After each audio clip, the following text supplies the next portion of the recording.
Hello! Welcome to Silver Finals here in our collegiate bracket. We are Clarinet Duck and Galaxy Kirby from Event Horizon, and we are here to cast this set for you. Here we got two PSU teams fighting it out in this finals match, and I'm really excited to see what happens. What are you thinking right now? Yeah, me too. I'm interested to see what the team of Cabbage is gonna play, because Cabbage isn't really a Splatoon player. He's played almost every other game, MOBAs, some shooters, Smash Bros. Cabbage is subbing, supposedly. Oh, he's subbing. Okay. Well. Still, I'm excited to see I want all to see our players duke it out. Here we're going to be starting on TC Inkblot, a very classic stage in the past like 7 years of Splatoon. So I'm just really excited to see what happens. Yeah, for sure. Real bright and early in the morning. Not expecting to cast, but here we are, and I'm... Yeah. We got this. So, like, this is going to be awesome. With TC Inkblot, it's going to be really important to clear bats and top left whenever groups are pushing. So I wanted to see which team takes advantage of that and tries their best. Yeah, I know the Bravo team with Sandwich, and I think that's Prochara, the star name. I think it is. Should be pushing up pretty quick, especially if Youth is playing Carbon. I know he's also known for Heavy Edit, I believe, as well. So here it is PSU Kablamo and PSU White Jr. going to be fighting this out today. This is going to be hype. Everyone's hyped for a finals. Everyone's hyped for a finals. Always. Always. Wait until a very last second to ready up, and it is battle time. Let's head over to the games. PC Inkblot. Here we go, game one. Let's see what weapons we've got here. Jet, Thunder, and triple shooter on one side on Kablamo. Undercover flings a Dread Rapid for White Jr. A lot of chip damage comp, a lot of weapons that'll need to work together there. Yeah, for sure. Nittany is pushing up very aggressively in this opening. With two people watching him, he has to evade and get out to not go down here. It is just a grudge match here in the mid. All these chip weapons playing very safe. Nittany gets a pick here on the right, pushing up to their flat, running forward. Couldn't quite get on it. No. Another slide behind, forcing back. Okay. Kevin's gonna have to use this back just to stall out, but it looks like they're just gonna get attacked once it's over. And looks like White Jr. is gonna be holding this mid in this opening. For sure. We'll have to see if they can get a pick to continue this though. Cabbage weak. Yeah, nothing's been pushed. Kablamo's back here with specials, and I don't know, it's just been very neutral this whole game so far. Yes, a lot of back and forth fights, lots of 1v1. Oh! Another slider trading out again. That is the slider. You know, from the slider contract, you get a kill, but you are not guaranteed to live after. Prochara stuck in mid, trying to get out, and unfortunately dies in slider. And we are finally pushing the tower. Here we are. Back, blows up on the left, almost gets a pick, but one goes down on the side of Kablamo, forcing them to back up on their push. Yes, and it looks like this push for Bravo is over right now. They didn't get very far. They only pushed to 90, and now White Jr. has his mid here. Almost gets the pick on Cabbage. We're pulling out the whales as well. Nittany gets a flank and they wipe out. There was so much damage onto Kablamo, but no kills were secured. And now Nittany's going to be pushing up really far into bats really quickly here. And it's going to be our first big push of the game. Yes, now we have Gal up in bats. It's going to be really tough for Kablamo to White Jr. to get back in here. Two PSU teams here. Yeah, it's hard. Yes. So Kablamo is pushing up here, already at second check up on flat, using the vac pretty early, but almost getting the kill on the flings of there. Having a big hold on bats here. PSU White trying to push flat, but can't quite get the pick on the Thunder. White Jr.'s just kind of running at this tower one at a time. And Sandwich goes down. The Thunder doing work The here, Thunder- shielding its teammates. And the back to close it out as we get a KO in our first match. That was really fun to watch. So, the neutral game at the very beginning of just... the neutral game of just waiting, using our specials, spamming these specials just to find an opening before we get a push started. That's what really decided it. Mm-hmm. A lot of the weapons in both teams' comps aren't quite the best at getting in by themselves, so both teams seem to really rely on those specials, the back, the booyah bombs, even whales to get in and really get a push on tower. And now we're going to Rainmaker on Undertow Spillway, which I'm wondering if we'll stay with the Reef Slider. I know that's a very strong special on Rain. They can repop. Yes. I kind of am expecting a lot of a similar comp between Tower and Rain. We saw a lot of Vax last game, and Vacuum is very good for getting through these choke points on this map, going to and beyond check, even possibly pushing left side on the ramp. For sure. And Slider being able to get behind the enemy team, exploding, popping Rain, going for all these crazy picks in such a fast-paced mode is really important. Indeed. And one back could easily end the game after the second check. Oh, absolutely. So I wouldn't be surprised if both teams picked back instead of just one. Oh, for sure. I do expect Nikki to keep holding forward and getting these opening picks for their team to get in. That's really what started the push after the wipe in mid, Nikki going in and getting those picks to open up, just starting to stagger the enemy team. Nikki was putting in work that game, and J Money on the Thunder really holding it on the push. Yes, absolutely. A lot of sustain along with these that team on Kablamo just being able to stall either with Vac or with undercover or with wall just to stall out the game. But here we are going into the next match. So Rainmaker Undertow. Let's see what we got opening here. Same comp on Kablamo. Looks like both these. Oh, we're switching to Wiper on the other team. So let's get this started. I didn't expect to see a Vunder though. Did you? I didn't either. But we have another one this game, surprisingly. I love these collegiate teams and their unique, weapon choices. It really gives you the opportunity to pick whatever you think will work good with your team, and sometimes just have a little bit of fun. The Slider early here. Puts damage on Q, but the back is able to save us.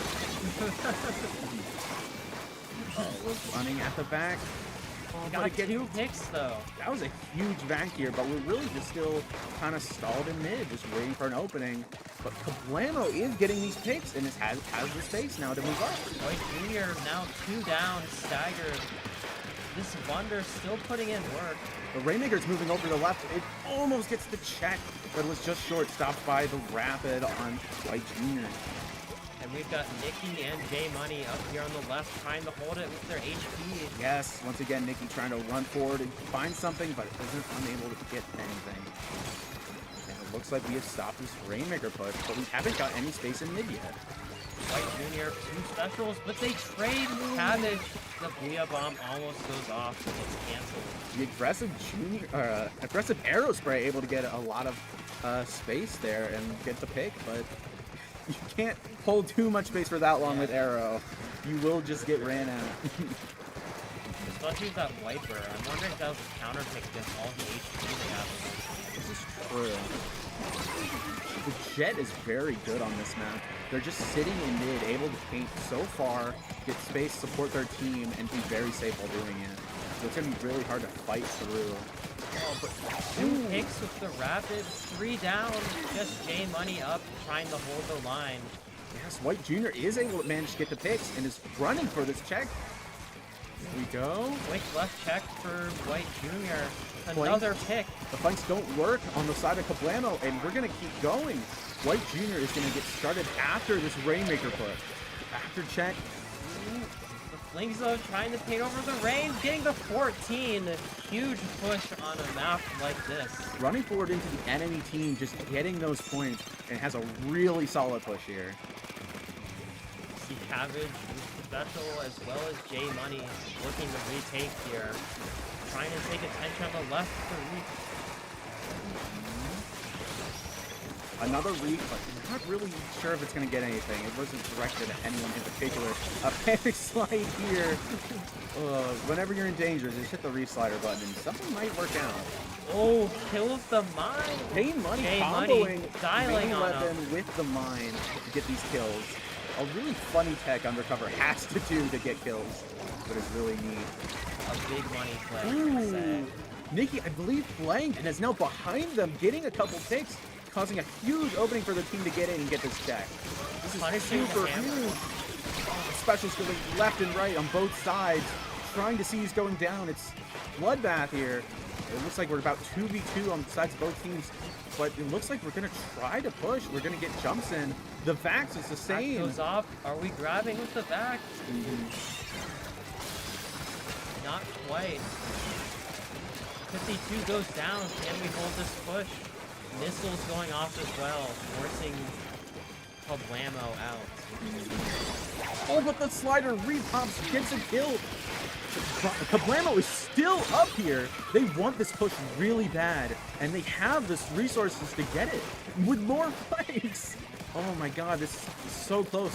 The Rainmaker finally pushing up, going around the grates. This is like now or never kind of here for this push. Nittany barely alive, holding the push. Gets the lead, pushes to 6. Oh my god, and wipes out White Jr. They're gonna go in and KO. Kablamo wins this one. That was incredible.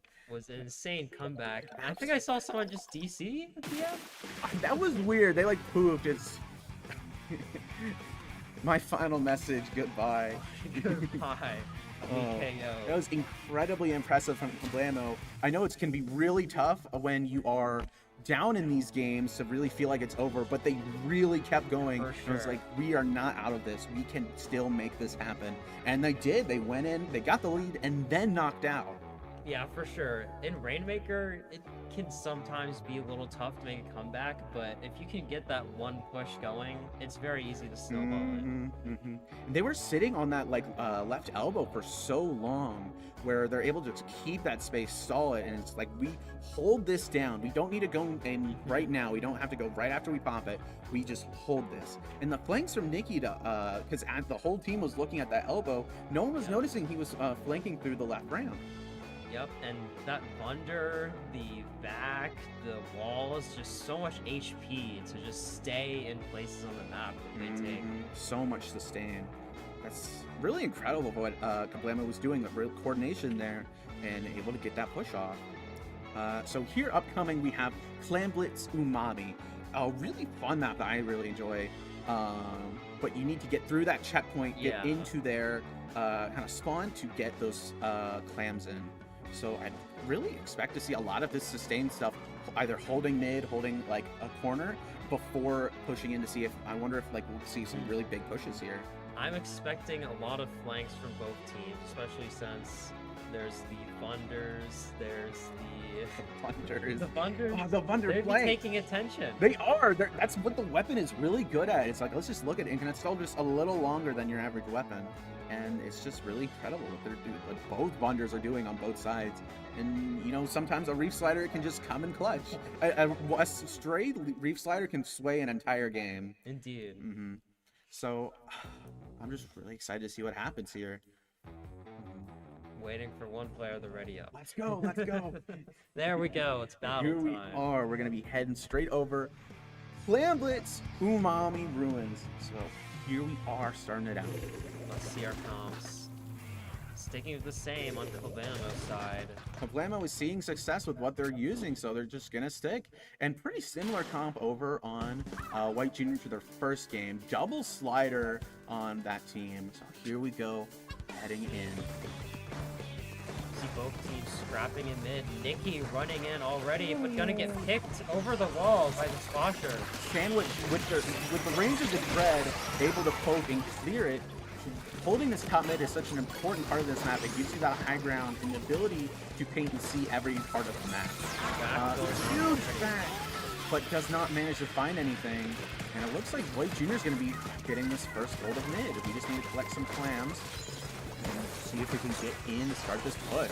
Kablamo on the back pedal, popping slider what to a cancel the huge booyah. slider gets 2, and just 2 people left in front of the basket. We run in and get the first score of the game. A small push, but a push nonetheless. J Money running in, getting those picks, getting them out. Just chipping away with the undercover. It's like, please stop scoring. Please, I ask that you stop scoring. It looks like we have pushed them out. So White Junior started their first push to 71. A small push to get started, and one that's easily can be overtaken, but is a nice one to have at the beginning here. You can see Nittany trying to get a flank here, popping the whales. Going all in with the whales. Popping booyah as well. Kablamo really wants to just hold this mid, make sure we get a really strong push, because we don't want these small pushes. We want something huge, and the reach slider goes in, hits 2, 3, the backing no one. The enemy team is down, but we are guaranteed 3 power clams in to score a 40, Huge and we are push. still going. White Down Junior, to 22. White Junior is going in together to get these picks, and is able to put nearly a stop to it. We have 1 person left to jet. They're going to try? No, they're going to go back and hold mid, where Kablamo gets their first push down to 13, and very strong push here. Yes, incredibly strong push, tumbling the back, the slider together. White Junior is still just trying to get some space in mid because there's so much orange ink on the board here. They don't have much control, though they are finding some picks. They're under a lot of pressure right now. Half time on the clock. They've got to get a push going, but the slider gets blocked. Kablamo is not going to let them in, and now this back to protect their teammates as they get those kills. And now it is completely switched over. Kablamo has mid and is ready to do their own push now. Another push. It's getting very close. This is pretty scary on the side of White Junior, as the enemy team can KO here, or at least knock down this penalty a lot. They're going to get the picks, though. Kevin going down as well.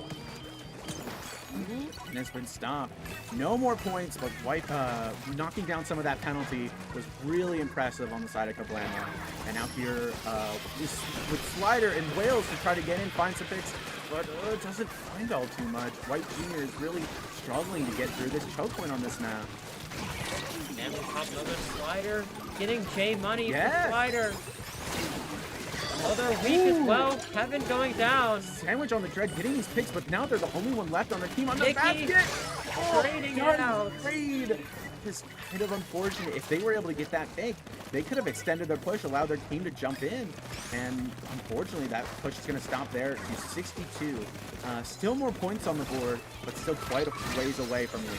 TSU Kablamo instantly making a ball, getting a pick, and popping booyah. They mean business, and they want another push to KO. So the specials come out, Slider, now we're backing. The Whales, they're going everything. They're not putting their foot off the gas. They're not going to keep pushing, keep going. They want this knockout, and it's so close. Only a couple more clams. This power is going to do it. Will it go in? Oh, 3 go down. It is stopped. White Junior is able to put a stop to that and nearly wipe their team. And this is, with only 30 seconds left on the clock, something's going to have to happen here. This is a set point in grand finals. Gotta get this push off, but 2 go down. 4 missiles are popped, and it's looking dire for White Junior. They get these picks, but they weren't able to find anything. They weren't able to get in. They had clams, which didn't work out. Now, once again, Kablamo has mid here. Kablamo's still not putting their foot off the gas. Cabbage running in. They've got Wonder with the slider. White Junior is down, and it looks like they're not going to have a whole lot of time as Kablamo scores and takes it. We are finishing up this game here 3-0 in finals. Strong showing for TSU Kablamo for sure. Incredible. That was really fun to watch. Yeah, it was. Incredibly coordinated team. TSU Kablamo. Cabbage with those perfectly timed booyahs. Absolutely. They were always using their specials together clearing that corner, that choke point in there, and getting these huge pushes, not settling for just a couple clams, pushing to 70, pushing to 60. They're like, we want everything. We are going to go in. We're going to take this game with us, and we are never going to let go. Never put the foot off the gas. Absolutely not. And White Junior was very impressive as well. They had a really strong push on Undertow Rainmaker. I was really expecting that to be their game. Me as well. It was really incredible. It's like, no, this isn't a wash. This is still, we're still fighting. This is, both these teams are really strong, and they're putting in the work, and we're proving ourselves here. I'd like to say close 3-0s. That's what I'm saying. Just because a score looks like it was a wash, it doesn't show the whole picture. Whole picture is these were two incredible teams, and they both had incredible showings here. Indeed. And that'll finish up the silver bracket for Collegiate. Thank you guys for watching. I believe next up is Gold Collegiate. So that's going to be coming up. So stay tuned, and we'll be back with you shortly. See ya. See ya. Bye-bye.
There- After.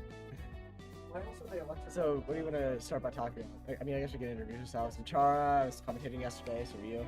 I am minus E. I mean E minus, obviously.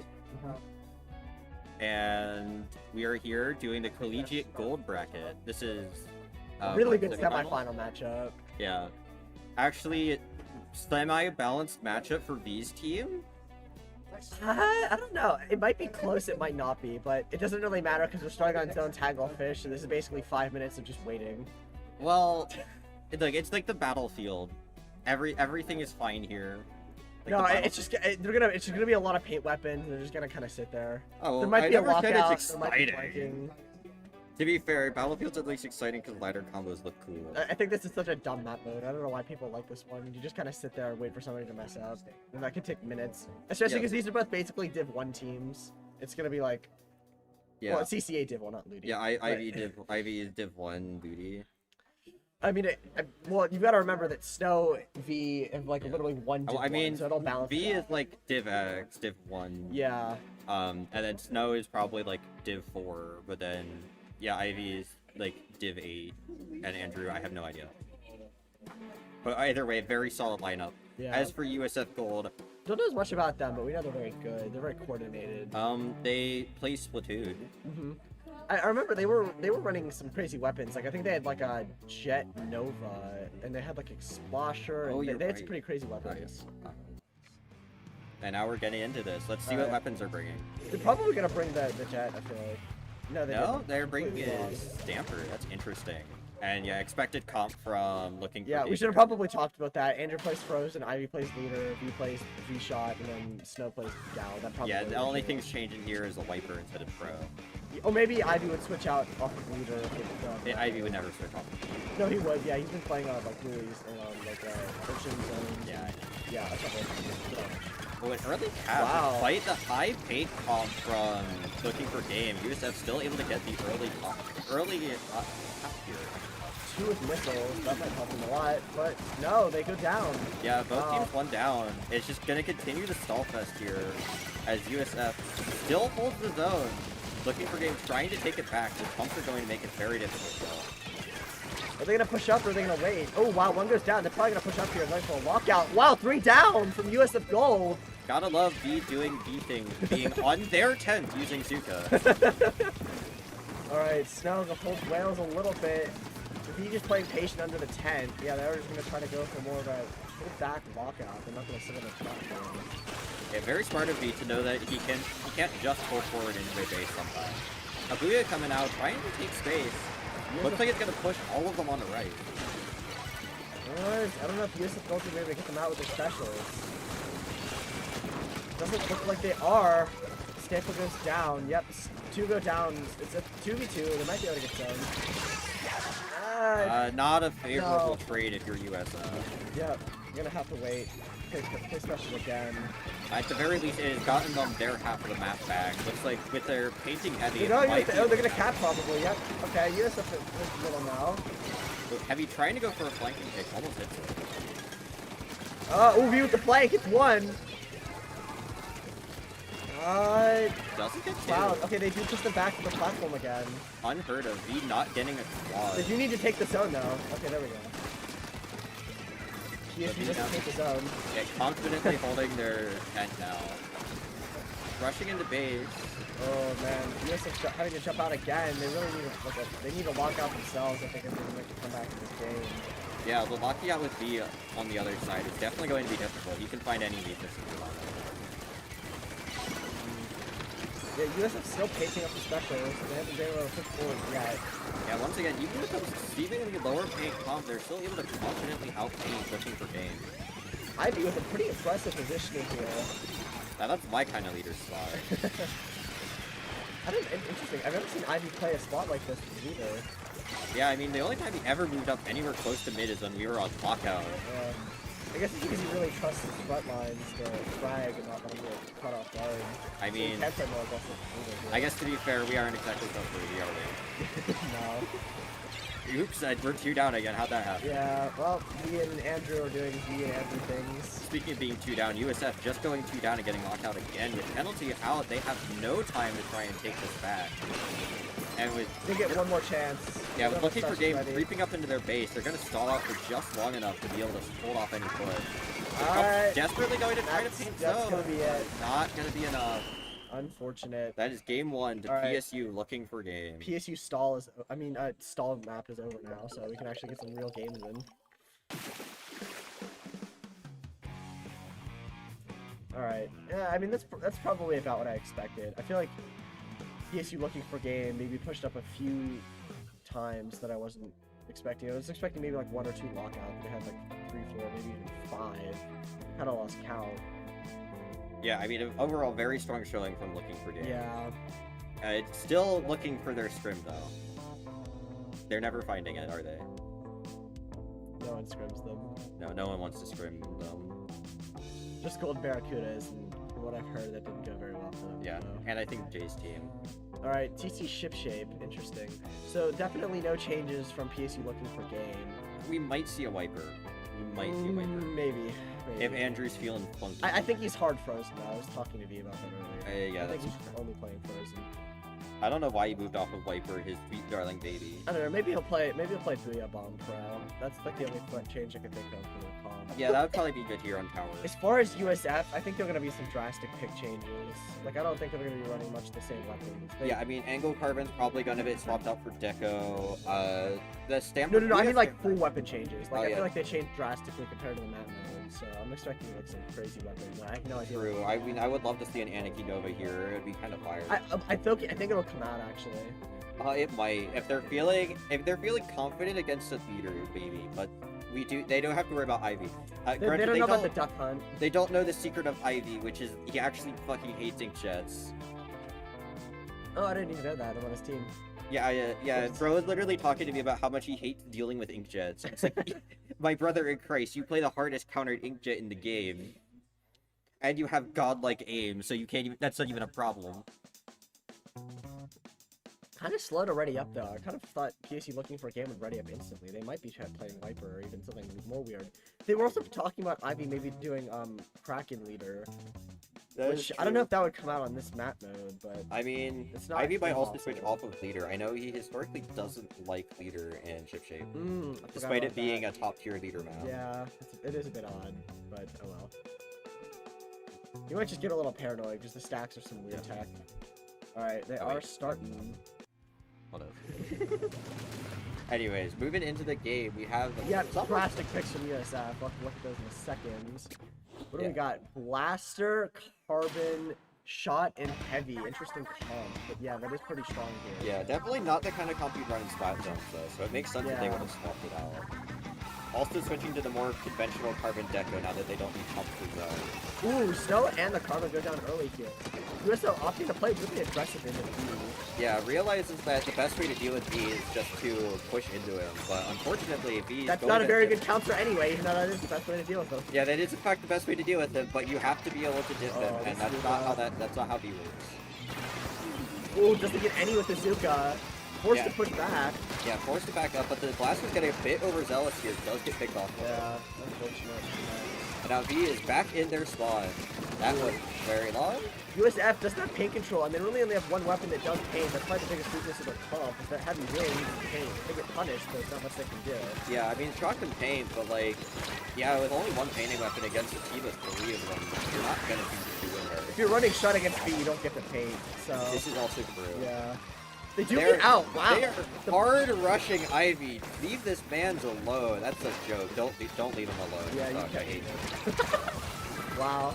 They do kill the Blaster. The Blaster does seem to be the main weakness, because they don't really have a weapon that fights the Blaster off in one-on-one. They do have to play around that.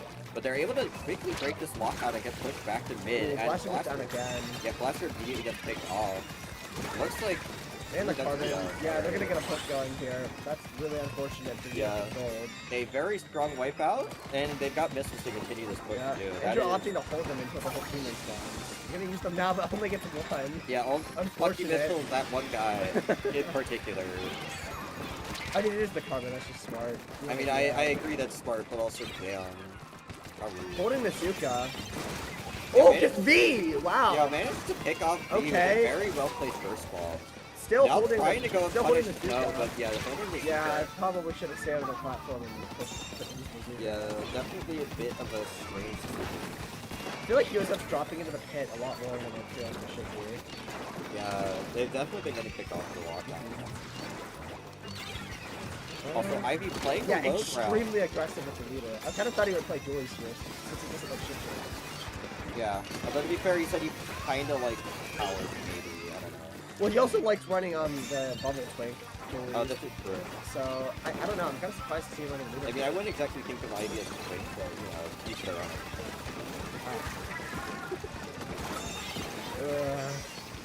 I feel like I haven't seen much from the heavies, like paint-wise, but that might be just me because I haven't been seeing them. Yeah. I tend not to notice the backline since the floor is not nothing, so I just kind of mean, post it there. Yeah, the backline typically are, well, to put it bluntly, backline players. Yeah. They sit in the back, they don't necessarily do much. The front lines get all the hype plays. Usually looking for game, getting a nice push here without many people dying. Yeah, I'd be getting a Ooh, strong Blaster pick getting here, kicked. 2 That's down. gonna That hurt might them. be able to get them all the way to the knockout if they can carry this momentum. Andrew can push up onto that platform, that might just end the game. But no, he's just gonna opt to stay on the tower and die.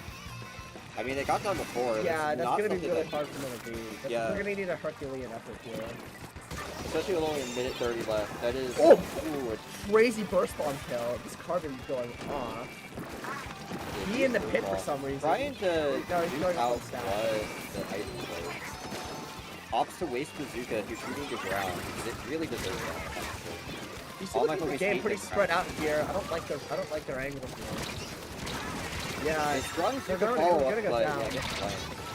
Okay, and we're gonna see the first push from USF Gold here. Let's see what they can do. Oh, Ivy kills him. Immediately get picked off by Ivy, that's well. Yep, that's Ivy for you, folks. But yeah, I mean, if they don't have anything to pressure that leader, you really can't play coward.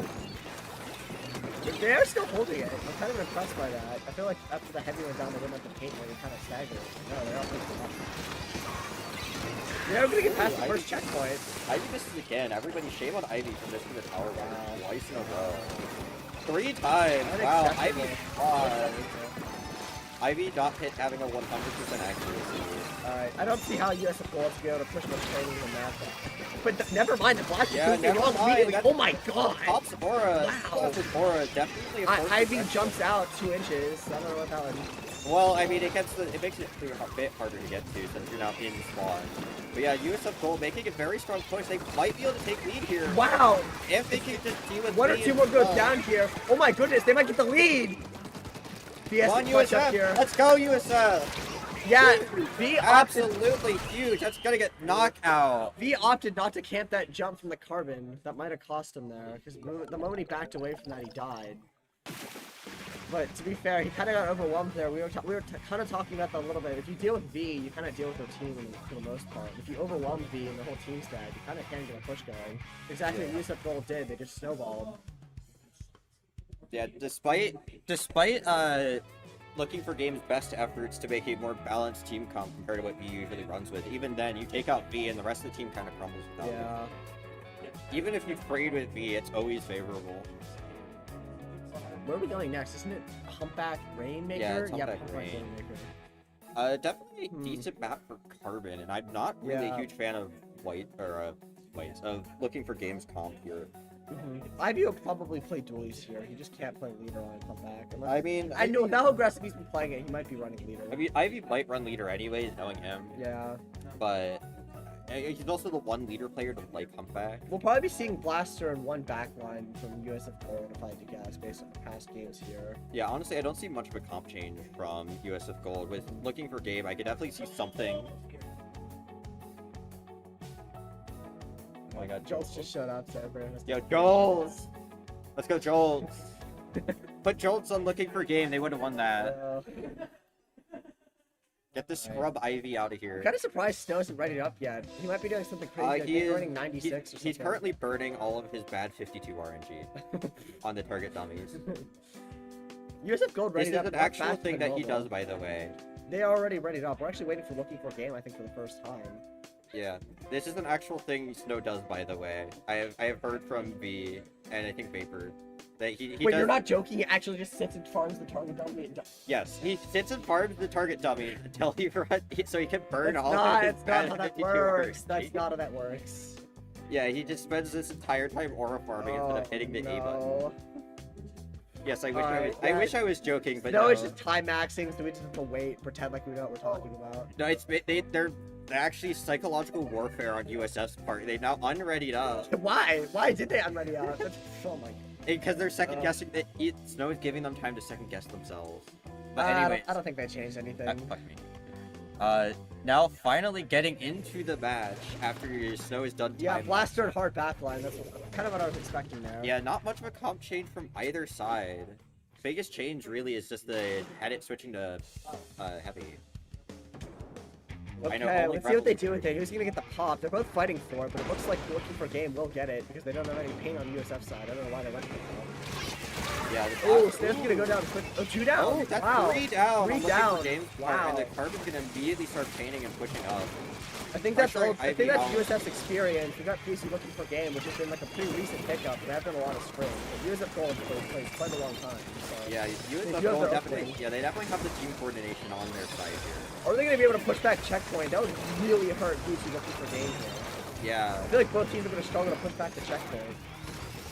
Unfortunately, with USF going 2 down here, I think this push might as well be. I don't know. PC Looking for Game's not really pushing up that much, but still is doing a crazy drop play that is gonna push them back, and they won't get out. Okay. Yeah, they do get out, and then Wow. he breaks the Blaster's ankles. Breaks my their goodness. entire team's ankles, Yeah, this man can't be stopped. Alright, except when he is stopped. Streamer curse, I have to keep cursing him. Wow, Yes, B, wait, B is that's so wait. good. Oh my god, Wow. wait, that's genius. Wait, we just say that B is unstoppable, so then he immediately gets picked off by random BS. How's he getting hard counter by the True. But anyways, Andrew looking for a missile here. Ooh. Gets one and the rain bubble. That is gonna be the heavy, so they're gonna have to push way back. Yeah, tries to fight the blaster here. Does manage to get the pick somehow. Wow, Andrew doesn't go down. Kind of would have expected it. But now the NZAP playing very far up for Yeah. an NZAP. But trying to just keep hand control on their half of the map. I guess we're just kind of waiting for somebody to mess up and die. Well, the blaster just messed up and died. Well, I guess we might be waiting for more people. I think we're still just. Actually, no, they're not pushing back. Yeah, they just Yeah, now the roller messed up Yeah. and also died. And they do take the checkpoint, but they are 1 point down because that's how that goes. So they have to push. They did not take the checkpoint, actually. Wow! Wait, they Correct. didn't. Oh my goodness. And they did oh, not take it twice. Oh no! They missed it twice and are still Wow. 1 point down with no check. Let's see if they can stop it. Random ass squid bag because fuck you. I love Sploon. Jeez. I don't even think anyone was on the death cam there. I think he did it just for shits and giggles. No, I think he was trying to stay on the incline and kind of panic, but I don't think that was an intentional skid bag. It I've looked done that a very lot. funny though, so it Yeah. counts. Also, USF now. Oh, they won't pass the checkpoint. Yeah, That's they really need gonna hurt PC strong looking for push games here. Yeah, especially with how hard both of these teams are to push into. Taking the incline, getting it to 16, that is huge points. That's going to be a hard for Wow. PSU to come back from. Although with the last game, we've seen PC no looking team for game does get another drop play. He is the gold's not responding well in as well. manages to stop the checkpoint again because fuck your checkpoint. That's really unfortunate for PC looking for game. They do get triple missile. They're gonna have to push back. This might be their opportunity. But no, Looks like Carbon's nothing's going to waiting. come of these missiles as Carbon Wow. almost gets a pick of Snow. Just barely misses it and has to play safe because of food. Kind of a mid-off. Ooh, Terrible jump from Andrew. We should all make fun of him, point and laugh. Yeah, L. Andrew. Yeah, the heavy's pushing up, so they will be going. It looks like they're going to pop wave and presumably Although pick they up haven't Pick. picked up the Rainmaker yet. Okay. Yeah, picking up- They probably picked it up a little late, but they don't really need a push. They might just be Yeah. waiting. Oh, they're gonna stall. Oh, they're Boo. stalling. Boo. Stalling. Vizuka, let's see Yeah. it. You know what they Ah, say? no Fuck misses. this game mode. Fuck this game mode. Anyways, V, don't not Yeah. give 2 shits, or even 1 shit about the Oh, fucking never mind, he's dead. Rainmakers. Yeah, he's dead, he's bad. Crying. Oh my, okay, a lot Yeah, of good trades there. going 2 down on USF and 1 down on PSU. It's going to stall out now. PSU is slowly taking mid back, slowly creeping in on them. I really don't see a way forward for PSU looking for game. They're really going to have to adapt here right away if they're going to get the win. Yeah, I mean, their wing condition really was keeping them from getting past check, and they could not pull that off. They got far past check. They didn't just barely like Yeah. get a good roll off the checkpoint. I mean, they really got deep into the base. Yeah, I don't see a way forward for now- USF looking for game. USF Also, looking for game. Carbon gets called out there, unfortunately, and now the Rainmaker Yeah, does it okay, again. alright, we Does get it, it man. fucking Again. Ugh, we're just watching a stall fest now. I mean, with 27 I mean, seconds it is the most left. optimal play. Yeah, but- it's the optimal play, and also the 27 seconds left, I can't really blame them. Yeah. At a minute and 30, no, fuck you. They But are getting a 27 good push. Never mind. I don't think they- No, they don't get a push actually. This Carbon's really piecing up Andrew B and Snow. I feel like they've gotten a lot of really favorable. And that's the blaster triple right Yeah. there. That is huge. This Blaster and Carbon really are cooking up. I almost said Jay. B, Andrew, and Snow. And that is going to be game in USF Gold's favor. Looking for game on the back foot here. Might actually lose something. V not cooking. Preposterous. They can't lose. Yeah, Everybody knows. V found not cooking. Fork found in garage over here. Fork found in garage? Yes. I don't think you find forks in garage. That's the point. It's not supposed to happen. Whoops. You're not supposed to find the fork in the garage. Like, what if I'm really hungry and I want to like eat pie in the car? Yeah, exactly. Then you have to find. Then you have to go find the fork. Wow. Claim with Barnacle. That's a hype map. Gotta love that one. Also, I kinda not like all a these strong maps. meter map. These really are two bad meter maps in a row. Maybe we'll be seeing Ivy switch off, but it's kind of unlikely considering they're playing to a Carbon and a Blaster. Ivy's kind of forced to play leader here. I mean, Ivy could be that guy and play Splat Lane and make Nikki hate his guts forever and ever. Nah. But also, who cares about Nikki? Yeah, no one. Yeah, lane guy, 0 out of 10. Would not marry in Tomodachi life. Nobody's readied up yet. They're there we all go. scared. Yeah, they're actually thinking this through here. Despite them like barely having changed their weapons around. Yeah, this might be the first time in recorded history that Ivy does not play E-Leader. No, I That's think it's literally a definitely lie. leader. In third place that you played Red Pen. In the same match Why that did we you do played that? Gold Arrow Spray. Yeah, We almost Nah, won. We almost won. didn't happen. Didn't happen. We almost won. You know, we had a better chance at winning than I play Recycle. Which is really sad, considering I mained that weapon, but oh well, try to go Bird. Uh, Yeah, you're right, I should have. I don't know. I really want to see that Anarchy Nova come out. Yeah, I was hopeful, but at the same time, I think I think they USF just used that against us because they were just farming us. Yeah, like that. To be completely honest, I think USF here realizes that they have a very good chance Yeah, they're probably not gonna at change dealing much. at taking out V and not knocking him out of winners, which would be a massive achievement that would go down in all of recorded history. This is match point for USF. Yeah, it is. It As is match point for Yep. USF, looking for game has to lock in here, otherwise they might be getting knocked down to third place. Same weapon comp from USF Gold.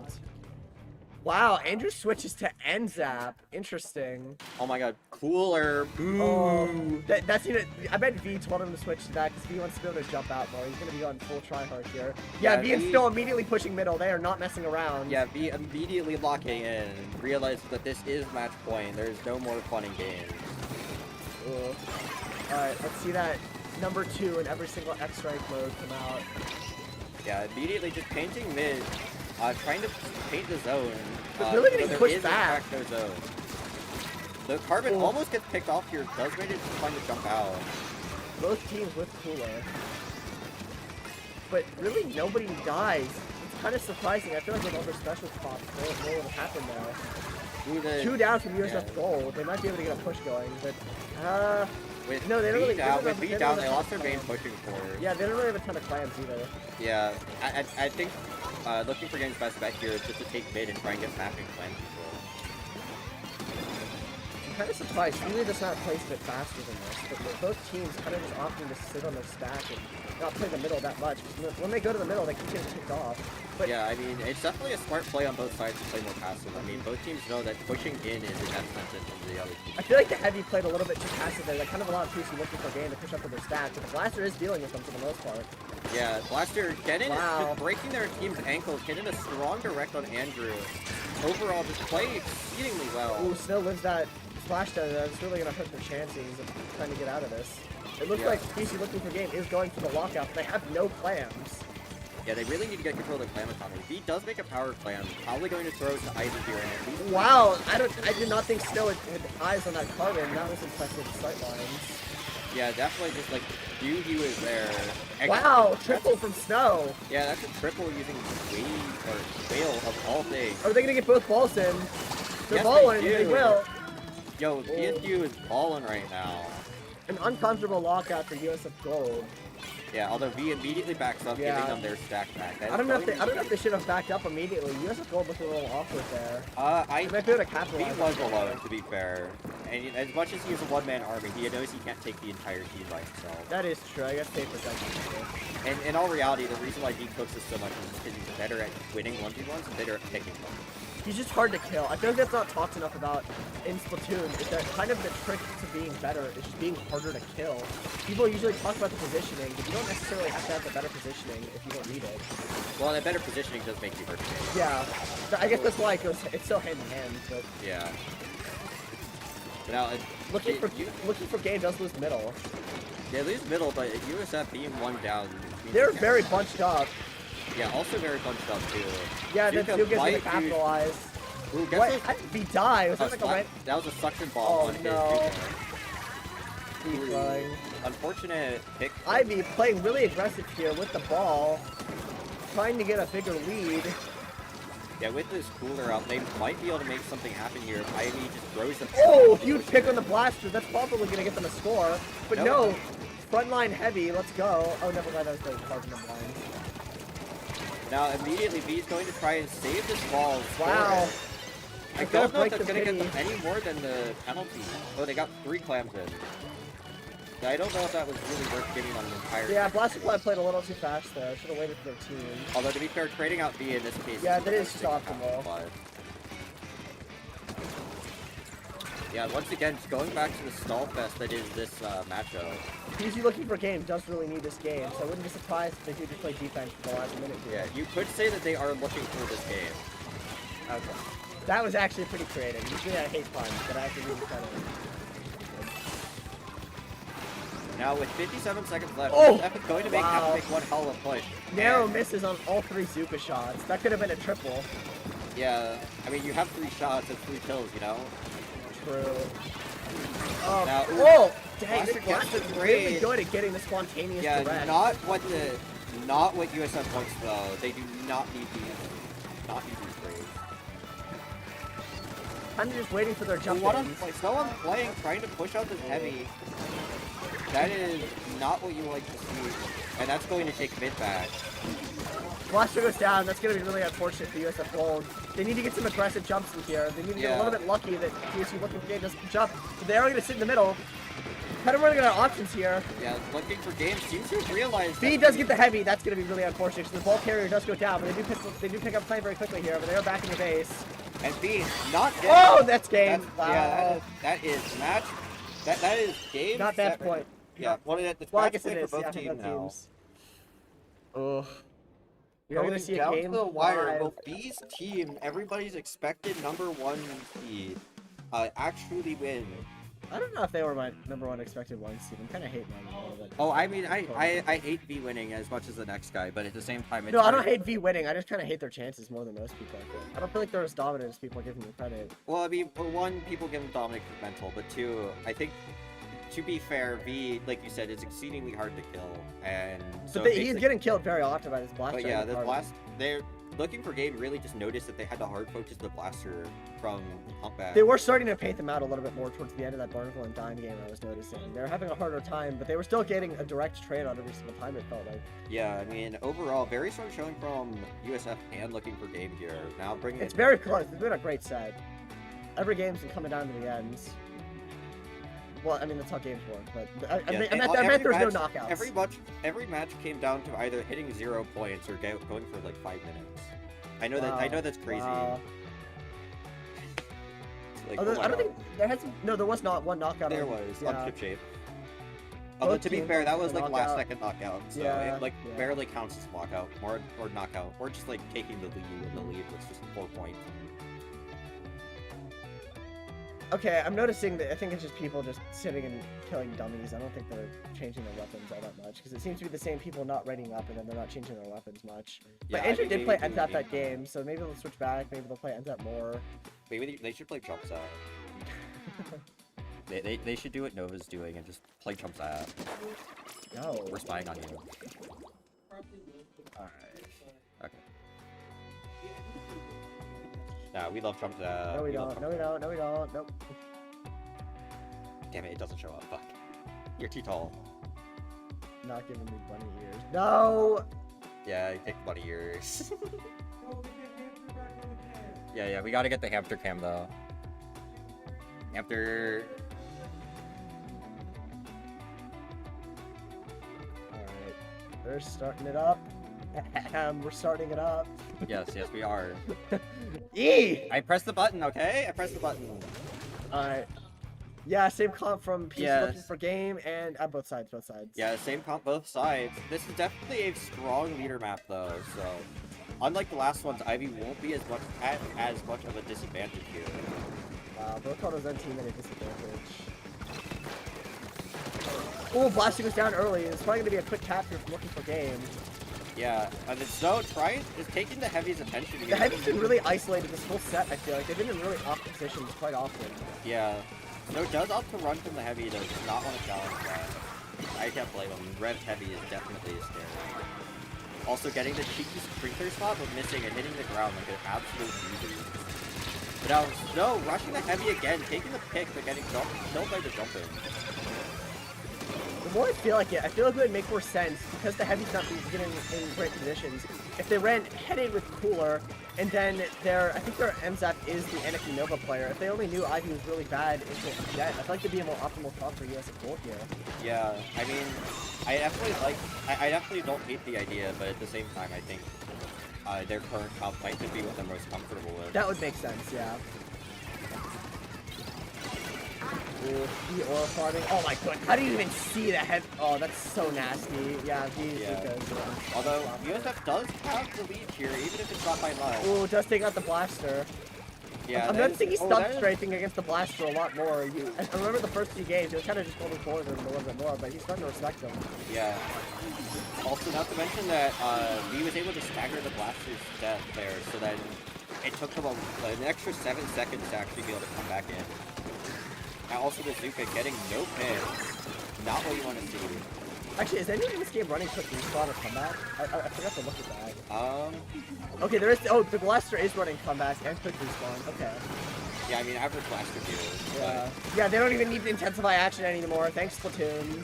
Well, I mean, to be fair, blaster like needs like 17 mains on Intensify to actually be able to hit jump shots consistently. Yeah, but then Blaster just don't does- jump and you're fine, because Yeah. blaster, fair weapon. Yeah. PC looking for game might make the game 5 comeback. Yeah, they're definitely holding a very impressive lockout here, keeping USF staggered. Mako is known for the lockout, so it's gonna be Yeah. hard to see us. Although blaster gets 2, Wow. it's just Ivy. It is just Ivy. Don't count him out though. I won't count him out, but also they does stall for long enough to get the rest of the team in. Not ooh, the blaster needs the rest of the team to push up with them, USF but they're Gold just, never gets the zone cap. They need it right now, right this very second. yeah, unfortunately. And they aren't gonna get it. That's gonna be game 5 for PSU Yeah. looking for game. A very strong showing from USF Gold. I really had hoped that V's team wouldn't win, but now it's looking more like. Wow, you're hating. You're hating. We I got am commentators hating. On the PSU team, mind you. We're both PSU students. Yeah, we're both hating on the PSU students team. on a PSU team, Wow, and we're shame, hating shame, the shame, PSU shame. team. Shame. Hey, like, because Ivy's not on our team, alright?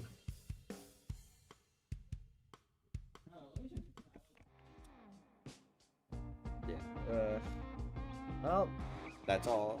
that's all, folks. Well, no, it's not. Finals are next. Yeah, I mean, we have the final sex still, but like, we go. Do we know who won the other I think set? we're doing the other semifinals match next. Oh, we're doing them separately. It's close. That happened. Ask paper. At Vapor, what the fuck? Damn. Yeah, well, I guess it's gonna be more semifinals, so both teams will be swapping out. What are the other two semifinal teams? I've not been keeping up with Collegiate Goal. Keep going. Alright. Yeah, we have no idea whose teams are playing who and when. This kind of chaos on day 2. No one really knows until it happens. What are you editing? Golden Oh, you're fixing your Barracudas and names. Drexel. No, you're not Yeah. allowed to fix your name. No, I'm Golden doing. Barracudas and Drexel. Ooh. That's also interesting. So are we staying commentating for this? Or are we switching off? If you want to. I finish up and then we can talk about that. What are you doing? Trust. He's throwing, that's what he's doing. Exactly. Guys. There it is.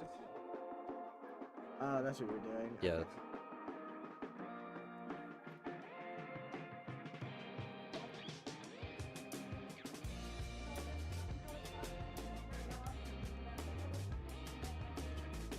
Alright. There we go. Yeah, I mean, we can keep commentating this. I know nothing about Drexel. I haven't even been watching their sets, so. Oh, I see. Anyways, Kempter now official commentator. But either way, it's probably gonna be a hot minute, so we will see you in like what, 5, 10 minutes? I have no idea how long it takes. Yeah, okay, 5 to 10 minutes. See you then.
Yo, wait, who are you gonna shoot an Inkbot armor card? Hello, Mario. Hello, Luigi. But anyway, This is the love of my life, 21. yeah, hello, fellas. Anyway, we have what is this? The Golden Barracudas versus Yeah, but what match? Drexel Splatoon. Yeah, but what match? Semifinals. Okay, but it's semifinals in the gold bracket. So whoever wins this goes and fights B's team, and whoever loses this goes and fights USF Gold. Yeah, for third. Yeah, everybody's cooked. Don't worry about it. Yeah. This is the land everyone's secretly cooked. Yeah. Anyway. I mean, B lost like 2 matches, obviously cooked. So what do you think they're gonna bust out here, E? I think they're going. I think Golden Barracuda is probably gonna bust out their usual set, like what is it? A carbon, a shot, leaves, or something. Yeah. Actually, I forget what they usually run. I just know they have a carbon and like leaves. Yeah, that's usually what they run. Yeah. Maybe a heavy too. Yeah, I think probably they have. heavy. We've been seeing a lot of heavy here, which makes sense considering it's a good weapon right now. Yeah, it in fact is actually playable. Yeah. And then As for the other team, I don't really know that much about them. I remember seeing them once, ever. Well, I guess we'll see them. We're in for a surprise. Or Yeah, a door I to bet win. they're gonna run 3 Flash Blasters and 1 Helix. If I had to guess, we'll probably see more meta Schlop. Yeah, well, really? I think so. I would never play meta, never ever. I would never stoop so low as to switching from my base recycled main to some stupid meta weapon like Dreadringer. But anyways, we're get gonna in- find out. Yeah, getting into it, time to unbox what their weapons are. Epic Splatoon unboxing. Okay, Yeah, penicillin yeah, Penn. and Penn bucket. not meta Schlop. Okay. Yo, the Beast meta comp seems on this entire stream so far. We have a sploosh with Lindiswood. The average sploosh gaming, really. Okay, anyway, here we go. But immediately cap zone with very strong pain. I'm not exactly surprised. Yeah, both teams are actually about even on pain. Yeah. Although Although, you see a ton of people yeah. dying, 2 deaths on both sides. and like not even 30 seconds into the match, both teams went 2 down. This is definitely supposed to be more exciting rival match. Also, Wellford desperately trying to kill the crab and not quite being able to make it. Yeah, Notice is kept in neutral right now, so keep fighting back and forth. Looks like they look like they might have Although the stamp coming out, trying to pluck him out of zone, doesn't end up really doing much though. It's gonna be a wipeout. Now it's up to Golden Barracudas to hold a very strong lockout here after a very heavy lockout map with a very good lockout. Yeah, lockout is tough on this map, and they have these mushrooms. Probably be the switch. Although it looks Yeah. like members of the other team are still Gruber going for some point. I can't wait to see the Sploosh randomly teleport behind them and Ultra Stamp. Hey look, the Sploosh teleported behind them and Ultra Stamp. Managed to find one, does not find the second. Yeah, so- we'll have to. Yeah, that's going to be a huge cap with big penalty for the Golden Barracudas to have to choose from. And now it looks like they're gonna move up into their lockout. Donald's here with So just trying to camp out on these 10, trying to get a pick. Drops, despite it being like pretty dangerous into a very short range aggressive comp. Still trying to get something done. somehow misses all 3 of the people. Yeah, this is all 3 of the people standing within burst radius. And then accidentally grabs Cooler through a wall. That is They're not gonna what you get want lead to here. Although 2 down. Yeah, already. okay, never mind. Find a double and then gets to respawn quickly because of Cooler. That's actually pretty good.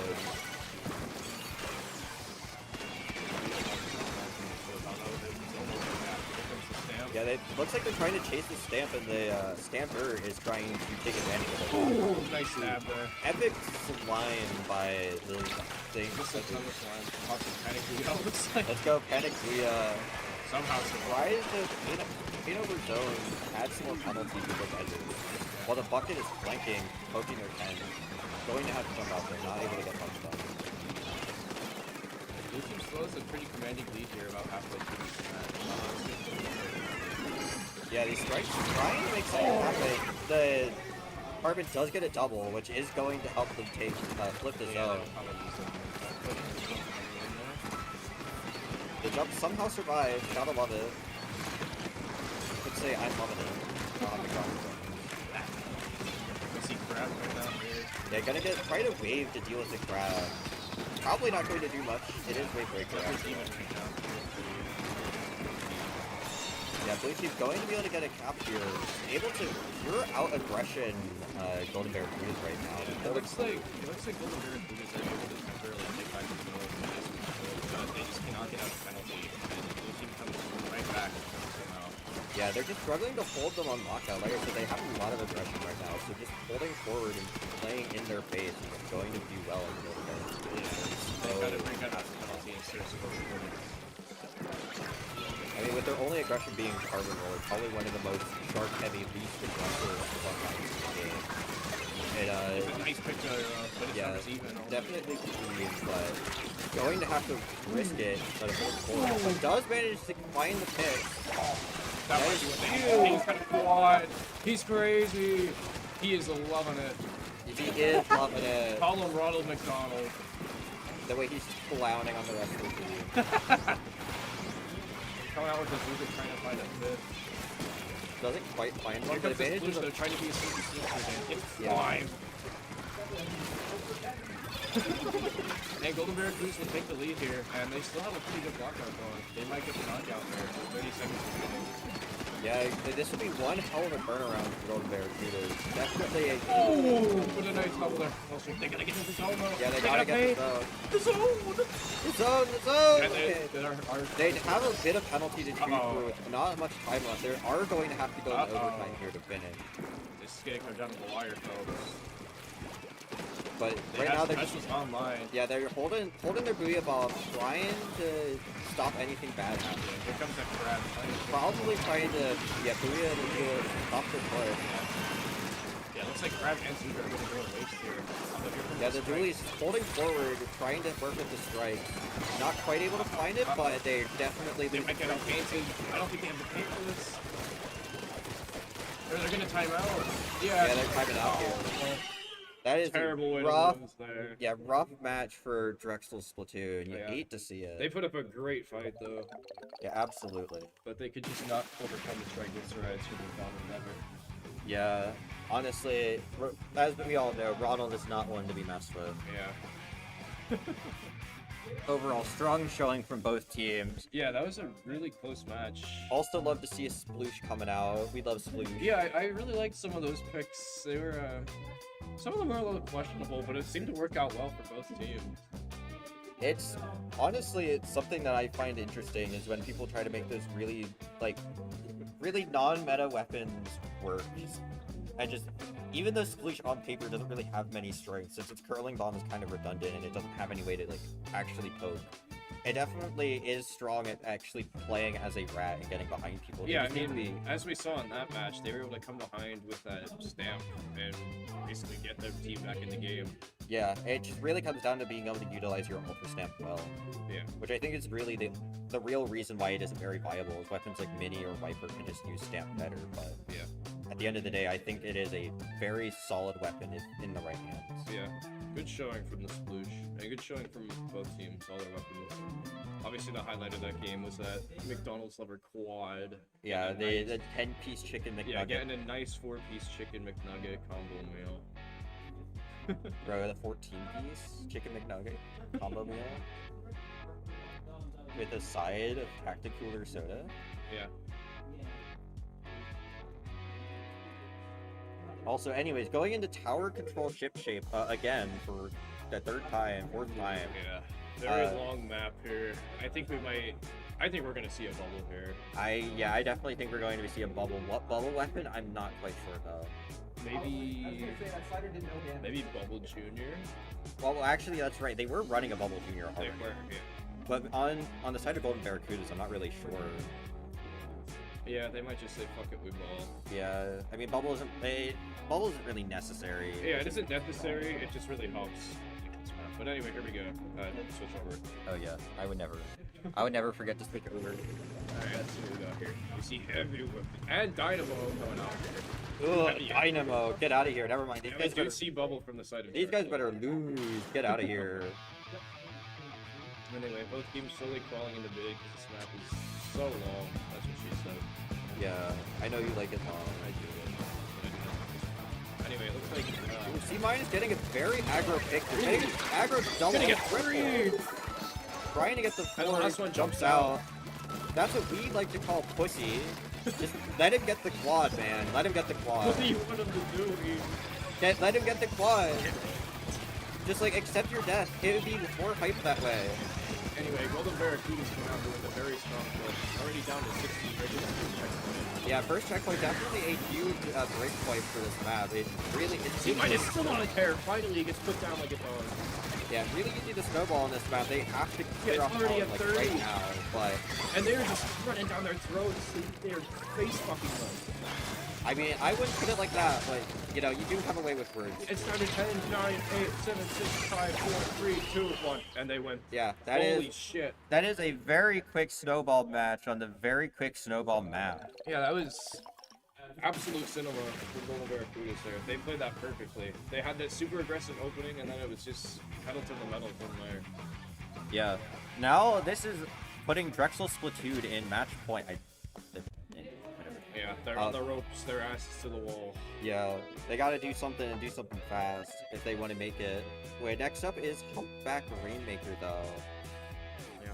Definitely one of the more interesting maps in this map list. Not a strong pencil map, that's for sure. Yeah. If I'm Drexel though, I don't think I'm too worried, because Ship Shape is kind of, I feel like it's a toss-up map. Yeah. I don't think it's a real expression of you as a team. And they showed a lot of promise in that first match. Like we said, it came down to the wire. So Yeah, I could definitely see Humpback going towards Drexel though, unless the bucket player on Golden Barracudas actually pops off. Which yeah, is very real. Bucket eats this map alive. Yeah, this is the bucket map. Yeah, we know Brush likes this map, even though we haven't seen one. I mean, they should just play triple ink rush and blah blubber, obviously. Heavy also likes this map a lot, so we'll probably see Heavy come out. Yeah, honestly, might see a heavy spotlight coming out from both sides. Yeah, depending on what the this is pencil a good player heavy wants to play. I wonder if we'll see a vac come out here from either team. This is a very good vac map for getting through that choke point on the first. I mean, it's definitely a possibility. I'm just not sure what weapon they would run. Oh, yeah, here we go though. Switch it over. E. Hold on that back. Alright, getting into this match, we have a bow? That's not what I was expecting. And a blaster. Yeah. There's no bucket. No bucket. Went for Dynamo instead of bucket. Interesting choice, but definitely one with merit. After all, Dynamo is way better at shutting down speed shenanigans. Yeah, early pop here with that low strength. This plays absolutely no. It's just a surprise of exactly one person who's never touched Splatoon before. Yeah. But anyway, 3 down here already on the side of Drexel, and here comes Golden Barracudas looking to start off aggressive again. Yeah, immediately just realizing that rushing down Drexel here is probably their best bet. Gets a pick, Gets picks two with the bubble. bubble. That is absolutely disgusting and atrocious and makes me barf a little. Yeah, the Empire is also being very good into Drexel's top good. They're going for the they're going for the cloud jump. Love to see it. Blast is immediately gonna call it out and they get deleted. And now C- in their base. Wellstring calls it out. Wellstring finishes with a nice tap shot. Yeah, W tap shots.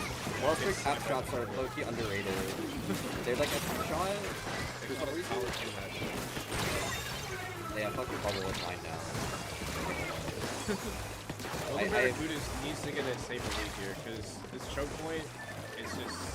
Yeah, especially with the curling zone from Splatoon, I can't remember. Never mind, they're running dog string. Yeah, it's just not enough.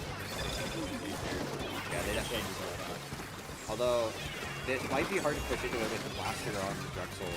Might be a bit hard to push in. Yeah, they have a lot of stuff that's gonna bring them. Blaster gets a nice pick that fits straight off of the splash. And they are gonna get some more different spoilers. Yeah, I'm looking like the Rainmaker is gonna start having to push up here, but It's too... who not able to deal with the Dynamo, you hate to see it. And this might I think this is be game game. here. That is game set for Golden Barracudas in a clean 3-0. Yep. That was a nice game for them. Thoroughly impressive showing by Golden Barracudas. Good job to Drexel too, though. They put up a good fight there. Now we're on to Golden Barracudas versus PSU looking for game. Yeah, this should be a good match here. Although that will be coming in probably another 10 minutes. Yeah. Until then, we will see y'all later. Anything you'd like to add before we go? I am loving it. I am loving it too. Alright, have a good one. We'll be back.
Hello, hello everyone! Welcome back to some more PSU Splatoon.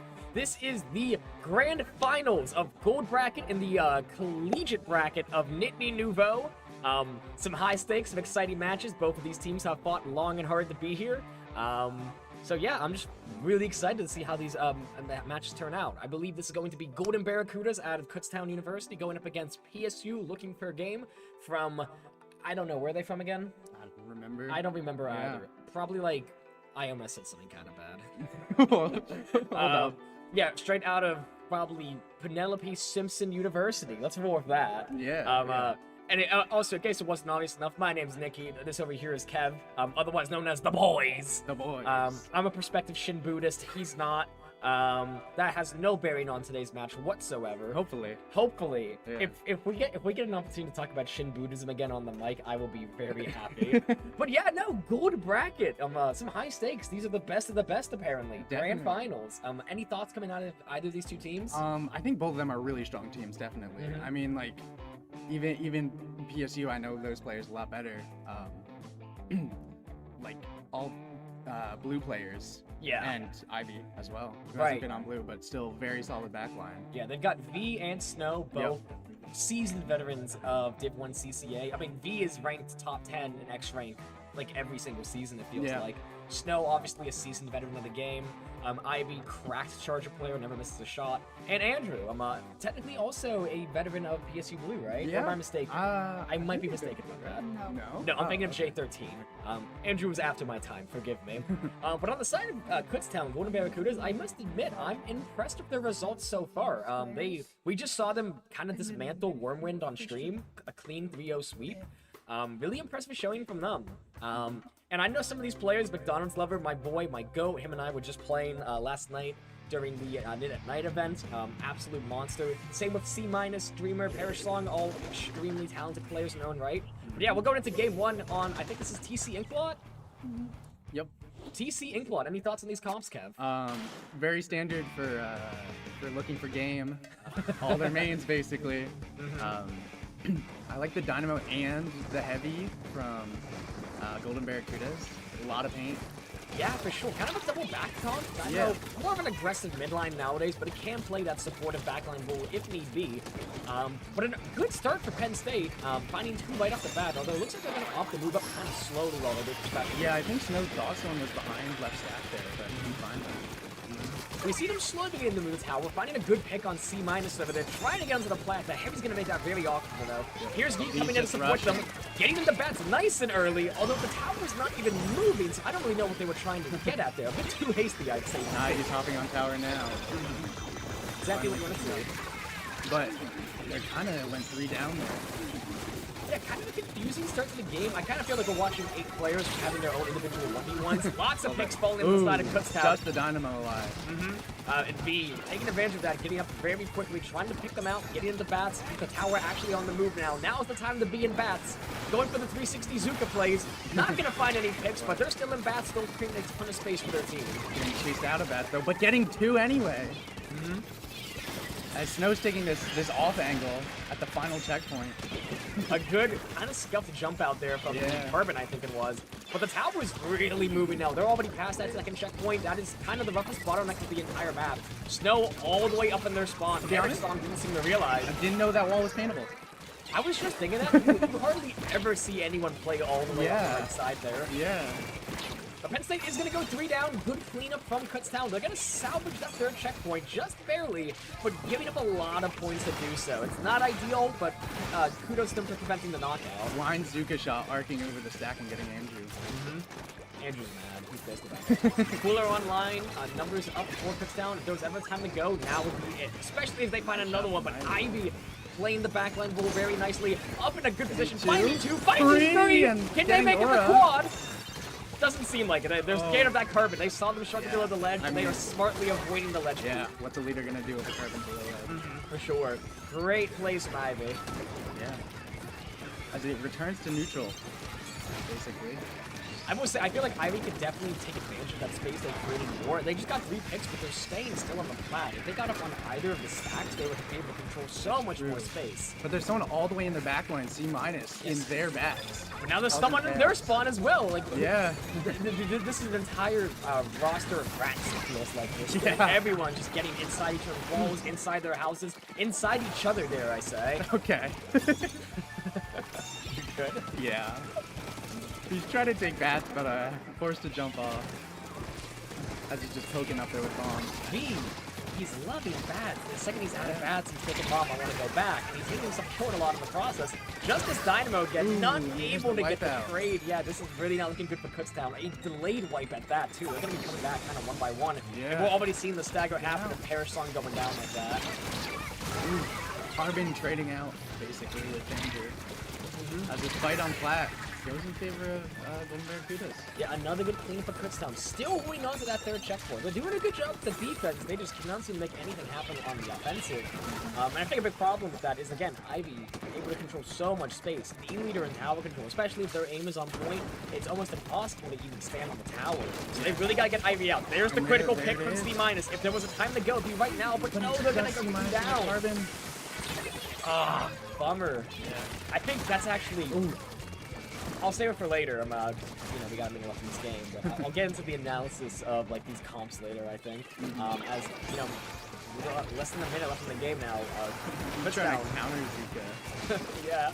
I mean, if you're Penn State right now, all you really need to do is just stall for time, get a few picks, push that tower as deep as any attention as you can. You really don't need to go for points anymore though. You can just put the tower on their side. You're doing a great job. Makes it even harder to push for them if they get overtime. For sure. And again, if you're Kutztown, about 30 seconds left in the game, like, the ball is very much in your court. You need to make something happen, pardon the expression, now or never, pretty much. 2v2 right now, but the Carbon's backing up, maybe afraid of this leader who has a aggressive position on the stack. And I don't blame them. Again, like, Ivy single-handedly stopped one of their earlier pushes, and a big aspect of playing backline is just the intimidation you wield. Even if you don't fire your gun, just having your laser pointed at someone or in a general direction can do so much to discourage your team from moving up. Definitely. There is the delayed wipe from Penn State. They take tower, and that's going to be game 1 in favor of Penn State. A pretty dominant showing from them, I'd say. Yeah, it was. But we'll see if that changes game 2. Absolutely. So yeah, what I was gonna say about these teams, I think the secret of looking for game, Penn State, right? The secret to their success is they have a combination of some extremely aggressive players mixed in with some extremely defensive players. And while you might think that will create a disconnect, it actually kind of works in their favor. Because what ends up happening is, if you take out these hyper aggro front lines, they're allowed to feed and like make some big plays, and if they die, it doesn't really matter because Ivy will still be alive to hold things down until they get back. If you go behind and you take out Ivy first, well, now you still have to deal with those hyper aggro front lines who could clean you up while you're stuck behind enemy lines like that, right? These players synergize extremely well, I think, where Ivy's able to enable some extremely aggressive play, and if Ivy dies, those extremely aggressive players have the chops to make up for his 1 in a million deaths. You know what I mean? Yeah. Totally. So yeah, these players, tremendous synergy, I'd say. It's a really, I've scrimmed this team before, I think, or a team very similar to them. I think they had Clue subbing in for Andrew, or maybe it was Snow. Just the combination of Ivy plus V or Snow, incredibly strong. It is an extremely frustrating wall to punch through because it feels like you basically need a wipeout in order to do anything. It is, because it feels like to fight V, you have to position really well, but it's hard to position really well when there's a leader constantly with its sights on you. 100%. And not to disrespect Andrew, I feel like we haven't mentioned him yet. He truly is the glue that holds them all together. Playing that midline well, role floating between a more frontline and backline kind of play style. He's always there to support them when they need it. Like, the support role always goes unnoticed, I feel like. Yeah, I feel like that's what happened to Andrews. I want to give the devil his due. Like, he really is that glue, that playing that crucial floater position that's keeping everything together. As 2 support players. Exactly, Yeah. right? Like, it's a thankless job. It is. It really is. On the side of Kutztown, one thing I wasn't going to mention, actually, is that we saw the Kraken heavy come out from Parrish Song that game, and I can't help but feel like, as a Kraken aficionado himself, I can't help but feel like that was a bit of a misplay. I'm of the opinion that Tower Control is Kraken's worst mode by a considerable margin, and I feel like the Krakens weren't getting a lot of value outside of being a panic button. I didn't notice them. And they seem to be flexing or switching back over to vanilla heavy. Yeah. Understanding the Kraken wasn't getting a lot of value, it seems like. On the side of Penn State, though, we see a vanilla charger come out from Ivy, which is rare. I feel like I only ever see the guy play Evo. Yes, but honestly, I was watching these guys scrim word very close to them. Ivy was pulling out vanilla charger on this map, and the quick wipeout. Yeah, it's an explosive start for Penn State. I feel like where we were going with that charger comment is, it makes a lot of sense. Vacuum and Rainmaker is the equivalent to free clearance if you can absolutely forward. And what the hell did that man die? What? I guess that was switching to V's. Yeah, that was really janky looking. But yeah, V's already way up in their spawn, getting 3 again. That's basically back-to-back wipeouts for Kutztown. Points here taking comes the down back. fast, and that's the back. This could just be the game, honestly. And he's not quite picking up quick enough though because the pedestal's not painted. There's another 3 down. There's the wipe. And there's the wipe. Just no. Probably gonna be the There's game. V jumping in, maybe. Gonna pop whale first. He's playing it safe, actually. I kind of agree with that play. The pedestal is painted. The Rainmaker is popped. V's too busy hyper-feeding, though. Play the objective, my guy. No! And they bring it to 1, and it's just Ivy left. Oh, I can't ever feel like if V stopped feeling himself up, if he got his ego in check and just played the objective, I feel like they would have knocked out. But alas, we have a game on our hands now. Yeah, it's not over. Ain't over to it. So Rainmaker is the mode where anything can happen, as I always say. One poorly timed wipeout for Penn State, and this game could honestly turn around. Yeah, literally. They still have 3.5 minutes left. McDonald's lover trying to make the move on Ivy, realizing that he needs to be dead if they're going to be able to get anything done. Missing the pick on Snow, though. That is absolutely tragic. Slosher cleaned it up though. He, looming large, going to get forced out by that bomb. Holding down that right checkpoint nicely, realizing that this is the way that most teams want to go. If they hold this check, they're going to be fine. A bit of an early back, I think, from Ivy there, but actually... Yeah, probably just to protect the Nazuka. No, it worked out, actually. Yeah, it did. Forgive me, Ivy. Your vacuum play was actually perfectly fine. As PSU is going to take mid here and get another push going. 10 missing the, that's not the back, I think that's the bucket 3 move. Yeah. I'm not entirely sure why Andrew wanted to fuck this individual in particular, but I mean, I get it, you know, like, sometimes when you have a deep connection with someone, you look at them and all you think is, man, I want you in particular. You know what I mean? Yeah. And you think that's what Andrew has to do with 100%. But yeah, we see Penn State threading the final checkpoint yet again. If Ivy gets his back, oh no, Ivy's the carrier. Ooh, here it But is. he's just running it, not gonna be able to get it. But it's just the bucket, and there's the wipeout. 3 up. 3 players alive. This is Pop it. it and go. Thank you, Penn Yep, State. there That's we how you. go. That's how you play in Game that 2. situation. Another explosive showing for Penn State. Is this Yeah. best of 5? Do you know? It should be, because for us it was a best of 5. Yeah, so I mean, assuming it is, we could maybe be going into the match point here pretty early on, actually. Again, this has been a very dominant showing for Penn State. Thank you. Being the lovely producer that he is, transitioning for us. Even though you were doing it the most of the time. Apparently I was. Yeah. Anyways, Umami Clamblitz, this is the worst map mode in the entire game. Do you have any thoughts on this one? I don't think it's the worst in the whole game. You're right, because like bluefin clams exist. Yeah, I think, yeah, Hammerhead's pretty bad. You had a rough go on Hammerhead last night. Yeah, I had a rough go on a lot. How was that? You know, no. What happens in the point stays in the point. I'm gonna honor Snow's word. But yeah, this map mode is incredibly choke heavy. If I'm gonna be so blunt, if Ivy gets set up on top mid, the game's already over pretty much. Yes, so lockout heavy, especially with the leader just able to see the whole, like, their entire way out. Right. Like your choices are go through the choke point or go through the deathbed. Yeah. And the leader has sights on both of them. Yep. So what are you gonna do? It's gonna fall to Dreamer, that bucket. Their strikes are gonna be absolutely vital for displacing the charger. But again, Snow and V cover Ivy's weaknesses so unbelievable that even when they manage to get a pick on Ivy, they still have those 2 incredibly strong players that push through. Like I said last time, I feel like to do anything against this team, you basically need a wipeout. Which, I mean, honestly, believe it or not, wipeouts are pretty difficult to get. Yeah. Not for a goat like you, I understand. For me, I have a hard time getting quads, so I do not blame Kutztown at all for kind of struggling right now. Especially against these 4. Right, again, these Super strong players. super strong players. Like, who let these people lobby up together? Well, V made the team. That sketchy bastard. Like, he can't just win one lane, he has to win them all, you know? That guy. I love him, but that I guy. actually noticed V was readied up, and then I'm ready.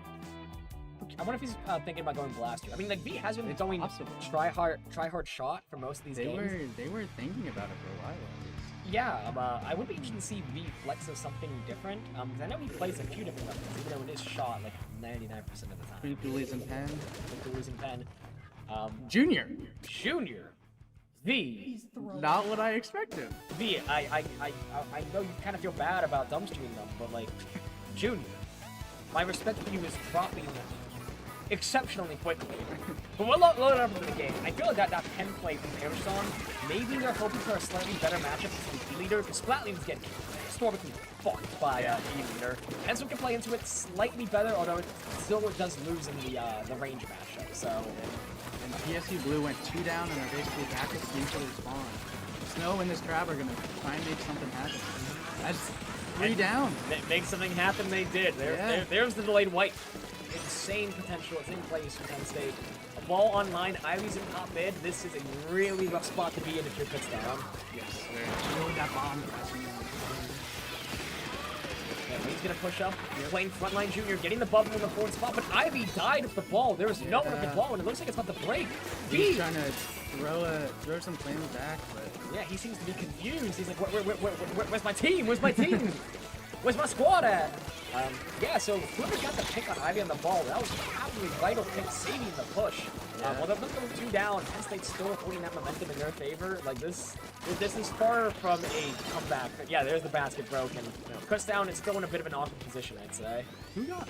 No, Of course it is, dude. he got behind him. Again, if he's the the kind flanking Junior. he's the kind of guy where it's like, if you're not in their spawn, frankly, what are you doing? Yeah. So, yeah. Thankfully, it was just that one ball that got in. Not a lot of points on the side of Penn State, so if you're Chris, you're not quitting over that, although you might quit over going 3 down yet again. Yeah, trying to take down that crab, but just not being able to. I can't help but feel like whenever you're using crab, you get murdered from the front.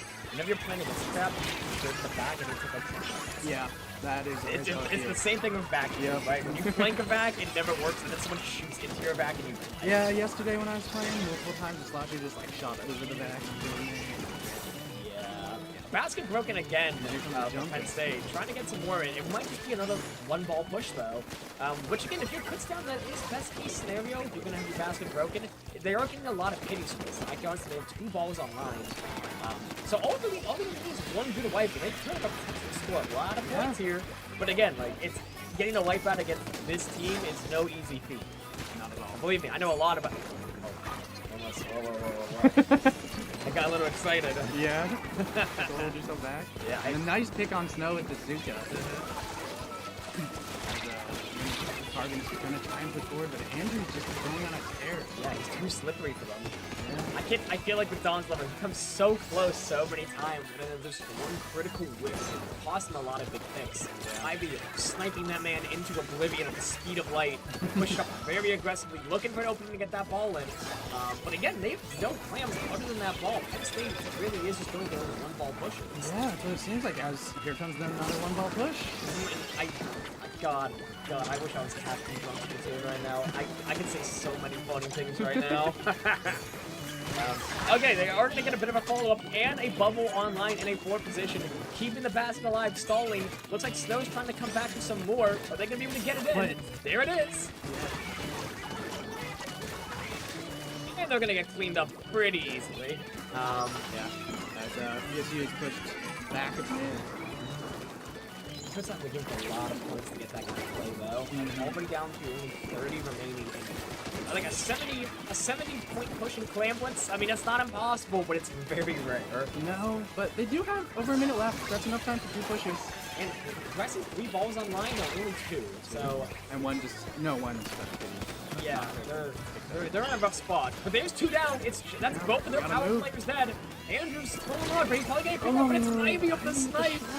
Like I said, you can take out all the Slayers, but Ivy just does not die and he does not miss. Basket broken though.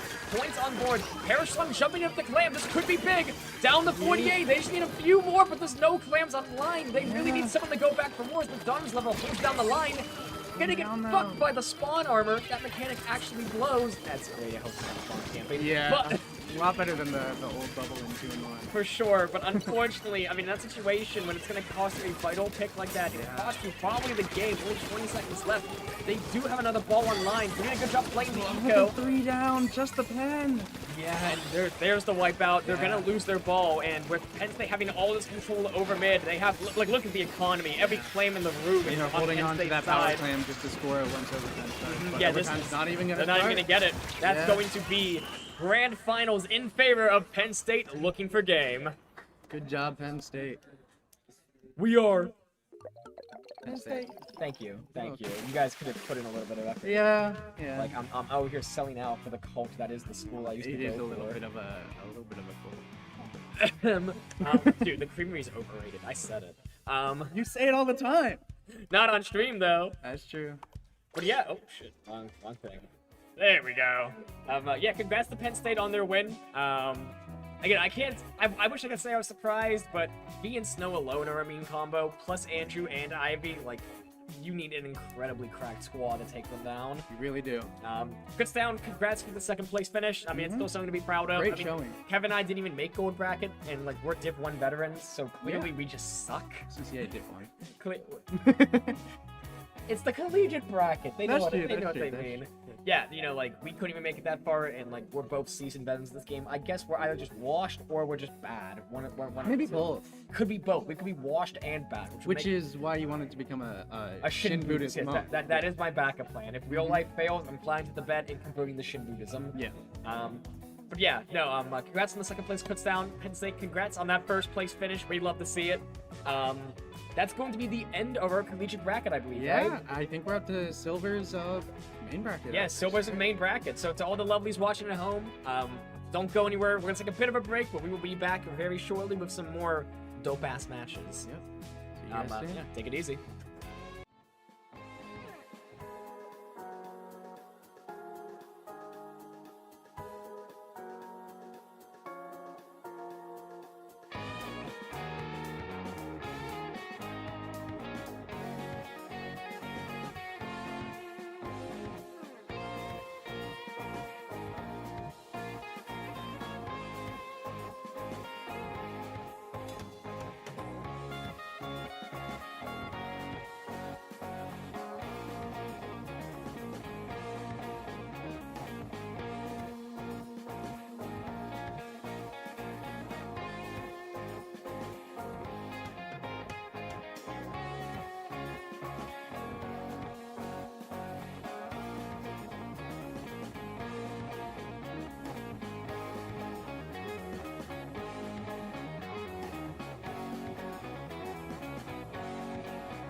Welcome back, everyone. It's the moment you've all been waiting for. This is PSU Splatoon coming at you live. Shut the hell up, Jay. I actually really appreciate that bit. You're hilarious.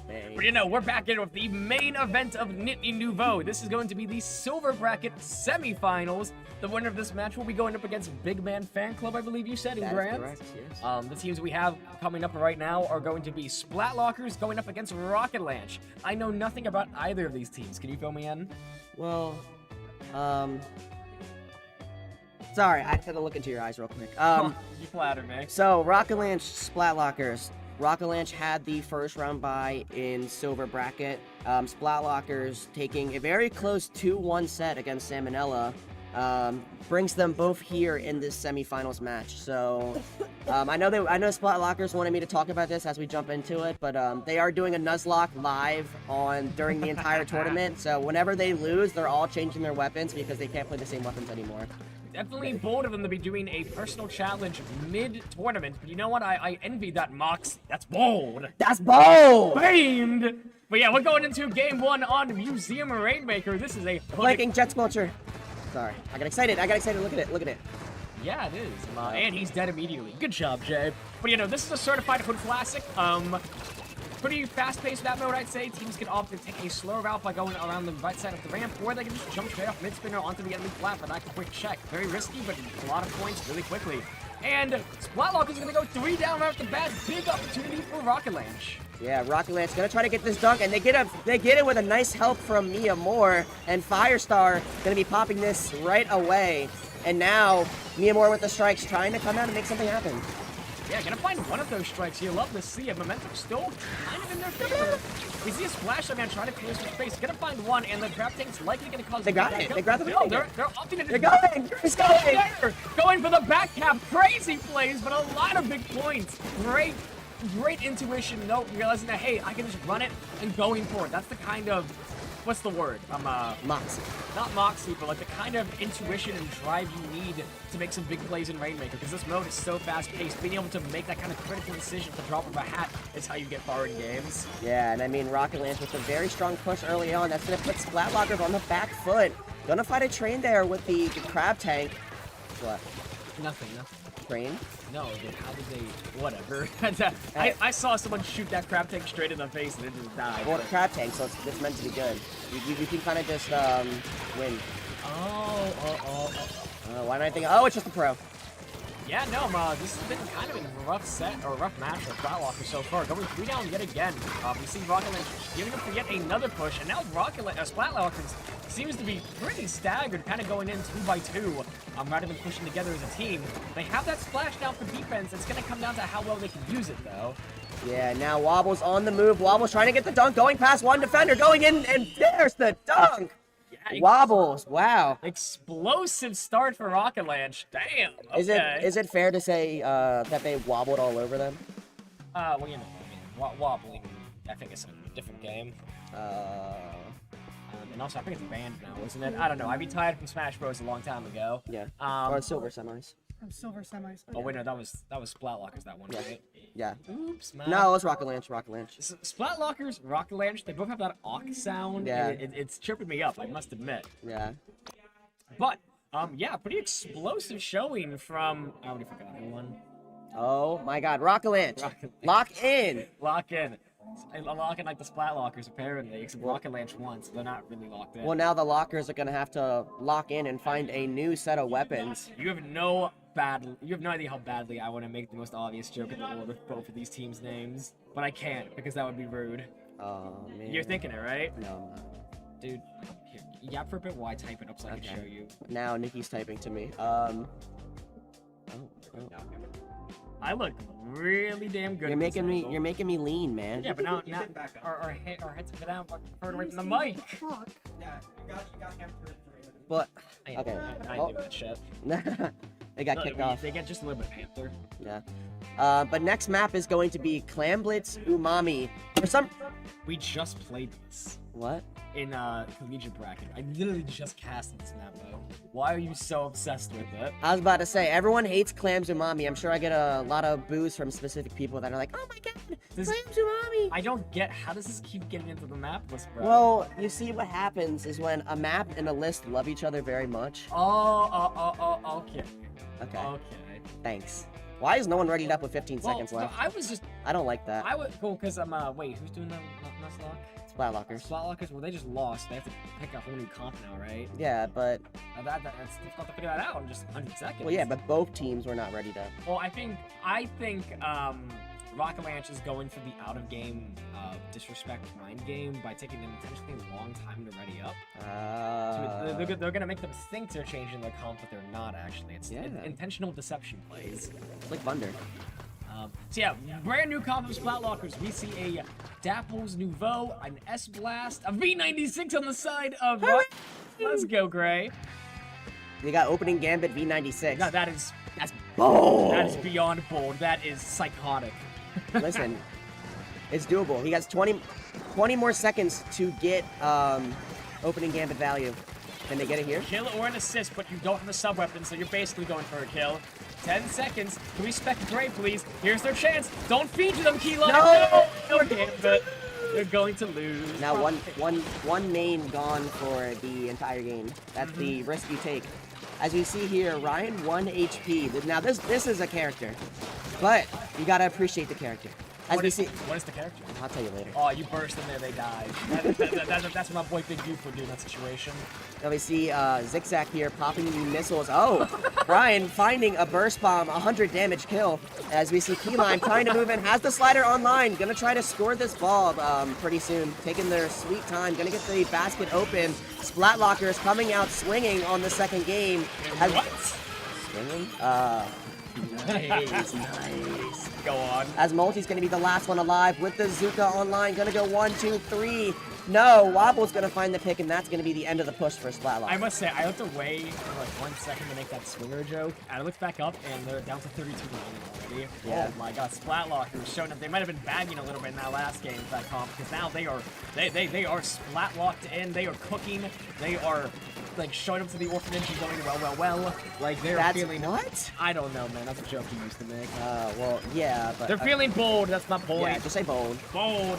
But yeah, it's very interesting to see, especially because if you know a little bit about these players, like Multi, Keyline, now they're playing their main weapons this time around. Keyline playing the Dapple abilities, putting it all out on the line here, and Multi playing the Mini is something they play pretty often in comp. I'm curious to see when they're going to bust out their main, the Charger, or the Rapid Blaster, eventually when they're running on their last leg. I mean, yeah, like, when you're doing this kind of challenge in a tournament, this is where being able to flex to multiple different weapons really comes into play. Like, if you're one trick and you lose in game one, then what are you going to do, right? Yeah. I know in your case, for instance, if you lock on Interest, you can easily, very happily flex to Thunder, but Well, some players don't have that kind of flexibility. Just like Thunder. But yeah, basket open again for Splatlockers. Past the penalty, they seem to be running out of steam, but no, going back for a few more. Wobble's going to clean up the picks with Gray there. Gotta stop the push, salvaging the game. Not quite a knockout yet, but they did lose a few more points, and now Splatlockers' penalty is as low as it can be, effectively. So they're gonna have a really easy time getting some more points on their next push. I dare I say, one more push like that for Splatlockers, and Rocket Launch probably isn't gonna get another chance. Yeah, to see here, it's going to be 2 numbers down, so this is Rocket Launch's chance to move back in. We see Miyamura on this T-Tech trying to make something happen, trying to get some pressure coming in, taking some space, finding 1, finding 2, trying to get enough clamps for a power clamp. Going to be fighting Multi here, but electing to fight, but no, gets picked off. Yeah, they got a little bit overzealous there. Saw the one defending the basket, try to turn back, and found themselves in a really awkward pincer. Some good teamwork on the side of Splatlockers there. It looks like both teams are kind of falling back in the neutral. Eco definitely in favor of Rocket Launch, though. Yeah, I mean, Splatlockers doesn't really have to move up. They have a very big lead going into the last 90 seconds of the match, but Ryan does not care. Ryan trying to get more picks as much as they can, and now it's going to be the numbers favored for Splatlockers. Again, the way they've been pushing, the amount of points they can get each push, one more good push, they'll probably to secure the knockout. It's just a matter of if they want to take that risk, potentially wipe out and give Rocket Launch a really big opportunity to get back in there. Well, they got 2 power clans plus change, and they have the Reslider keys online. They're going to be passing the ball, no, picking it up, passing the ball, no, not picking it up, and that's going to be numbers up. Here comes the slider. That's goal! Oh, but the vacuum's gonna suck that up. No! I imagine on their screen that looked a lot more normal. On ours, because it's like spectator lag and kind of stuff. But basket is open. Ryan with a lot of clams. He's gonna pop Booyah first, but he has to get in there quick. The basket's about to close if he doesn't get in there fast enough. Yeah. Oh, they keep it open. Keep it alive. Ryan has enough to knock it out. One more, and that's going to do it. Tied up 1 apiece. Splatlockers, Rocket Launch. We're getting a game 3 here, folks. Yeah, is this best of 3? Yeah. Okay, cool. Yeah, showing that we got to sit on our hands now. That first loss, not getting to them too bad. Came back with a vengeance. Came back swinging with a big win. That felt like a very dominant win for Splatlockers, honestly. Like, it wasn't like a clean 100-0 sweep, but as far as Clamblitz goes, that's about as dominant of a win as you can get. Just constantly breaking the basket, constantly in a forward position. It felt like the economy was always in their favor, except for that one moment where Rocket Launch got a decent 3-down situation. But like the one push they had got absolutely destroyed by that T-Tech, I think. Yeah. So just a really dominant showing from Splatlockers. Truthfully, I have no idea who's gonna win this third game. I guess you could say they pulled the paper out on the Rocket Launch. Get it? Like, okay, money match right now. Okay. Best of 3, best of 1. Best of 1. Best of 1. Okay, this is for a lot of money, people. Okay, ready? I always go rock. Okay. I always go rock. Okay. I trusted you. Oh my goodness! That's what I like about you, because you trust me, you know? Just like Thunder. That makes me.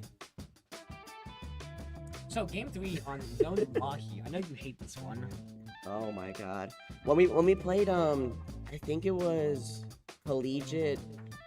Oh no, I think it was either round 4 of main or round 3 of Collegiate. It went from Clamblitz Mincemeat to Zones Mahi, and that's when I was like, why did I do this to myself? Yeah, you made the map list. You have no one to blame but yourself. Like, I you mean, can pick any maps you want, and you pick the ones you don't like. Name me a better map. Then Zones Mahi? Well, that's pretty easy, because Zones Mahi's not that good. Zones Mahi's great. It's not. I like you spend half the game paying a tax to Nintendo of, I want to unlock a C tier map. I don't want to play on the F tier map anymore. That's literally what it is. And yeah, that is a fair analysis. And it's just Blaster. Look, Blaster's just gonna sit on the ledge the whole time. Dude, Blaster, I don't even know her, bro. Dap me up. Oh, that was a good one. Nice. As much as we have space we had available. Gray going over to that 52 gal. I feel like 52 is what they normally play, right? Yeah. Yeah, the 96 was definitely bold for them. I kind of feel like their vacuums weren't getting a lot of value. Shout out to those Dowser Ghoulies coming out. Oh yeah, you're right. Oh, Splatlockers is running. Oh, great, careful. Splatlockers is running a completely different comp yet again, if I'm not mistaken, which is strange considering that they did not lose. I mean, maybe they want to save that comp as in like they want to test it out, and if they get put into losers, that's gonna be like their last resort. Oh, don't say last resort. You don't test them like that. Yeah. But yeah, no, a lot of back and forth on the zone right now. That team able to get a strong hold. But Splatlockers is going to go 3 down. Just that Blaster kind of stuck in spawn, I think. No, they're they're going to get murdered by the Dynamo. That man's life flashed before their eyes. And we're about to unlock that C-tier map, as you said.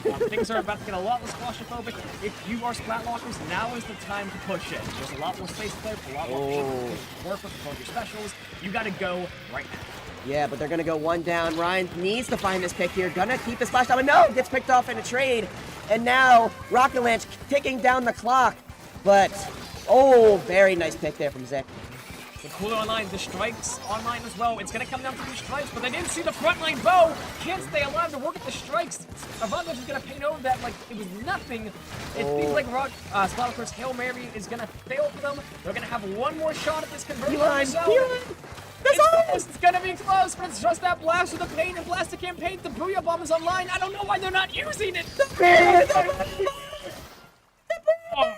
Oh, I mean, in their defense, I think Aerospray paints the zone better, because Booyah Bomb, you gotta get up you have to wait like 5 seconds. You're right. It's- I see the logic, but I do think the Booyah Bomb to clear people off the zone so you could paint it for free would have been the play. That's true, but if they had just a bit more time. They were the only ones holding the zone at the neutral, so they kind of just were forced in a it was situation. definitely a tricky situation, and Yeah. one that, truthfully, I'm not sure if I would have done the right thing myself.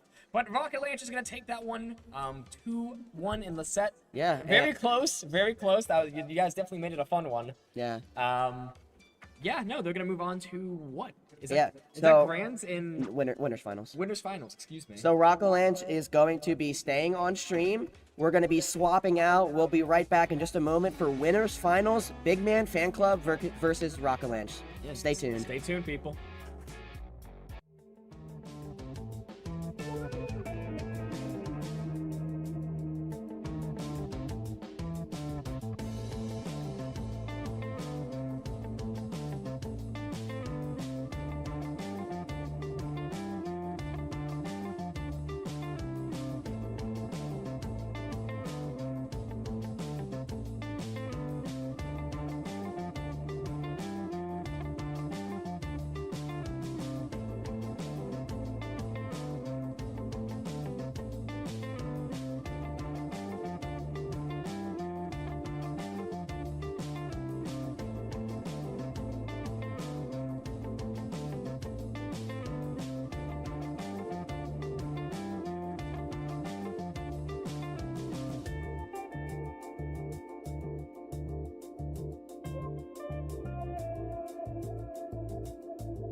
right, and we are back with the silver semi-finals? Silver winners semifinals. Silver winners semifinals, yes.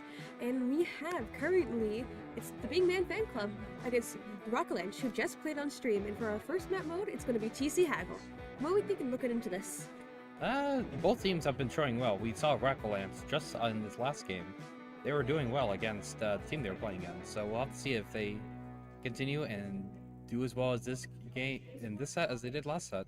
Absolutely, and I'm wondering if we're going to see some of the backline options come out, considering 10's going to be such a strong point here holding for when you're trying to push through, both for defense and offense. Indeed. Hagglefish is known for having that tent on both sides of mid. That's really good positioning for chargers and other backline weapons in general. It's definitely going to be coming down to an interesting match today, as we just wait and see how people can get out, get to key places, get to tent, get to that brutal choke point, known as the checkpoints on TC Haggle. Indeed. As I mean, there's also additional upper ground once you get past that first checkpoint. You have the under canopy, you've got the blocks. There's a lot of open areas for defenders to hold down that area and contest getting past that point. So whatever team can manage to get past the first and second checkpoint, they've probably won the game. Yes. It's a landslide, or snowball. One of the many snowball map modes that you have here. But you never know. Things can always change. It was finals. Okay, finals. I lied. Whoa. My apologies. I'm missing your names. But here we are, moving on to the winners bracket silver finals match. Alright, and it looks like this. We have a Dynamo out on both sides, along with the Stringer back on Rockland. Definitely some interesting comp picks here. Yeah, and you see that Chump's Tri-String are running two mains of special charge up. They're going to be opening the pro Chums. Take this a large, wide open area of mid here. Yeah, super interesting picks of both teams from Dynamo, and the reason it comes out early, trying to find one, not only getting picked off by the down here, I hope the two go down inside of Rockland. Yeah, that Blaster's going on sweet, getting two, and then finding, getting that assist on the third. Big Man Fan Club takes the tower first with Waffle, as they're slowly making away, getting to the first check. Indeed. They're going to have an issue getting up to the top area, but they do have a Blaster and the Dynamo, which both excel at hitting over ledges. Yeah, and the Dread's definitely putting in the work right now, being able to hold off as they try and hold the... I can never remember what it's called, but... I don't know. It looks like fucking Big Man Fan Club coming out to a very strong start here. Already going to that third checkpoint. Yeah, Big Man Fan is putting a lot of pressure here on the Rockland. They're going to have one shot here to try and force them back. With two go down, they can't tag with another one going down, so this might be Big Man Fan Club's game. Yeah, it's just that T-Tech. It's not liking they're going to be able to take the tower, and that's going to be game one for Big Man Fan Club. Yep, what a...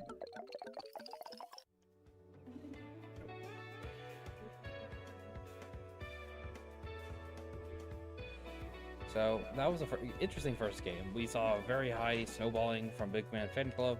They were able to stomp over Rockland and be able to just keep them staggered and keep them down. Yeah, that's Haggle.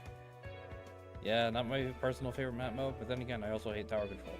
I'm a big fan of tower control, but I'm not a Haggle fan. I hate tower control. Yeah, you play Wunder. Yes. So I hate tower control. I play Chargers. So I'm biased. But moving on for match number 2, we are going into Rainmaker Manta Maria. And I'm looking to see if those Dynamos are going to... Not Dynamos. The Dynamo and the Dreadbringer are going to stay here. Because those are definitely good picks for this Wally map. Indeed. I definitely concur with that. I am very interested to see if they're going to stick with that comp or try to switch based on what the other team was playing. See. So another snowball map, here we go. Although it's a bit more difficult. Getting through the street after that first checkpoint. Indeed. Well, a lot of teams are also known for jumping the gap on the right side to get that early checkpoint without getting contested. We'll see if either team opts to go for that one. Yeah, it's definitely something both teams should keep an eye on because you never know who's going to do that. You don't want to let them slip by you. Yeah, like you just don't watch the jump for a good like 10 seconds, and that's a checkpoint for the other team. Tragic. Plus, it allows him to sneak up the wall too and drop into your bunker. And that's a nice, strong position if both teams want to hold. Yeah, well, this is definitely better than the other checkpoint. Alright, here we are. Let's see what the both teams have. Glad to see that Dynamo returning on the side of Big Man Fan Club. And looks like we have the Wellstring on the side of Rockland. Both teams have a dread as well. Indeed. A bit slightly different comp, but mostly the same. Yeah, definitely will get the job done. Especially with that bubble, that'll be nice getting through that choke point right there. Yeah, we have to see the Charge Turner taking a hold of bunker as well as the Turnip Duck here trying to hold off in bunker with the slider. Rockland picks up the lane and it's just Turnip Duck here trying to push for this first check.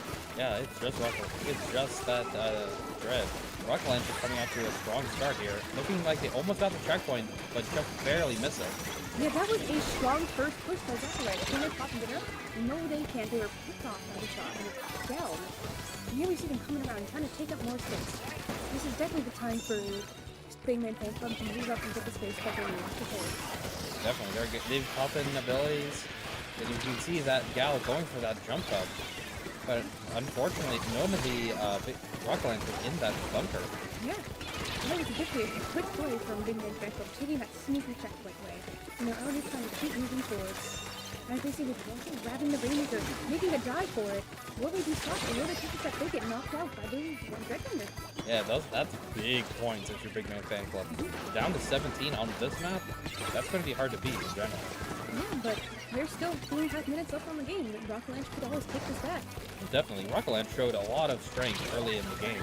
So I'm hoping that can come back and they can show that this is not going to be an easy whole set. Absolutely, they've shown that they have the potential to get the motion going. And I'm sure that they can put up a great fight once they get that done. Yeah, but it looks for now that it's still in Big Man Fan Club's court. They've got the Rainmaker, they've gotten top specials, and they've got Rockland on the back foot. Two going down. This Rainmaker is still playing it nice and patient, which we love to see in Rainmaker. As it's finally going to the top, trying to race to the checkpoint. Will they get it? No, they get picked off right before they get the check. It's just the time well standing on Big Man Fan Club. Indeed. There's going to be a lot of space to come back from Rockland here. Rockland's definitely done a great job holding the defense here and keeping that space. They haven't let them knock out, so you better take that. Oh yeah, definitely. That's not something that can be easily be done. Especially on this map, defending that last final checkpoint, that's harder than defending any of the other ones, in my opinion. Absolutely. Let's hope that they can take this space. They're trying to take the re-slider coming in, but a counter slider comes in and gets the other side. Indeed, that was a... Fish on fish fight. Fish fight. Fish fight. Fish fight, fish fight. As we see that, oh, they tried taking that checkpoint, but they got picked off right there. Dynamo going off and beheading the Rainmaker there. And now the Dynamo is here controlling space, playing aggressive, waiting for the rest of the team to catch up. Yeah, Rockland's thinking he's going to need to get that Dynamo out of the picture if they want to take more space. It's such a solid hit. Okay, especially on it. Indeed, looks like Dread's going to find the Volstring here. And that's 3 down on the side of Rockland. Now it's the time for Big Man Fan Club to really get up and take that space, not allowing Rockland to come and stop their push. And so getting back to that final narrow area, everyone getting picked off by a bomb. Volstring finding one on Big Man Fan Club. It's numbers down for Big Man Fan Club, and all 4 of Rocklands are up. I'd like to say the Wellstring is doing a great job right now, holding the space, just chipping away. Oh, definitely, I agree. I'm feeling that this Volstring has been doing a lot better than the bow they were playing in the last map. And the Ranger, like we said, with 2 down, 3 on Rockland. And that is a right on this side of Rockland. Big Man Fan Club should use this to take their space and really get that momentum going and hopefully get the knockout before Rockland can get it. Pick up the Rainmaker. They probably just couldn't stall because it's... I mean, I guess stalling, but like, come on. Fish Fish beckons you. Claim the fish. Or no, looks like it's just going to be stalling here on this side of Game and Jacob. Just really trying to hold Rockland, not wanting to give them a chance to get another push in. They want to seal their victory. And Ian's just been going through as Big Man Fan Club's gal and just decimating Rockland. Getting Aura early and just holding him for almost the entire time. Yeah, and we see the gal on the side of Rockland here. They're making one last effort, trying to get the momentum up and back up again. Can they do it with the last 5 seconds? They'll have to make a great push here, but they've got... I think they can do it. Yeah, to pick up the Rainmaker. Ooh, they did, but unfortunately goes down to that Reef Slider. And that'll be game 2 in favor of Big Man Fan Club. Fish in San Diego. That was a pretty good second game, though we did see that Rockland at the start of the game did have the means to be able to take control and hold turf and keep things going. Yeah, absolutely. They've been putting up a great fight. I'm definitely sure that they can take this. It's still not over. Even though it might be 2-0, but there's always the momentum you have to keep with momentum of. It's not over till it's over. Oh, definitely. Alright, and we are going into Clam Blitz on Scorch Gorge. Ugh. Stallfest after 2 slow snowballs. I mean, this could be what Rockland needs. A game where they don't get snowballed on. They could definitely show up and that they prove that they're better at Stallfest than snowball maps.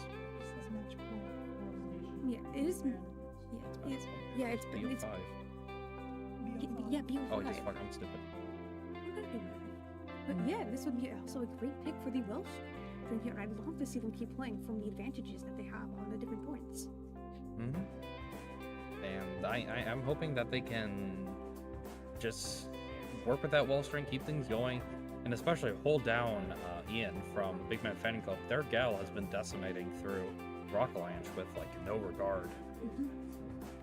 But yeah, will Walker Lynch be able to put up a fight and stop Big Man from taking the win here, carrying it on to a game 4, or will Big Man Fan Club take it as a 3-0 right now for Silver's Winners Bracket Finals? Indeed. Well, we shall see. I'm hoping that this ends up being a good game. We've been seeing a lot of Reef Sliders come out in the past 2 games, and Reef Slider's pretty good on Scorched Clams. Especially with under that basket, big area, 1 slider, it could just kill 3 people. You better hope you're not throwing any balls. True. Technically, if you do slide, sliding into the baskets on either team does run the risk of, if you have a ball, the ball will just fucking, it always gravitates towards the edge of the map and just flies off. Yeah. So, we don't want the Void to claim another victim. The Void likes balls. That's kind of freaky. Anyway, here we are moving into our first match. Final game point match here on Scorch Clams. Indeed. Let's see what comps we got here. Return of the Dynamo Busters. Big Man Fan Club sticking to what they're doing well. And switching out for the custom jet here. I'm a fan of that pick. I'm a fan of that. I'm definitely a fan of that, but that's a major comp change on the side of Rockland. We got 3 brand new weapons. It looks like they're trying to go for a more aggressive approach here, wanting to take the space and not get run over. They've been seeing that their comp has not been working these past 2 games. I'm guessing they really wanted to try switching everything up and see how it goes. I mean, already getting looking to get one more on the side. But chasing down the last power pick. And that is 3. Now this would be the time for Big Man Fan Club to move up and really get their plans together. Yeah, that was an effective quad coming out from Ian on the gal. That's really strong for them, and it's going to give Big Man Fan Club the first scores of this game. We got the strikes here on the side of Rockland, looking to clear Big Man Fan Club. Although Big Man Fan Club stays strong, slowly chipping away at this goal, and really for the teams to get back so they can hopefully get more of the top. Indeed, it looks like they're slowly positioning out their clams, trying to keep the basket open for a long spot, but here we see a slider, not finding any, but eventually going down to that jet. Yeah, and that is a good strong push, but now it is the time for Rockland to make it up again. They've got the room online, so it's going to take the time for them to get back together and regroup and really get control of the mid they need. Yeah, you could really chalk up this early scoring to the unfortunate play that Ian made in getting those essentially 4 picks right at the start of the game. And that was a great pick in that splash down auto striker. Finding too. This is definitely the time where Rocklanch can claim their stake and get control of the combo again. Yeah, now they actually have the aggressive options, but unfortunately you see that T-Tech going down to what looks like their spread. Yeah. It's definitely a little bit slower on the side of Rocklanch here with them getting back. And they're keeping the space that they have. Although, yeah. Big Man Fanclub is not only a big fan of Big Man, but a big fan of clams. Hell yeah, that's a cool ass drawing. Hopefully, they like those claims and they like them in the opponent's basket even better. Exactly. We're starting to see with a resetter online. Big Man Fanclub looking to make another push as their blaster goes down, however. But to go down on the side of Rocklanch, this could be the perfect time for Big Man Fanclub to make their push. Yeah, it's unfortunately looking like Rocketlanch keeps like getting separated more and more and keeps fighting 1v1, which isn't going to work against the three to four dueling weapons that Big Man Fanclub has. Absolutely. And they gotta work on clearing the out of their side, especially that guy. Take up a lot of space. Oh, definitely. Oh, and while we have these pockets coming in from the flank on over Grates. Are they gonna try and keep the basket open, or are they just gonna let it go? Oh, one tries to go keep the basket open, but unfortunately it's too late. And they get jumped. Executed. Tried to escape into the enemy spawn, but that's not going to work when the enemy team is actively spawning. So it's always worth a shot. With 2 minutes ticking down on the clock, Big Man have to jump to secure dreams. But I'm sure that Rockland, if two specials online, they'll have the time to make a head. And there comes those specials, but they are holding on to that splash now. Hopefully they can find a good opportunity to use it, but they go down. Now they're out of specials, and it's looking like Big Man Fanclub's got the advantage here. Yeah, and now they're going 2 down. Big Man Fanclub still holds most of the power. Indeed. That Dynamo getting close to having a ball and just feeling no rush to push it forward for some warnings. They can just, Big Man Fanclub can take this easy and just wait back. Yeah, they're taking their seat. Ooh, the T-Tech finding one, going for another one, finding a second one. What a huge A play. lot of space made, but they retreat back into their own spawn, not trying to take mid. I think that was a great play from the T-Tech there. It looked like they wanted to get off the strikes and not risking dying. Or the back to try and claim that space. Indeed. Right, with less than 1 minute ticking down on the clock. Big Man Fanclub is really keeping Rocklanch on their feet, putting out the pressure and not letting them get out of their spot. Definitely. Rockland does have that pity clamp, and that's probably going to be their saving grace here, but it looks like Big Man Fanclub is going to go for another approach. Dropping a slider, not finding anyone, and going down, and the Rebel also following just after.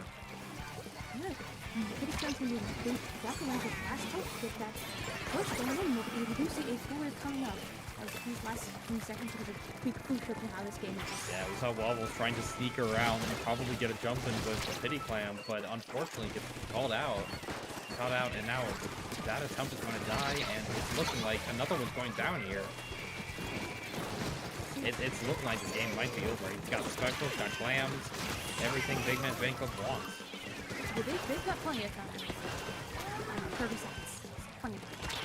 And they try to still make that one last push and get the Rocklanch going 2 down. Yeah, it's just the Nautilus.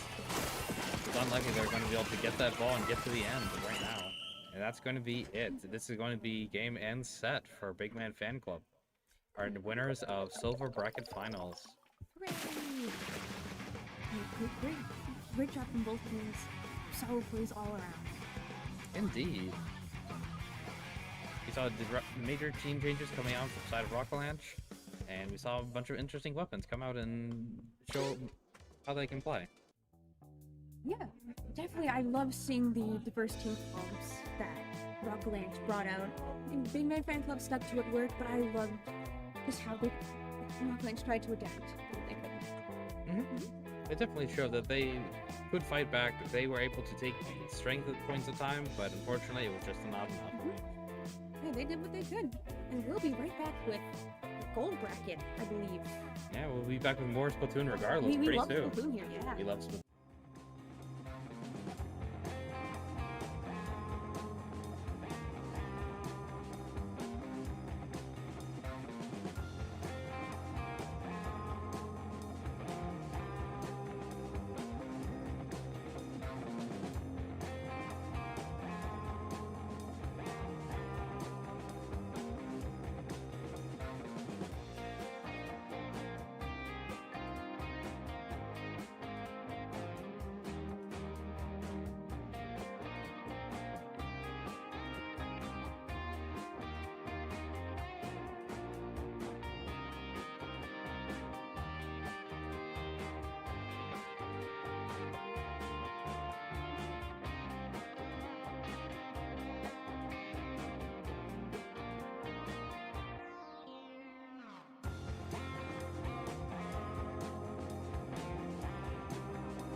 Hello! We are back again for which round is this? This is quarter loser. I think it's losers quarters. Losers quarters, right? Silver bracket. Yeah, silver bracket.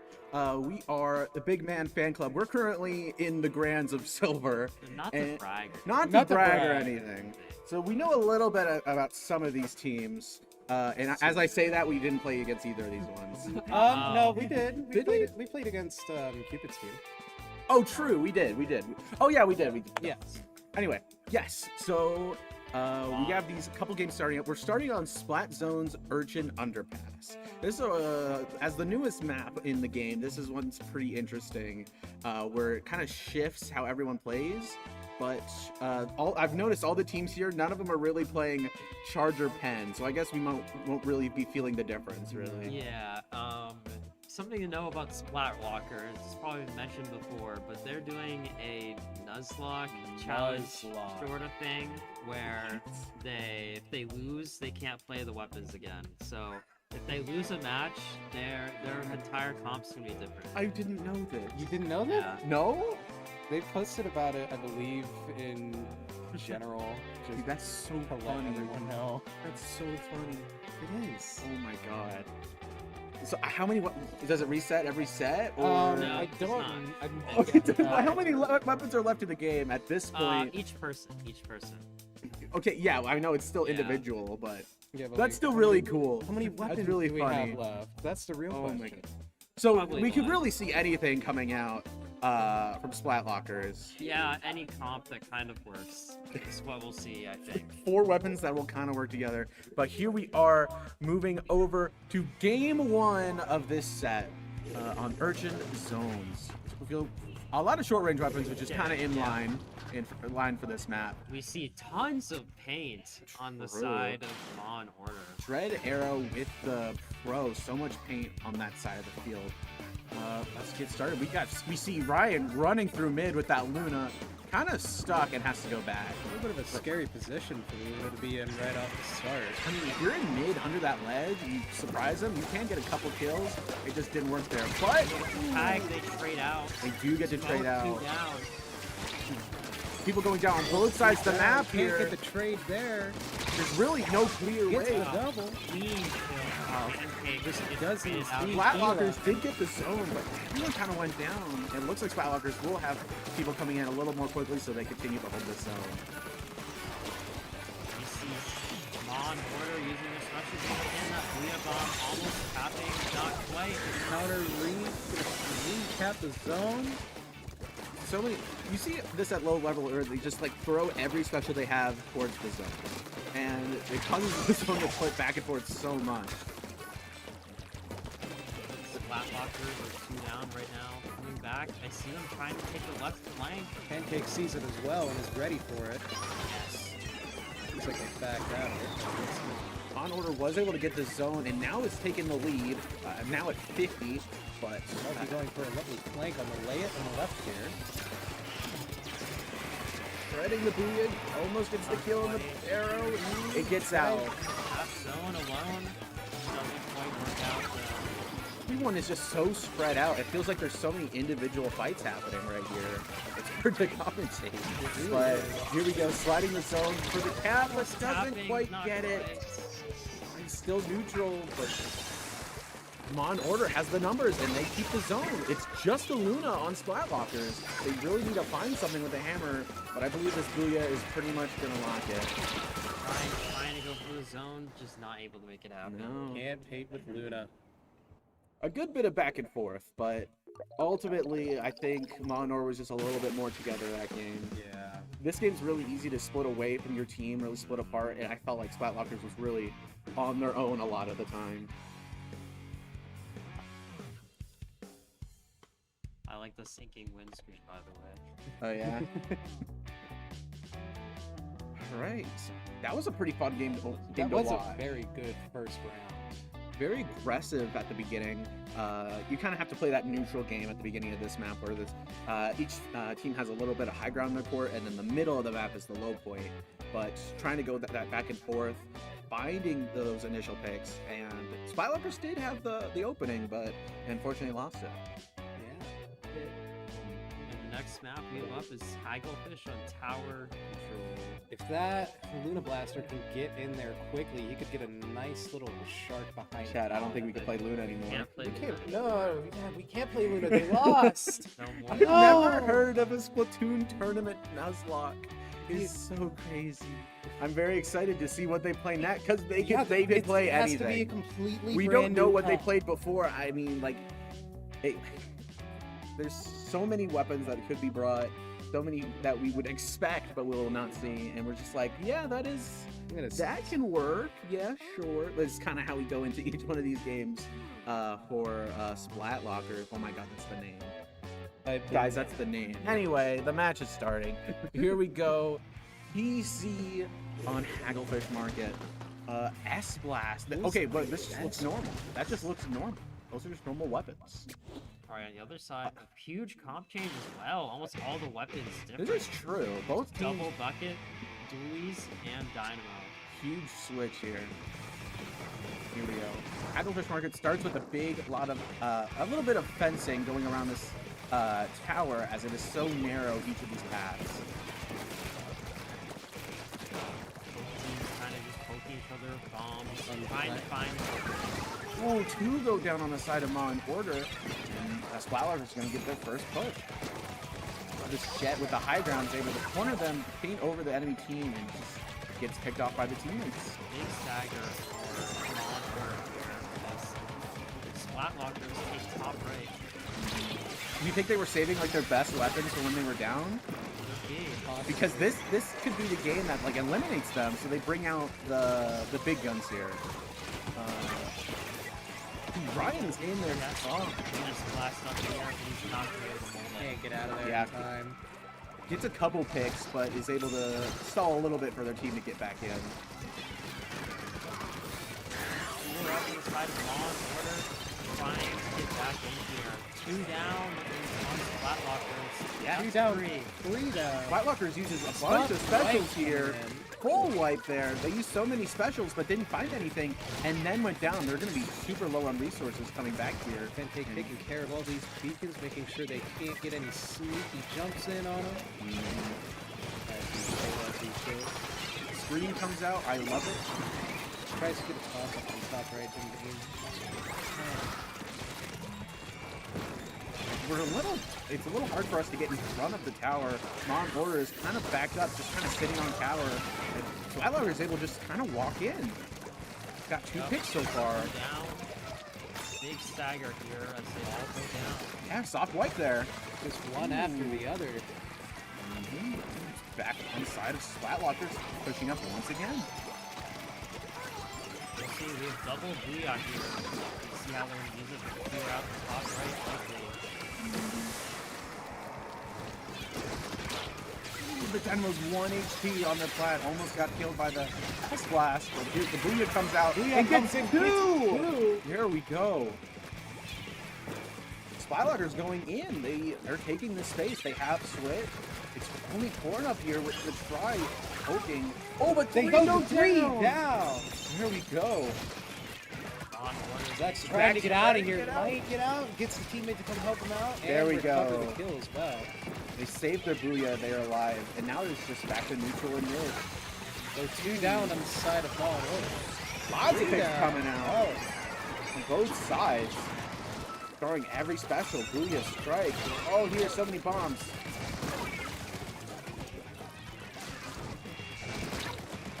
Now Mon Order is getting a new golden mid. The Dynamo from Just Too Blue gets 2 picks and is coolered up. Gets a third. Last one, can they get the quad? Go for it. Oh, and that just comes knocked out. by. Von Order having a big chance to take lead here as they have Husper Ryan Penn coming top from right. left. Notices the flank, it is so close. Trades it out. Pick. The teammates. That Ooh. flank is what stopped that push. Yes. It really stalled them and allowed their team to walk in and get the picks. Really did. Riot went in and got a couple kills there. And we got a new push here.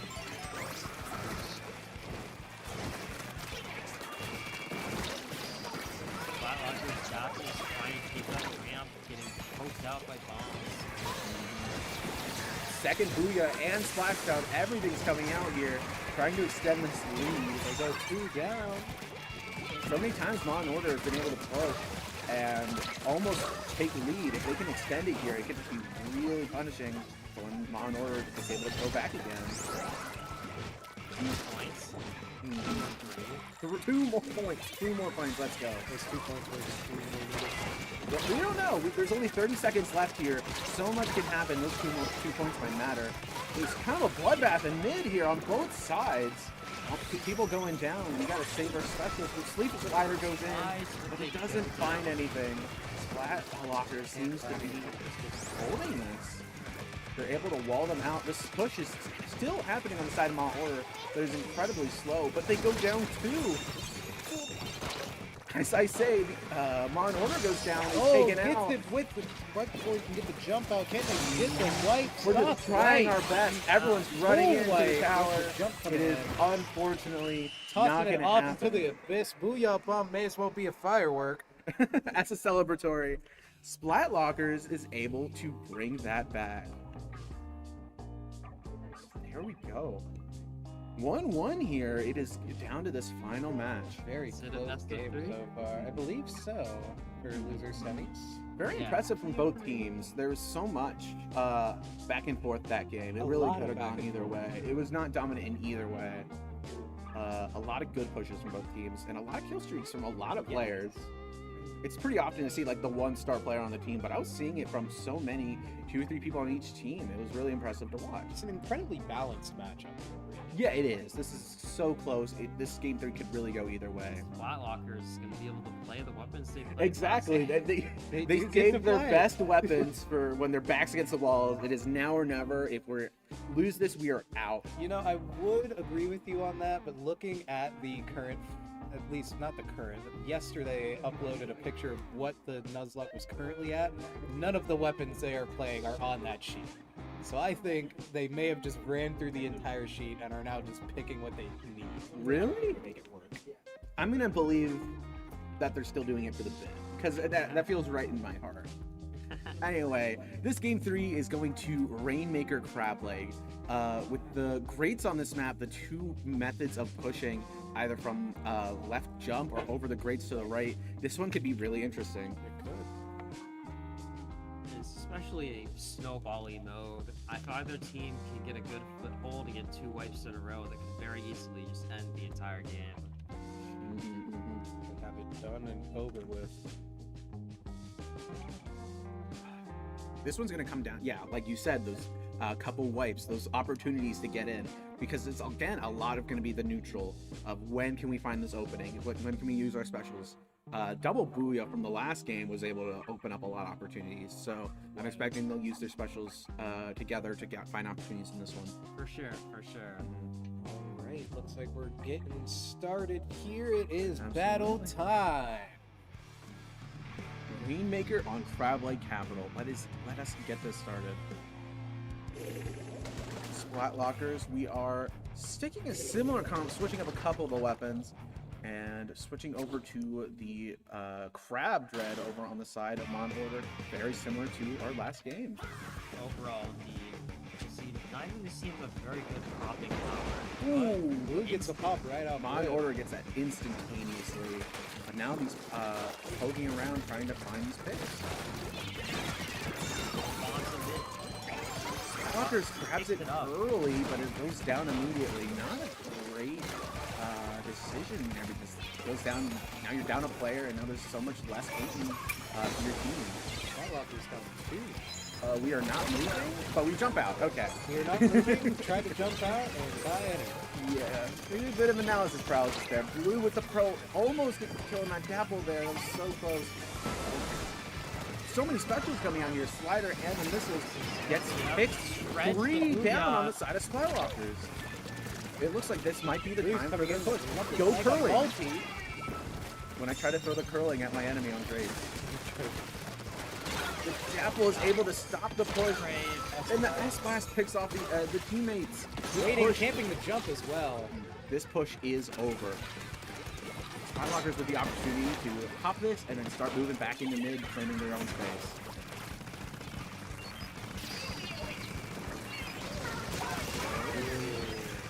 Trading out.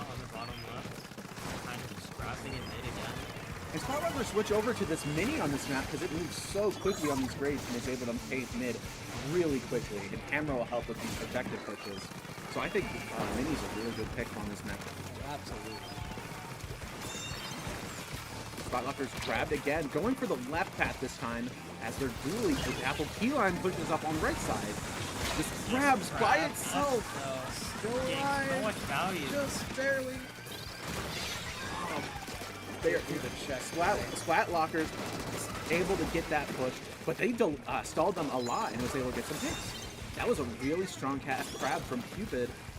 They were able to stop. Oh, Order just coming right back in, trying to make something happen. Wiped. A little bit too quick there. Didn't have any teammates to back him up. Yeah. I really wanted to get that beacon in that corner. You want that beacon so bad. Oh, a little fighting here up on the grades. Can we live for fighters? We do live the... Oh my god. These wipes back and forth on both teams. This is such a close map. S-Blast jumps in this weak, but does not find anything in their jump. Mon Order's a little backed up, even though they got a wipe. They didn't take much space with it. But 2 kills here, they are now able to take mid and start looking for the next one. Try kicker pick? No. S-Flash just clawing him out. S-Blast on those ledge. You really can't approach it. You need to use something, some kind of range to stop that. S-Flash getting another pick. Can he get one more? Seems like maybe he ran out of ink there. Couple specials ready on the side of Splatlockers. Let's see. 3 on the top right from Mon Order. They're really brute. We'll see if the Booyah Bomb can do something here. Stop that range. All 3 of them in that area. Huge value from that Booyah. Was able to move them. Not a lot of picks, surprisingly. Yeah, Splatlockers is going to need some kind of momentum. Maybe 3 down, maybe 4 down. There we go. Here are the picks. Here are the picks are coming. About 1 minute remaining. The lead is in the Splatlockers with a push to 54. And Mon Order doesn't have check yet. A bomb kill for Reno and they go 2 down. Giving Mon Order one more chance to push. Mon Order grabs the range. Now just looking for a couple picks to begin a push. Fight. Crab. Crab is popped in mid, but is surrounded, so he doesn't get a lot. Gets one.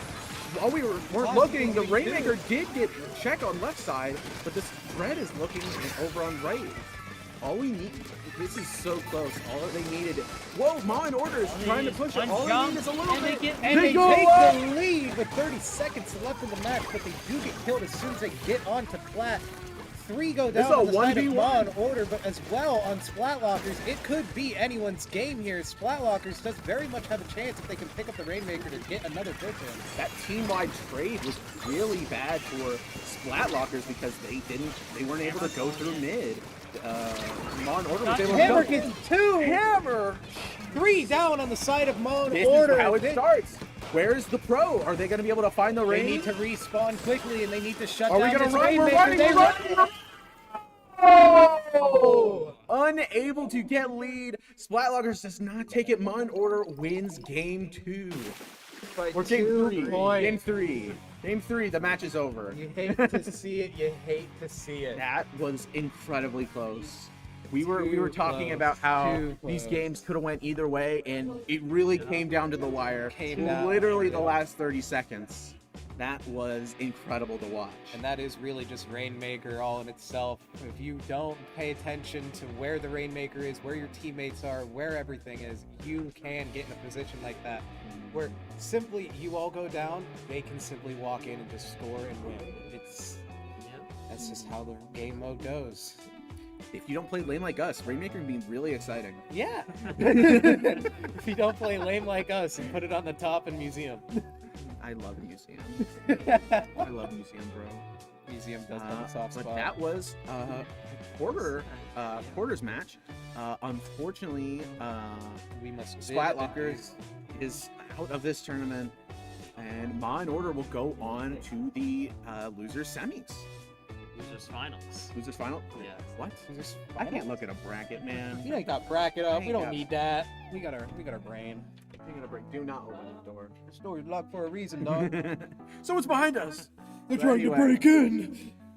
Please stay tuned, and we're gonna be moving over to the next match very shortly. We've been Big Man Fan Club. We'll see y'all in the finals later, and y'all take care. Deuces.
Alright, welcome back to more Splatoon. We got Rockland versus Maw and Order here in the Silver Losers Final.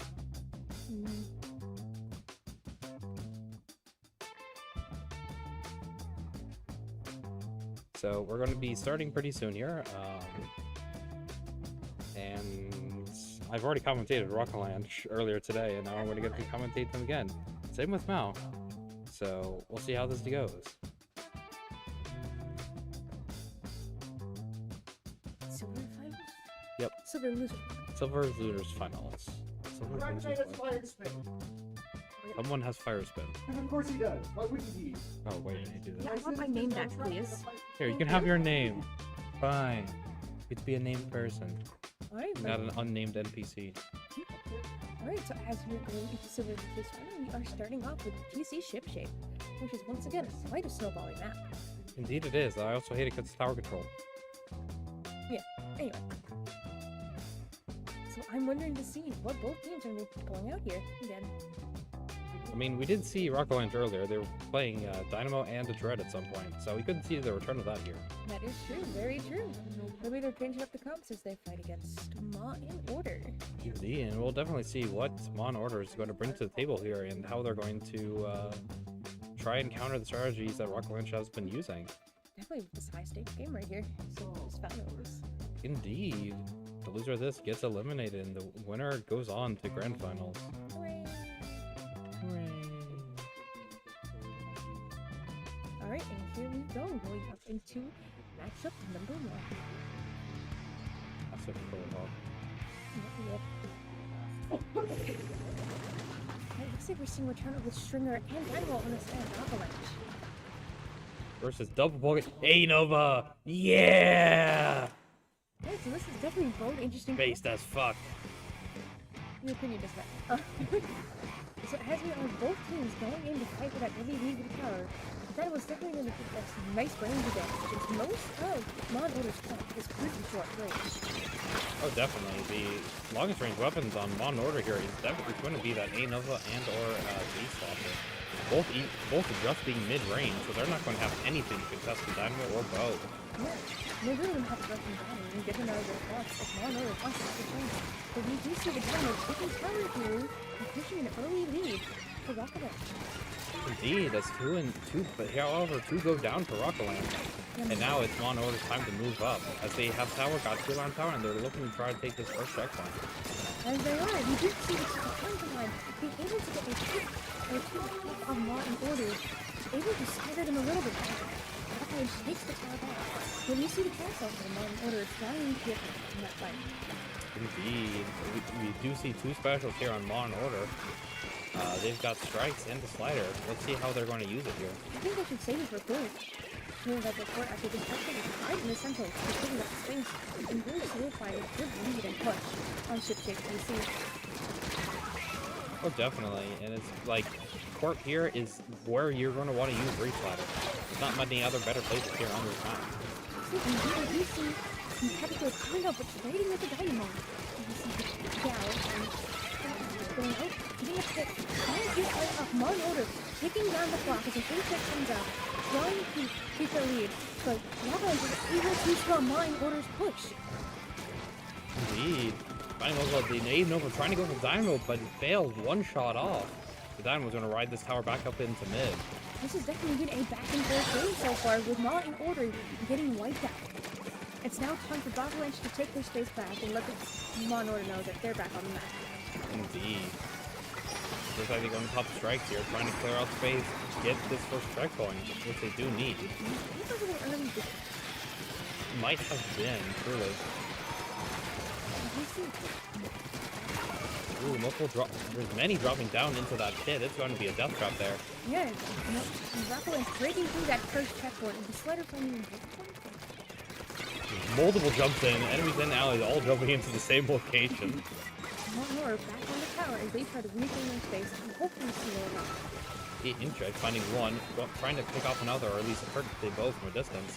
Not able to find it, but hit space. Avalanche does go down very staggered right here, so this is the perfect time for Maw and Order to take up their space. Indeed it is. We see a Reach Ladder coming out. destroying the wall, but the wall preventing it from actually fully going over the edge. That doesn't matter for Pancake, if they are able to find two regardless. You see this Iceberg focusing on the tower, trying to keep Mott in order. After the tower to see those final 2 fights, the strikes coming out. That's going to be GG's here for Mott in order as they take game 1. Yeah.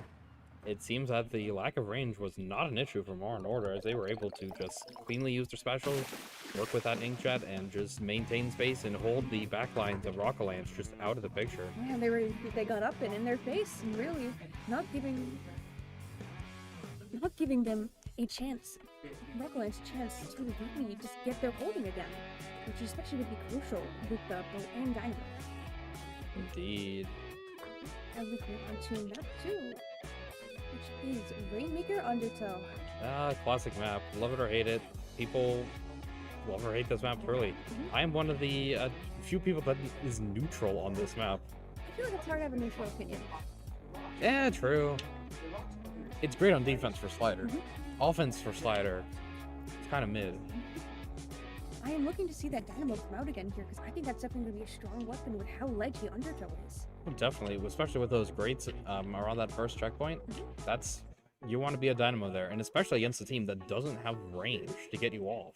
I wonder if we're going to see the A-Nova come out again on this map because it's a pretty good jet map is what I've heard. Oh, definitely, and it's going to be the range for Rockalaunch here. Well, I mean, for Mon Order here. Like, that is their longest range ability. That is their way to take out the Dynamo and just able to take those upper areas, because the jet can just jump up through the ledge on mid and just be able to terrorize the backlines of any team. Yeah, and Mon Order has shown that they're pretty good at getting up in their faces. Oh, definitely. We see multiple flanks from different parts of their team. They've been remaining aggressive and using that aggression very well. Living up to the most part of their name. Indeed. Though not very orderly if they're flanking all the time. That's why. And. They can choose sometimes. Right, here we go, getting ready. Game 2. Round 2. To game 2. Rainmaker Undertow. Alright, let's see what comes. We see a Wellstring coming out from Rockalaunch. And a V-Nova coming out from Law and Order. Yeah, the Wellstring is definitely a great pick on the side of Rockalaunch. And I know you are a big Nova advocate. Yeah, base of hell! And we already see the pop as early as both teams are fighting to get that advantage with the Rainmaker. Not trading it out, really getting that fight. With Mon Order going 1 down, this might be time for Rockalaunch to get the space that they need. Indeed. Speaking of, like, V-Nova, this is a good map for V-Nova. It's pretty straightforward. Whales are effective based on distance. And, you can easily just block off sides of mid with sensors and just keep any striking weapons at bay. Yeah, and we saw Mon Order trying to take that right back. But we get picked off by the Giants. They're 52 down. So it's different certain teams. You don't see many teams going for that right shot. Indeed, that's rather abnormal. We see Grey finding another one here, and as Rockalaunch is looking to make a push here on left. With 2 down from Mon Order, this is definitely the time. Of course, they get the lead, but the Rainmaker gets picked out. Pop tries to try to get that fast pop. One goes down to the dualies. It's 2 down on the side of Mon Order. Yeah, really are fighting for this checkpoint. Rockalaunch wants to keep doing that push going, but Mon Order doesn't want that to happen as they take up the pitch. Indeed. They've got specials, they got numbers. This is Mon Order's time to move up. Yeah, it's really been such a back and forth game so far. Damn, this is really pit fighting. Everybody's fighting everywhere. As the Dread manages to get Aura from finding one at the respawn and getting a second one. I know. In fact, if you say we'd be Aura farming in 2026, I would not believe you. I would. But as we see now Mon Order taking it left this time instead of going to the right path. As they are able to get the lead here, even if they do go get wiped out. And still, that's a pretty solid lead. Yeah, it's a good lead to make, and it gives them, like, getting that Rainmaker that far gives them good time to get back in the mid. Absolutely. Gives them nice time to recover and really get feedback over on their side. Mon Order does have a nice lead with them. So surely they shouldn't be too much of a problem. But we see Rockland's game output is still really good. Combined from the Dragon. Pancake going up to the flank, finding that fish on wobbles, and looking to just defend the air, getting one, getting two. Yeah. They're just trying to hold this ground, and Rocket Lance is trying to keep them out, and they find another one, getting jumps in by their team. Pancake on a roll there, holding that corner. Yeah, I wonder if they're gonna go one or two to go try and get this easy check here. Just they Wait. swim past it? Fish? Where is this? They're doing Where their are best. you going? Oh, I think they forgot the checkpoint. I think but, you they know, forgot the checkpoint. I've done that on stream too many times, so I'm quite guilty. But as we see, hopefully now that they can get this checkpoint here, and we... See multiple going down the Pancake. Mia Moore finding one on just Reno and trying to move up, pushing back the last one of Law and Order, finding them eventually. This is going to be space for Rock Lounge. As it is, and hopefully that they can break through this check. And almost 1.5 minutes left, and only just now the first check's been broken. Which, these teams are both evenly matched here. Definitely, but it's not looking in favor of Law and Order as they get wiped out. While this is Rock Lunch is going to drive this Rainmaker right up to the podium. Absolutely. They're ready to go and get that fish down. And get stopped right before they can break it. Let's see if they can get this open strike. I really get picked off again. Oh, but they get picked up they get picked once up more. again, and they What get a wiped great out. push from Rockland here, but Law and Order is still hanging on. Not ready to give up this fight. Oh yeah, they definitely have the chance. We saw how well their team could do with Pancake holding that corner previously, and how they won that first game pretty strongly. Yeah. They definitely have the means to be able to take back this lead and win this game, but it's going to be hard. Absolutely. They gotta dunk the fish. They do got to dunk the fish. You see Dinosaur here trying to hold up Pizza on the right. But unfortunately does get picked off by Pancake. He has the minutes. You see the rest of the team without Pancakes getting wailed at. They're going to try to rush forward, but the Gal finding one, finding two. And with the strikes, that is over. And that push is done. Law and Order is wiped out. And Rock Lanch is back into the lead. Yeah, and with the last 30 seconds left, they could pretty much comfortably hold mid and not have to worry about pushing too far. So the only Law and Order could take this game is if they knock it out. Indeed. You see a Reslider coming out, getting half onto the fish, but unable to find. Pancake getting caught out and getting double teamed. As the fish goes down again, trying to get top here. This Law and Order. And Law and Order has one last chance to get this and bring it into overtime. They're going to have to play this really carefully here, because one death in the tail. Oh, definitely. Especially against strikes, which are coming out right now. They do get the checkpoint. Oh my gosh.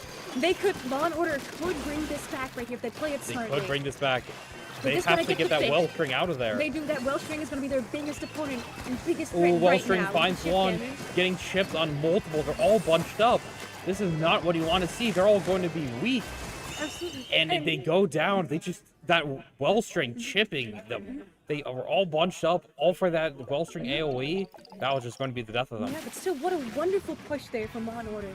Even bringing it into overtime, still showing that they have that fighting spirit left in them. It's been such a close game. Oh, definitely. That was a really good game overall and close in general. Absolutely. Rainmaker Undertow games can be the trenches. So, Yeah, because the map does effectively look like it's in the trenches. yeah. And also looks like it's from the slums, but eh. Yeah. But we are going on to a fan favorite here. Clam Blitz mincemeat, raw. See, we have some supporters in here. See, Yeah, mincemeat clam. I'm so glad to see we have Miss Me Clams fans. That's map You should have seen mode. Yusuf Ball's reaction to it last night. They were not happy. Well, Mincemeat Clam sweep. Mincemeat clam We sweep. are going into game 3 here. It's currently tied 1-1. And I'm wondering to see what both teams are going to break out here on such an unconventional stage. Yeah, such an abnormal map. Brushes seem to excel here, but neither team has brought a brush before. We'll see if any of them decide to flex to a brush and try to take advantage of it being very wide open and hard to chase. Yeah, I'm sure that both Pancake on Ma and Order and Griggs on Rockland are going to have a good time since they have been shown to be aggressive and able to push up with their Gal and Doolies respectively. Definitely, and also Reslider's pretty good here, especially when you're trying to get under the basket. 'Cause it's going to be hard because there's rates coming in from one direction and the other one. You're just in a dip below and surrounded by essentially ramparts, and the other team could just perch up on them and take you out. Well, I missed the mincemeat carpool. Surprisingly, I was not actually around for the You original weren't around for the mincemeat. mincemeat carpool? Carpool? Carpool? The carpool, the mincemeat carpool. Oh, but we are getting right into game number 3. Alright, let's see. Did you see a wiper coming out on the side of Avalanche? And there's that brush I was talking about. It looks like the Corn is going to be flexing to a brush here, as we also see a Claw 92 gal. That's an. I thought that was an awesome knife. Now we got two 92s here. We got a V92 and Claws 92. Definitely Nicky's a- wet dream. And this truly is a fun game to death out there. Here we go, both teams are already fighting to get space and time economy. We see that Mon Order does have a bit of an edge over on this economy here. As they just try to hold the space in there. Indeed. Both teams are running a bit unorthodox comps, and very different from the previous matches. So, like, any possible reason you could expect one team to win over the other, completely gone, because these are very different comps on a very abnormal map. Yeah, you'd love to see the unorthodox cops on unorthodox match. It brings fun into the game, you know? It spices it up. As we do see that Rockland is going in here pushing hard, but the Greek fighter is able to find two. Yeah, that was a very strong recon. Pancake getting a third one from the jump in, looking to go for a fourth on that bow. I guess you could say Pancake is really flattening, you know? Truly. If they are able to find a fourth, that's going to be technically a quad coming out from Pancake. But unfortunately, they are going to be stopped there. Yeah, Rockland is doing a great job, still going to preventing them from getting in, even with the constant aggression that the Mon Order does have two specials online, the cooler just coming out. Initially expecting a reach slider here, finding two and wiping out Rockland. What a devious slider right over there. Indeed, but unfortunately, their balls broke. One of the two balls broke. They So they're not going to get as many points as they would have otherwise, but they are going to be able to get some in. Yeah, it is still such a big push right there, but Rockland is already fighting back and pushing them back out, not letting them score any more points. Indeed. Climate Company is still in favor of Mon Order here, as they are still in control of mid and keeping Rocket Launch out. This has been such a close game so far, and it's a close set over on both teams really fighting that they're for the spot in grand final. Oh, definitely, you said it. This is going to be an interesting set and game, regardless of who wins.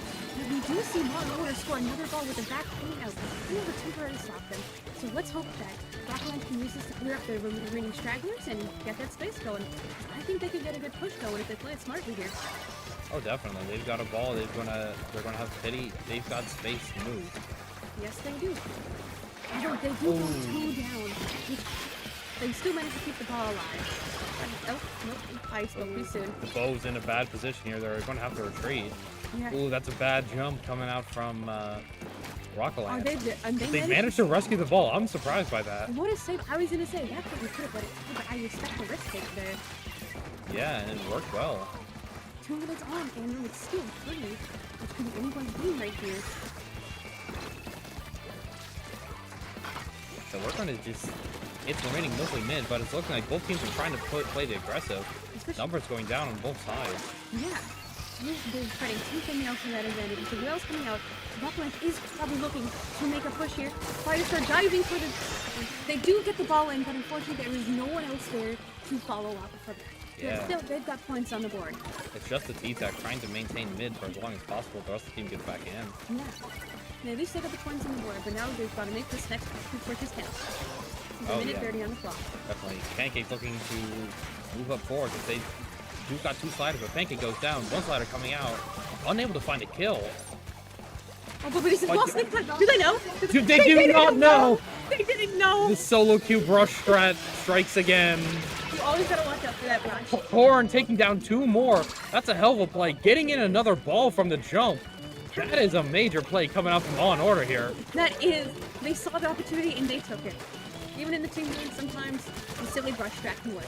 Yeah. Like, even in, like, you said it truly, like, sometimes the best option is to directly run into the enemy team. Only for your brush. Only if you're a brush, and Maybe somehow that something shit works. Yeah. Let's do what a play right there. Law and Order looking to keep their lead here, possibly maybe even extending it. They're not wanting to let with the brush Solo coming Q in brush behind. strat. Come on, you got it. No! No, no, No!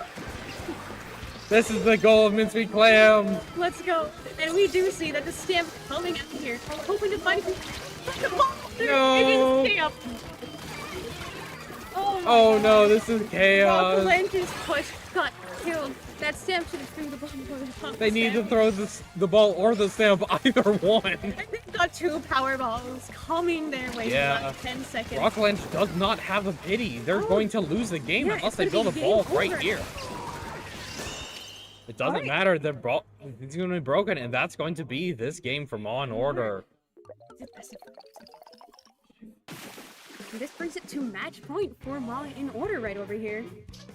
What a game. That What a was game. a crazy ass game. What a game. This is why we love Mincemeat Clams. I guess some people can argue that, but Mincemeat Clams is goated, and this is proof. yeah, what a play right there from Law and Order with the brush getting up into their walls, and that's really what brushes do. Get Yeah, up into that- your walls. Without that play, they would have probably lost that game. Yeah. No, great strat, and we are moving on now to a more normal map mode. Ramen zones. Ramen Zones, the best map mode in the game because Reef Slider's really good on it. It's got a nicely clear area, so it is pretty common and competitive. Definitely a change from Mincemeat Clams. In my opinion, also one of the coolest looking stages in the game. It's the giant bowl of ramen. The giant bowl of ramen, it's got like atmosphere, it's like a vibe, everything's cool.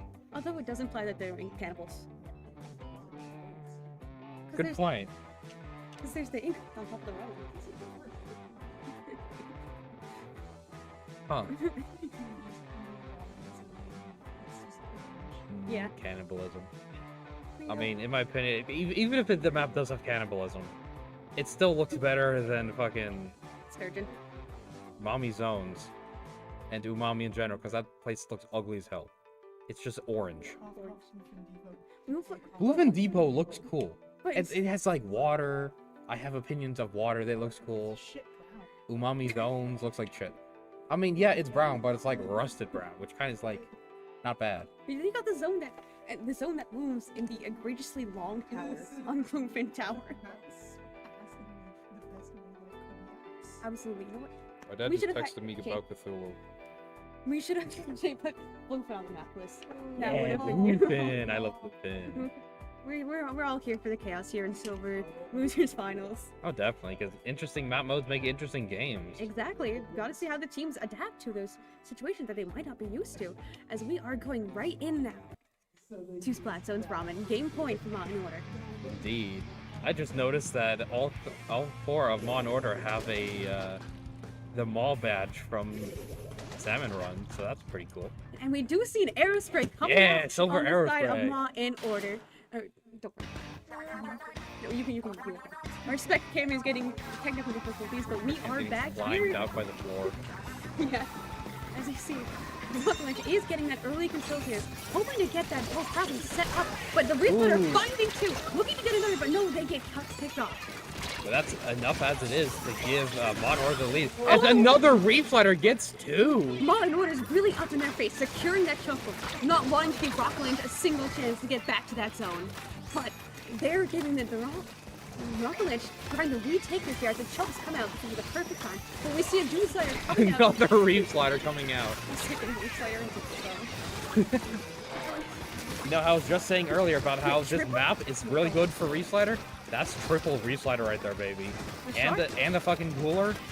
You just get to spam Reef Slider. This is going to be fun. Shark stalks are up right now. Yeah. As we see Rockland are fighting, trying to clear Law and Order out of their choke point right here. Really wanting to be able to get back into that zone as the camera kicks down. We do see Neumore coming in, trying to bounce into the zone, and they are able to take it here. But the Reef Slider neutrals it almost instantly, but it doesn't matter. As another fucking Reef Slider comes out, finding another one. You get a Reef Slider, you get a Reef Slider. Everybody Everyone gets a Reef Reef Slider. here. We love Reef Slider. This is not Splatoon 3, this is Reef Slider 3. Absolutely. Couldn't have said it better myself. But that is smart sprinkler position, placing right there on top of the ramen bowl, being able to get over that chip to zone. Indeed, I see another Reef Slider coming out, not able to find one. But followed up by another Reef Slider. Indeed, which does end up in netting the kill. And Law and Order really getting back into their face, not giving a chance. But someone is. But they looked away from the zone for too long as Gregax is able to take it back from a sneak. Yeah, what a smart flank there from Miguel. Really pulling up what Law and Order did last game.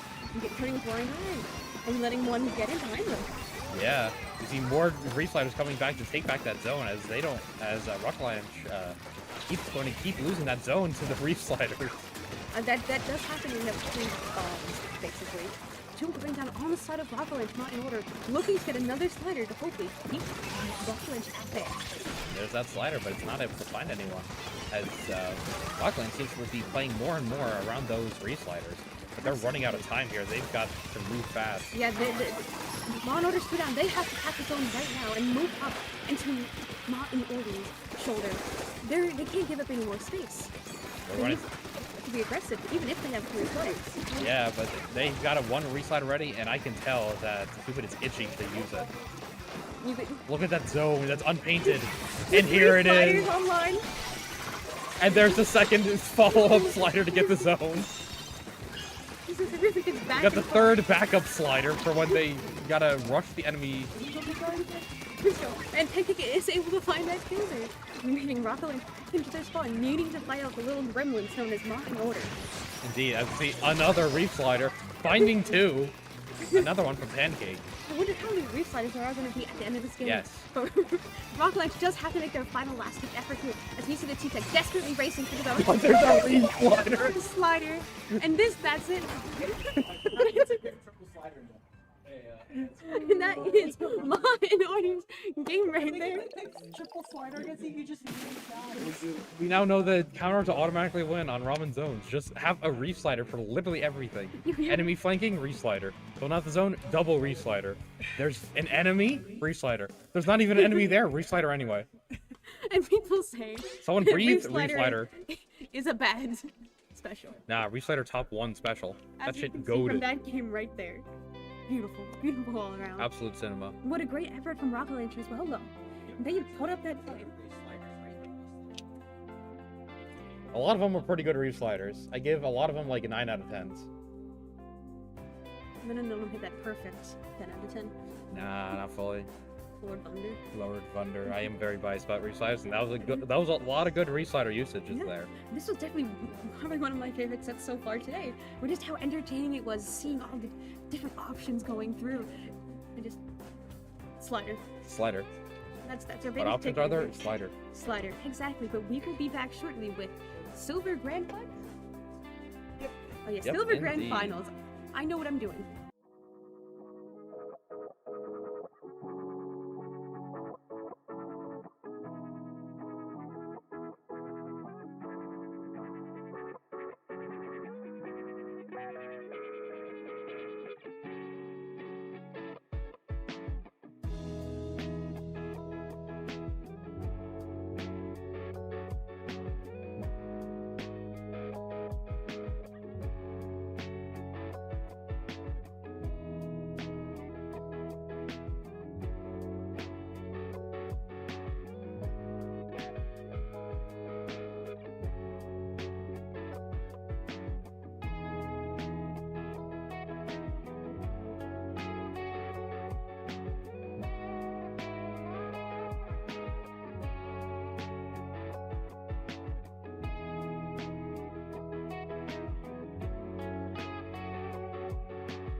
and we are back with Silver Bracket Grand Finals today. Oh, I'm so excited to see how this turns out. Both teams, with Big Man Fan Club and Mon Order, have put on amazing performances today, especially Mon Order in Losers Brackets Finals just done. I'm still giggling over the triple slider. We love Slider. We love Slider. Raw. But no, our first map here for Silver Grands is going to be Rainmaker Crabland, which isn't a very Slider-friendly map. It sadly is not. Though it is decent if you're, once you got that first checkpoint and you're up there, you can slide across the grates, and that's pretty effective. Yeah, it's very good for clearing out that grade area there, which is arguably one of the biggest challenges on getting through that map. But otherwise, like you said before, it's not the best for Slider. It's just that one situation. Yeah, I am looking to see what everyone else brings out. I'm expecting to maybe see a Dread from Big Man Fan Club again. Oh, definitely. I could see Dread coming out from both teams here. Great chip and great paint and rig with all the verticality that there is on Crab Leg. Like, there's got a lot of space, and we'll also have to see which team's up for a backline versus not a backline. Yeah, this has a nice wide open area, so some backlines, like myself, do prefer this map. Indeed. We could see, like, personally, I'm hoping for a turn of the 3 sliders, but I know that's not the best idea, and they're probably not going to run it. No, I'm all for free will, but sometimes don't cook. You specifically, anyone else can cook. So, but any moment, we will be diving right in to our first game here, Silver Grand Finals, Rainmaker Crab Leg. Alright, let's see what people are going to be bringing out here. That's 1 slider.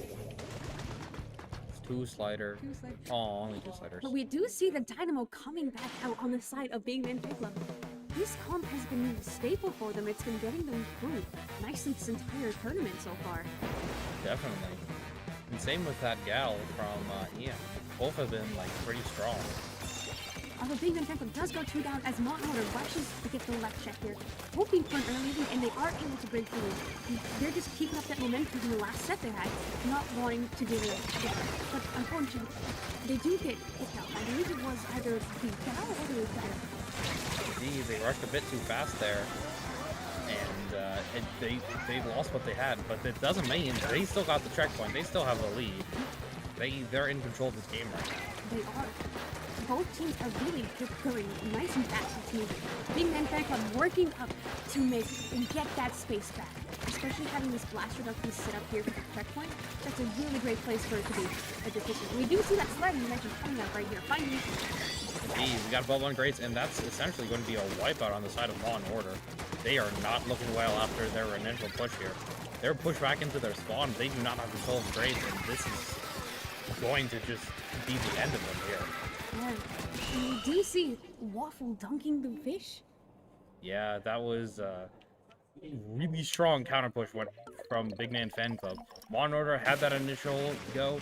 They came out of the gate swinging. They got a checkpoint. Looked like they had all the momentum in the world, but then they just got shut down and just trampled over. Big Man Fan Club came swinging just as hard as Mon Order came swinging back on them. Definitely, very much like a pendulum game, but Big Man Fan Club was able to use that pendulum much more towards their advantage and like get that swing in their favor and just being able to take them out without ever stopping. Yeah, and for game 2, we are going on to Clamblitz on Museum. Personal favorite of mine as a pen player. I do personally like Clamblitz Museum. It's good for Slider. I'm sensing a common theme here. Yes. There is a common theme. I like Slider. Yeah, I'm willing to see that Big Ben Fan Club's comp has been really solid this entire lane here today in Nittany and Nouveau. And honestly, I don't see them making such major changes to it. But Ma in Order has surprising us, keeping us on our feet. We're not going to know really what they're going to play. Definitely. Like it's up to Mon Order to be able to counter what Big Man Fan Club's doing, and Mon Order has definitely been known to just switch up comps constantly and bring up new weapons, new strategies, and take the opponents off guard. So we're going to hope and see if that's going to work here. Ma in Order has shown that they do have the strength, they got the energy, they got the viciousness to keep pushing back against everyone else. Definitely. Yeah, they got fight in them, and they're ready to fight up against the Big Man Fan Club. Indeed. See if Mon Order is going to be able to eat the Big Man, because I don't Are stingrays food for sharks? You're asking the wrong person. Well, are stingrays food for sharks? I'm just gonna say yes. Anyway, but we are going into game 2 here. Point Blitz, Museum, but currently Big Man Fair Club in the lead just by 1 point. Indeed. Same comp coming off the Big Man Fan Club. It's looking for a slightly different comp from Monors. We see that Inkbrush come back and a second slider from Cupid. Yeah. Big Man Fan Club is definitely have to be on the lookout for that brush, considering what they pulled in the Mid-Sneak Lambs games. They can't afford to get themselves distracted, or else they could be under walls. Oh, definitely. I am looking forward to the solo Cupid Inkbrush plays. Those are always fun to watch. We do see Big Man Fan Club trying to hold their flank, but Mon Order once again is just pushing right off the bat, not afraid to get their hands dirty. Yeah. Monor proving that they're the ones with the strongest initial start of the game. We do see the one get picked off by the missiles. Here they are trying to keep the space, pushing Big Man Fan Club, but do get picked off, leaving only the brush alive. And they do jump out, leaving Big Man Fan Club their time to get control over the map and the economy. Yeah, it looks like they're going to be going up in economy here. And they're going to look to take control of the center, and if they do, that's going to be getting some points on them for the board.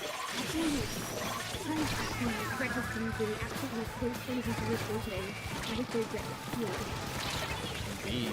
But it looks like Monor is not going to let their spinner go easily as they fight back and take it back. Pop one slider after another. Slider going down, not able to find a kill, but the rest of the team is there to support it and make sure it secures space. We do see the gal there with kind of trouble, probably looking to see get an opportunity here, but they do fall back behind the spinner. Big Man Fan Club is looking around and waiting for the very time to make their move. And the gal can together. And they're coming online, that might be soon. They are looking to be aggressive here. Indeed. But they do have to keep watch as that brush does have the ball and they might like the second. Oh, but they go down. So it looks like Big Man Fan Club is not going to have much of a concern watching backwards. Yeah. Unfortunately, they have a dread back there.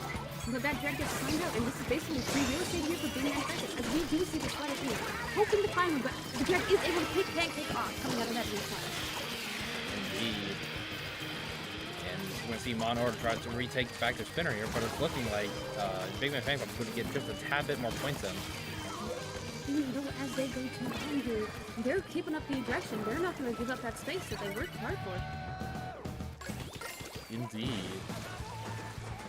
We see numbers going down on Mon Order as the Gal's going to find one, try to find two, but unable as Just Two Blue is going to get Aura from getting that Gal. It's a Order is starting to feel a little bit of the pressure that Big Man Fan Club is putting on them, having to shut down because they're aggressive opening. Indeed, they're able to like Big Man Fan Club is definitely shown to be able to defend against those aggressive front pushes, while Mon Order has not been able to have much of a strategy after said initial push. And the counter slider check going on there. Think the person in the back. Yes, we see the Dino is going to get Aura off of finding a pick. And we down here. Getting another, going to find another one. Yeah, and it's Big Man Fan Club making the push again, looking to get the ball back into the basket. Yeah, that's a late wipe. That's going to want to take space here. One goes down in the trade. They're going to break the barrier, but they have yet to technically score any points. Yeah, but it's just only the jet right there. They're hoping they can get that bubble up. They can jump in. And now they just need to do is what the rest of the economy and slowly stagger out that basket. Indeed. But Bon Order doesn't want that to happen, as they're going to definitely try and fight back here. But they pick up the pity plan. But they drop it. Thankfully, they'll at least have a second pity to get them into overtime. You see one Usai Deduct jump out, and Bon Order retake their spinner. Oh, Big Man Fan Club has two balls online, but Mon Order is still in the game. Oh, but Big Man Fan Club coming in with the ball again, looking to get more points off this. Only the blaster has the flames right here, and they're slowly making their way. I don't think they'll be able to make it into fast in time this score. They are not. But they do find a pick off of it. I do believe that is a delayed wipe on the side of Big Man Fan Club. It is. Mon Order needs to move forward, but it looks like they're not. They're just juggling their balls on the spinner. Yeah. Opening their balls. All of Law and Order has balls. They have many balls. They just gotta do something with them. They got 3 special. Yeah, they're not going to be able to do much with those calls if they can't take the space. They just pretty much let Big Man Fan Club take control of mid again for free. Indeed, it looks like one of those balls is about to expire. And it does. They have 3 balls, but they just need to get into the enemy's basket. This is what you're going to use a Soul Speed Rush play, but with numbers down, this is not what you want to do. Absolutely not. And with time ticking down, you gotta run for this. You gotta run now. But they're staying defensive here. And it looks like it's probably going to run out of overtime. Definitely a strong and dominant game by Big Man Fan Club there. Indeed. They were able to counter the initial push of Law and Order and just take control of the game. I am surprised to see Law and Order opt to juggle the balls instead of moving up to... Okay, we have an answer for the Stingray question. It is true, but seeing Law and Order juggle the balls was certainly an interesting pick instead of moving up to really capitalize off that delayed wipe and get the space that they needed. Indeed. Match point, and this match point for currently Big Man Fan Club as we move into Game 3, Splat Zones Hagglefish. It's a zones map against Reef Slider team. I'm hoping for some Reef Sliders. Wait, Mr. Reef Slider? I'm very biased. Yeah, but no, this has been such a dominant showing so far by Big Man Fan Club, but Law and Order has still shown that they are in the game here. Definitely. Like, Law and Order seems to be opting for more front runner strategy, trying to play aggressive, take the lead, and try to maintain the lead, while Big Man Fan Club is opting for a much more late strategy, waiting for Law and Order to run out of stamina, run out of gas, be able to just take control right at the end. I like what you did there. It's pretty amazing. Yeah, it's pretty amazing. It's pretty amazing, yeah. But I wanted to see what the comps are going to be here. Will Big Man Fan Club stick to their strong and dominant comp that's been working for them this entire LAN, or are they going to switch it up a bit? We do see that there is some thinking going on the side of Big Man Fan Club. Law and Order definitely has the power to be able to take the zone, push things back, and make things working, but Big Man Fan Club definitely has the guts to be able to fight back against those pushes, and has shown that the number of sliders does not matter. They can keep killing the sharks, but Just lead a horse to a shark, but you can't make the horse eat the shark. exactly. I couldn't have said it any better myself. Yes. Well, yeah, it looks like we might be seeing a change of comp here. I'm not too sure. I could be jumping the gun, but who knows? As we move into Game 3, match point here on Hagglefish Zones for Big Man Fan Club. Indeed. We'll see if any teams opt for more like speed strategies, or if they're going to play the more defensive wood game. I can't keep straight face. Alright, and we do see an arrow spray coming out on the side of Big Man Fan Club. You see 2 arrow sprays coming out here. You see gold arrow spray, and it looks. Is that quadruple slider? And it's DC. Holy shit, that is quad slider. With the unfortunate DC. Based as hell. But we do see the quad slider coming out on the side of Big Man Fan Club. That's not the expected team that we were wanted to see sliders from. I'm a fan. But I'm a fan anyway. I'm happy to see as many sliders as possible. Exactly. Be one hell of a game if it's going to be 4 sliders versus 3 sliders. It looked like the other team did have 3 sliders and a booyah. Yeah, and a booyah bomb. So, I'm all slider. What else can I say? I'm all slider. Well, no, I'm sure once they get back into the room after this DC, we'll be right back for Game 3 match point here. Indeed. Slider. I'm trying to think of more Umu Musume jokes. Marvelous. Marvelous. Today is a Sunday. Yeah, today is a marvelous Sunday, guys. Indeed it is. I think we might be close. We are. Ooh, Thunder. Wonder. Big fan of the Wonder gameplay note We're from a producer. Yeah. Thunder is awesome. Thunder is life. When is Thunder getting added to Umu Musume? I don't know. But we do see that someone just got in the room, I believe, so we... No, we're still missing one. Indeed we are. It looks like They did 1 or too. 2 might be having connection issues. Yeah, I hope that they are able to provide this technical difficulty. Yeah. Yeah, I don't know what else I can say. I keep trying to think of more puns. Stop horsing around. No. love forcing around. We'll definitely see how Force Sliders is going to work on zone here. Because it's probably going to end up lasting for a full 5 minutes regardless. If you're going to keep getting Reef's cheese, flipping the zone constantly back and forth, it's going to be an interesting game. All right, now we do see we have everyone back into the room now. So it should be momentarily before we get back to see what slider madness will be going on. Indeed. I'm personally going to see like which sliders are going to be the ones dominating the other sliders behind. Yeah, honestly, it's such a nice switch up. Switch up from Big Man Fan Club to their calm, but still sticking with the same what they seem to be familiar with. I think they learned from watching the last triple slider set, so who knows? Indeed. Slider did definitely prove to be useful, and it looks like we're going to finally get into the game here. It's shark versus shark. Indeed. Which one will shark ahead? Yeah, here we are, back in the building. Back in the building, as they say. Right, yeah, we are back. It's quad slider versus double slider. William misses. I'm excited to see how this one turns out. We're definitely in for a good game here with the quad slider comp. Indeed. I'm curious of how Ian will do, as I think we've only seen Ian be on Gal this entire tournament. So they're going to be on something new and the blast right pass. I'm trying to break and touch with it. I have to fight. Watch out. I have Sprinkler and Reef Slider as Ian is able to find two here and hold getting a nice early hold from Big Man Fan Club with the sharks coming out. Indeed, Ian's pushing up, doing well, proving that it's not just the Gal that he's relying on, that he is a good player. Now, Mon Order seems to be here, ready to build specials, but push. And being unfaithful that, we do see this blue bomb coming out live. And it does seem to be able to stall the zone just a little, but just enough to flip the zone back. As you see, two sliders try to counter one slider, however, the one slider goes past them and just goes for the zone anyway. Vehicular manslaughter is what somebody calls it. Big Man Fan Club's got one special online, and we all know what that special is. It's slider. It's slider, yeah. Law and Order is picking up, looking to Big Man Fan Club a bit of their own medicine here. Another blue bomb. Okay, like, we're probably looking forward to push them back. One going down, but the slider does come out and flip the zone. It's another slider, and then a slider, and then another slider. That's 4 sliders in a row. Now 5 sliders in a row. Law and Order is able to take the lead off of that. It's Slider Mania right here. It is truly Slider Mania.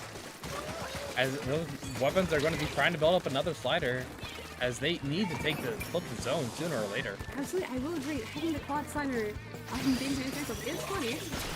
I do have to say that Law and Order is probably sometimes a bit more with the clock ticking down 2 down from Big Man Fan Club with less than 10 points on the board. Indeed. Well, it looks like they did go for 4 sliders. It looks like they aren't going to be able to beat the masters of the original many sliders. As game 3 is going to go to Mon Order here. No, what a great showing from Law and Order there. Really getting back up on game momentum after the previous 2 games. And they really showed their stuff. Yeah, they showed their stuff. We showed that they can't be fooled around with and that they can put up a fight here. Yeah, they're still in this game. It's not over till it's over for them. Definitely. While I was happy to see 4 sliders, it unfortunately was not able enough to take the win, which is very sad. Yep. And now we are going on to game 4 here. Still match point for Big Man Fan Club on TC Mako. Indeed. Unfortunately, this is very bad for Reef Slider. All of it. This entire map, it sucks. But it's a good map, definitely for those poking with the dreads and blasters here. So I'm expecting to see those come back. Indeed. Unfortunately, I hate this map. Because it's tower control and bad for Reef Slider. Well, I think which your is like, are wrong. Oh. Yeah. People are like, oh, this is great for Reef Slider. No, that's not. You leave it on TC. It's a tower. What are you going to do on it? Throw the shark at the tower, obviously. I would shark eat the tower. Yeah, I'm excited to see if Law and Order will be getting back up, running into their walls through the flanks here, trying to really keep those pressures on. Big Man Fan Club trying to take the attention away from the tower. Indeed. I'm going to be looking forward to that dualies coming out from Pancake. This is a good map for dualies. You can easily drop down off of stacks almost immediately, dodge roll around the different walls of stacks. You've got a lot of space to work with and a lot of enemies to go after. Yeah, it's a very scrappy map mode. No, nothing better than fighting in a Walmart. It's basically what this is. I mean, it is essentially fighting in Walmart, though. If anything, Mechamart feels like a Target to me. Okay, it's it like, does have Target vibes. It's got like Target vibes. It does. It's like, oh, like it has like the Walmart warehouse vibes, but it's like Another thing, but it looks like a fucking Trader Joe's. Okay, now that we pointed out.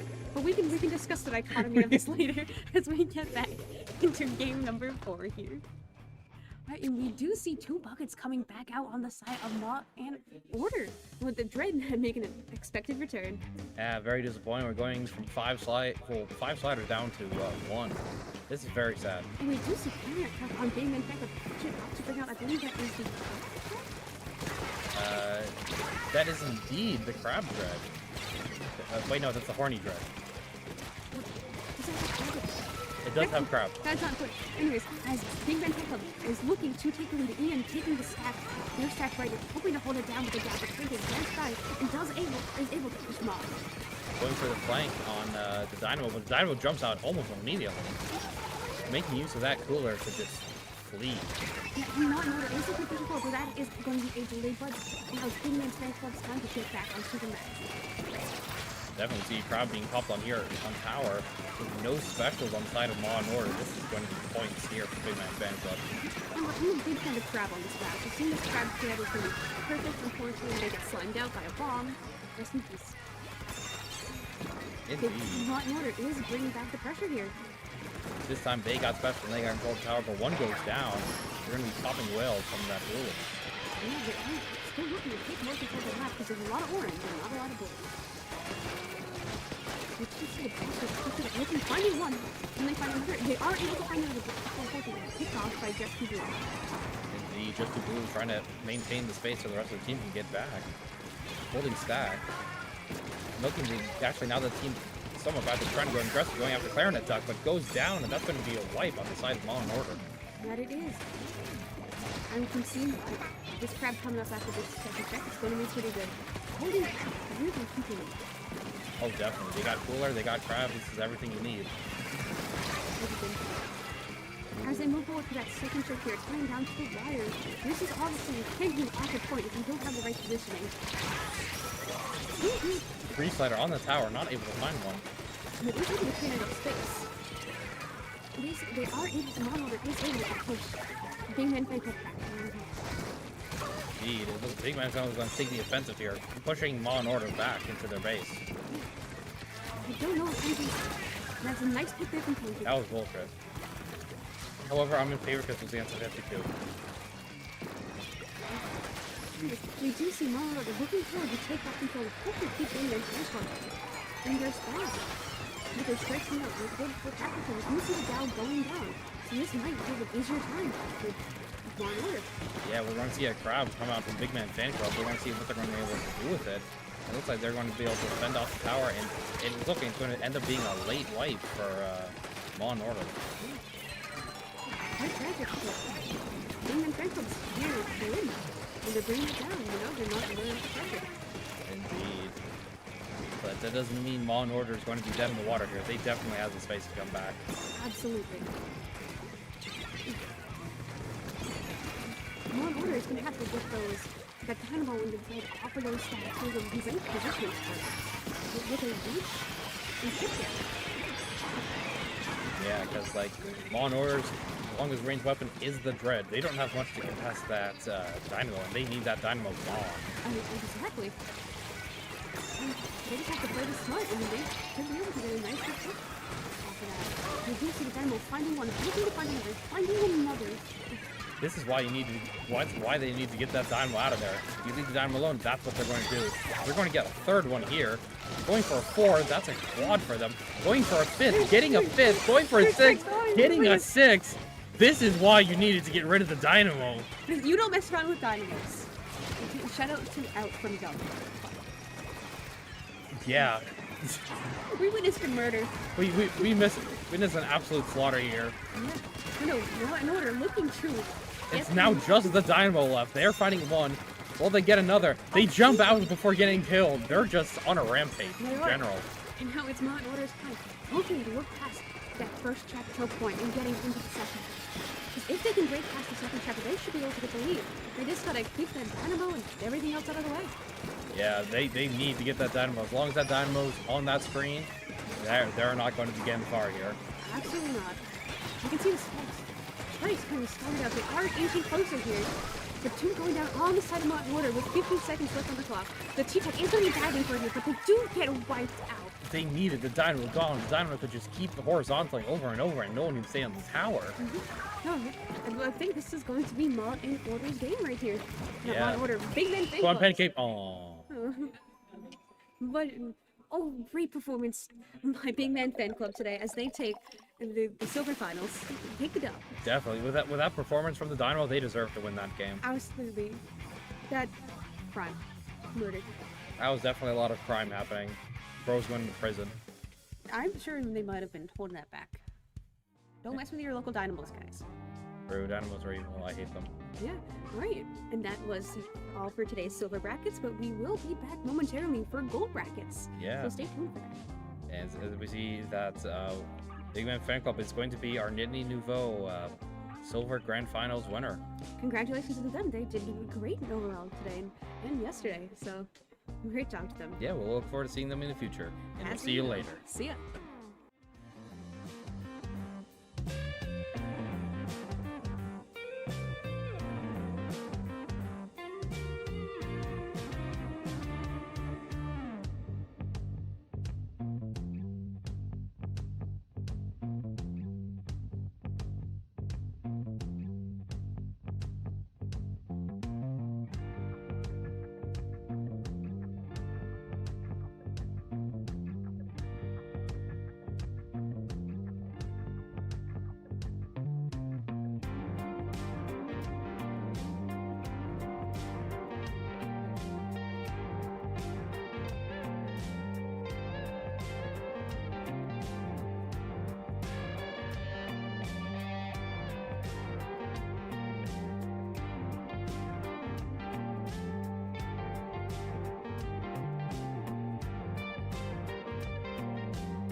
All right, everyone, welcome back to the Nittany Nouveau. We are now undergoing winners finals.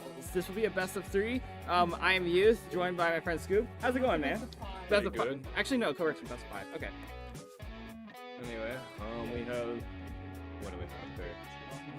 Well, We okay. have PSU looking for game. No, it's Holy versus- Pings. Yeah, Holy Pings. Sorry. PSU Holy Pings versus what's the other two? USF Gold. USF Gold. For team comps, I think we'll probably see the same thing. Probably could see in Yeah. Holy Pings. Yeah, both teams have been playing pretty strong. Yeah, I it's could. been working pretty well. Yeah. For them. We will be starting with TC Undertow Spillway. Yeah. Uh, This map. Yeah. Remember last semester it was one of our worst? Yeah, this map sucks. Yeah. Like, it wasn't the best map for any of our weaponry. Like, not. But we have. We're just gonna be here. Both of us have been on the Captain Coolers last semester. We did not have the best time on this, but Yeah. TAC is a very good special here, so if there was to be a change to either team comp, I think that's what we'd see. Maybe a bubble. yeah, here. And it seems like we will be getting into the match almost immediately. Let's get this show on the road. Yeah, Squidward. All right, let's see what they got. Pretty Okay. Typical comp. Typical comp. And same thing. Literally same thing. All right. So your thoughts on these comps? I like the blaster from USF here. Blaster's by default good on power control, and they're running the bubble one too, so I'm pretty sure it's correct. I think that's good pick here. Yeah. Okay. I will say. Oh, and they take. They are going to. Okay. And it seems like one pick USF from managing to pick one off, and then in turn the Carbon game picked off by the leader. It's to be expected. Yeah, this blaster just trying to play around this tower, but they're trying to push it into this UK, so you gotta take cover there. Yeah, definitely. And we have another pick from, I believe that was that the blaster or the Carbon? I don't know, but it seems like this will be a very close fight in mid as both sides just fighting for that tower. Yeah, but they're kind of all over the place. And there was a trade coming in from between the blaster and the brush. Yeah, I think it's a nice pick there by Good on your end. Yeah. Now we see Ivy on the tower. And Holy Pings will be taking his first checkpoint, and the cooler got eaten by the tower. God damn it. And it seems like Holy Pings will be reaching checkpoint 2, but they are not going to cap it. They lose the tower, and USF Gold will be taking the tower. It is currently numbers even, but we see here V managing to evade the Zook, and then V responds in kind with his own Zook. Both teams here kind of playing, I think, a little fast. I think this game is going to come down to whoever steps up and plays aggressive here. Yeah, definitely. For USF, especially with the E leader on the other side, it's gonna be hard unless they manage to rush it down or something. Yeah, this isn't the best leader map though, so it's definitely True. And here we see what looks to be the NZAP trying to get a pick, and nope, the brush gets damn right, gets a pick on the brush, who instead of getting a pick on the Carbon. Yeah, now USF's getting it. Yeah. Cooler's coming out for USF, which means that they will have power. They will be powered up and can easily respawn and back quickly. And it seems like one snipe from the E leader, of course, and it's on the blaster nonetheless. Yeah, it looks like this tower probably gonna stall out. Yeah, it seems like another pick from Ivy on the leader, as to be expected. And a pick on V from the from the heavy. Yeah, numbers down for Yeah, and Clue gets bonked by the Carbon. And then what the hell was that? It seems like PSU here is doing a good job getting picks, and even if they go down, they have their anchor Ivy to fall back on. And plus they have that cooler, so they're back pretty quick. Yeah, definitely. And seems like the blaster will be going down to V as per normal. But yeah, let's see. I can see either.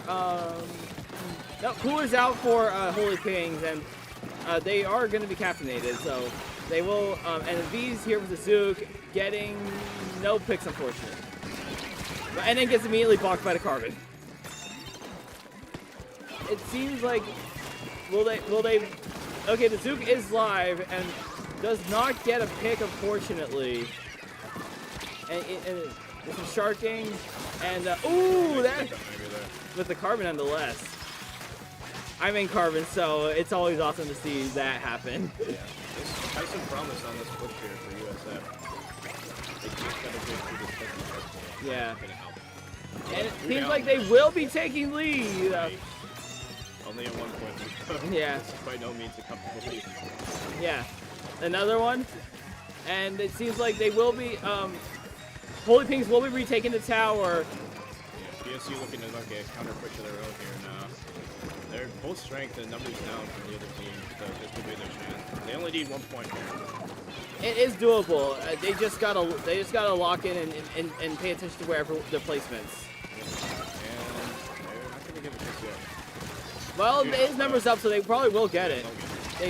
They do take the lead, and then a quad wide. That's probably gonna be the final nail in the coffin here. Yeah. USF has some major ground to work back up with. Although Via looking to fall back a little. I don't know if I agree with that decision here. Giving the other team another chance. To be fair, GG strikes. They don't have any. Yeah, GG. Yeah. It can work on tower. I've done before. I don't know. Anyway, this blaster trying to poke Leggy over the ledge. They do have their bubble. I think they should go back and put that on the tower real quick. And then they decided to Zook anyways to try and get beat. Did no picks, unfortunately, and gets Andrew, but barely escapes from the horde that is V. They're doing a good job holding PSU back here. They're almost there. They only need 10 more points. And it looks like, oh! And they do it! USF Gold taking number 1. Yeah, by the skin of their ass.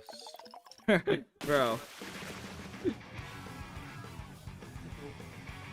Yeah, good job from both teams there. That was really close. Yeah. From what I could, do you think, like, what could have, they could have, like, what do you think they could have done to, like, Holy Pings? Like, what do you think they could have done to make it to ensure that they survived? Well, they had the lead there at the end by a pretty comfortable margin, but they just kind of fell apart and got locked out bad in their base there.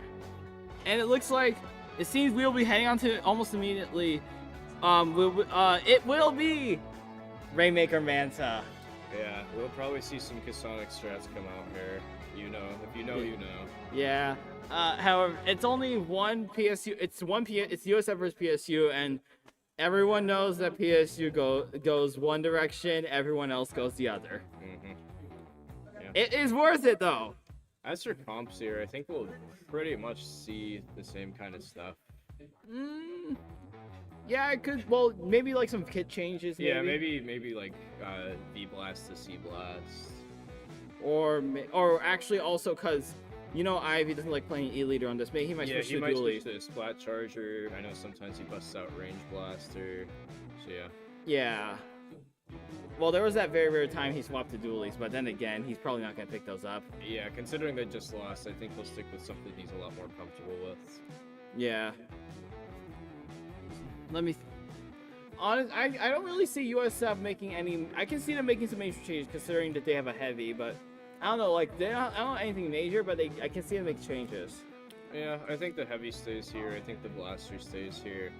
Zap will probably stay. And... yeah, like we said, probably maybe just some kit changes from either team. Yeah, it's from the looks of it on our end, Holy Pings is taking their time. I don't have to try and install a timer, but we will get into it shortly. In about now. Yeah, if I had to assume, that's probably figuring out what Ivy wants to play. Anyways, let's get into Rainmaker Manta Maria. Yeah. Let's see what they brought. Okay, they did swap out the blaster for a custom. CC Blast, and Ivy will play Dualies. Oh, wow. We are going to see Andrew swapping over from NZAP to the Forge Pro. Or Frozen Pro, I'm being stupid. And then, yeah, backless comp. Okay. So, this is not what I expected. So now PSU has a crab to work with. Obviously, dualies are a big change of pace for Ivy, so I'm interested to see how they'll adapt here. To be fair, it could be just farming crab, and that could be a strat. I mean, that's a valid strat. Crab from 1.0 has been pretty good, and even after all the nerfs, it's still a solid special Yeah. now. And it seems like he will be doing some sharking, try and take out the. Oh, never mind. He is going to try and take out the with a bomb, and gets no one. B goes down. That's gonna cause a bit of a big fight. Yeah. And Ivy does take down the carbon, and Out of look at all that USF. chaos, USF takes the Rainmaker. Yeah. And they will Get the checked. checkpoint. Yeah. I really don't know what happened to that mid fight. Everyone was all over the place, and USF just kind of came out on top. Yeah. I mean, this is a Div 1. This is a Div 1 CCA team they're fighting against, so they have a lot to work. They have a lot against. Yeah. Looks like they tried to grab and get some points there. Probably rushed past the checkpoint, but Yeah. they stopped. It seems. Yeah. V is just gonna chase down. Oh, never mind. He will not be chasing down. They already died. Yeah, looks like most of their team now is. There back is up. missiles coming out from Andrew, and it does get one, and gets two. Yeah. 2 people. So numbers up right now for PSU, and they will be taking the left path. Yeah, Rainmaker does get blown up there though, and so does Blue. Yeah. It seems like PSU is electing to fall back a bit, back into mid. We will see the. I can't. Interesting. They're taking. Do you think they're gonna take the right route? They might. For now, it looks like they're just trying to stall and make some space here. Probably paint some specials to get it. Yeah. Yeah, With good yeah, down for Penn State. with the cooler coming out, the Zook will probably come out shortly. Nope, Here comes crab. the crab. This carbon putting a lot of pressure on the crab. Forcing Yeah. it back up. The crab did just lose a bit of HP, and then Andrew goes down to a well-timed vertical flick. Yeah, although it looks like V ate the Rainmaker alive while they're fighting this off. Yeah, no, yeah, Carmen just go. They will be going left, unlike normal PSU It shenanigans. looks like they will get the checkpoint. Yeah. And V getting 1 pick, 2 pick, maybe a 3rd, and then that's not a delayed wipe, is it? Nah, they're still up there. Right. PSU almost went away with it here. Yeah. Good drop to get a lot of points, but now they're 2 down. But so is USF here. Equal numbers, but Here they go. USF. Ooh. Stop with 1 left. Good Yeah. job from USF there. Although they're still their asses on the ropes. Yeah. They should probably just reset this Rainmaker. Or They are lucky not to. They're gonna do it the hard way. Well, to be fair though, it might have been just a very sort of delayed wipe on you on Fully Ping's end. Blue is ready to zip in with Zipcaster, but who knows if she's gonna pull it off. I don't think this is a great situation. I mean, yeah, there's like one gigantic killer in the center, and that's literally like one of the best places. It's literally like that. And it here seems like comes they will USF be just kind of running away with rushing it. through with it. They get the drop here, and they're going. No, they got it. But Yeah. who down here? Oh! That might be wrapped. And they get the knockout. Game. Another game lost by a hair from PSU. They gotta lock in. Yeah. But remember, yeah. Oh, actually, yeah, you're right. They got one more. USF only needs one more game, and they can knock out what is allegedly, arguably one of the strongest teams in this club, in this new land. Yeah, I mean, I would not at all count Fully Pings out yet. They have a very good team here, and as we've seen, they've been on the ropes before, and they've been absolutely fine. Yeah, they can reverse. They can. I can say reverse sweeping this. Yeah, but yeah, this has been kind of surprising. It looked like for both these games, PSU was largely in the driver's seat for most of it, and then right at the very end, USF just takes it away. And it falls apart. Well, yeah, I don't know what happened on that last push. It looked like the Rainmaker just kind of got through them. Coasted, scot-free. Yeah. coasted freely. Yeah, they were probably a bit far back, but far up. Yeah, I don't know where everybody was. Yeah. Anyways, we'll be heading on to Splat Zone's Earthshatter Pass. Ooh, if I'm PSU here, I do not like this. I think this is a very toss-up heavy map, and also they don't have a ton of paint. They do not. Like, their best paint is either it's a shot. It's their shot or their NSAP. Yeah. But they have a heavy on USF, which outpaints both Everything. of them easily. So yeah, if I'm PSU here, I might be a little worried. They might elect to run some zones cheese here. Flighty or Triple Splash, because those are both good zone sheets for this map. Maybe Ivy elects to run unparry dualies, because again, this is not a good leader map, and we just saw him run dualies. Obviously, it didn't go very well because I lost, but yeah, they need something here to make up that turf difference. Yeah, they need something to answer. They need an answer for the heavy, just because that pain is going to be necessary. That pain is going to cause a lot. Yeah, looks like they're being pretty decisive here, taking their good old time, which is, again, justified here. Yeah. We'll probably see some major comp changes from Holy Pinks solely because of this is not a good leader map. Yeah, as from USF, I think they stick with what's working, especially that Sea Blast and Splashdown is obviously amazing here. Yeah. They should really nerf blasters. They should, but we can't have nice Well, things. let's get into it. Yeah, let's see. Match point. Will PSU make a comeback, or will they get shit on? Well, let's see. Yeah, same thing from USF, and Same thing. Actually, no, they swapped. same comp as last time from the Manta Maria game. Don't know if I love Crab Dualies here from Ivy. I think he should have went with Dawn Fairies, but we'll see how it fares. Yeah, but Crab in the right hands is effective at locking down zones, but yeah, but it doesn't paint very well here. Yeah. Anyway, it looks like PSU will take first cap here, and they're just kind of holding mid. Yeah. Wavebreaker will be coming out from the heavy, and we will see also. Oh, we did see cooler, and then USF did try to take it, and then B here now, and USF is going to come back and take him mid. Yeah. He wisely. Oh, but he gets picked. Yeah. It looks like it's a heavy trying to like be a tiny bit. They do take the lead, and it looks like the front. It will be flanking. Yeah, heavy going up to take a more favorable spot here. I do like this. It's aggressive, but I think it works. Although someone has to watch that zone.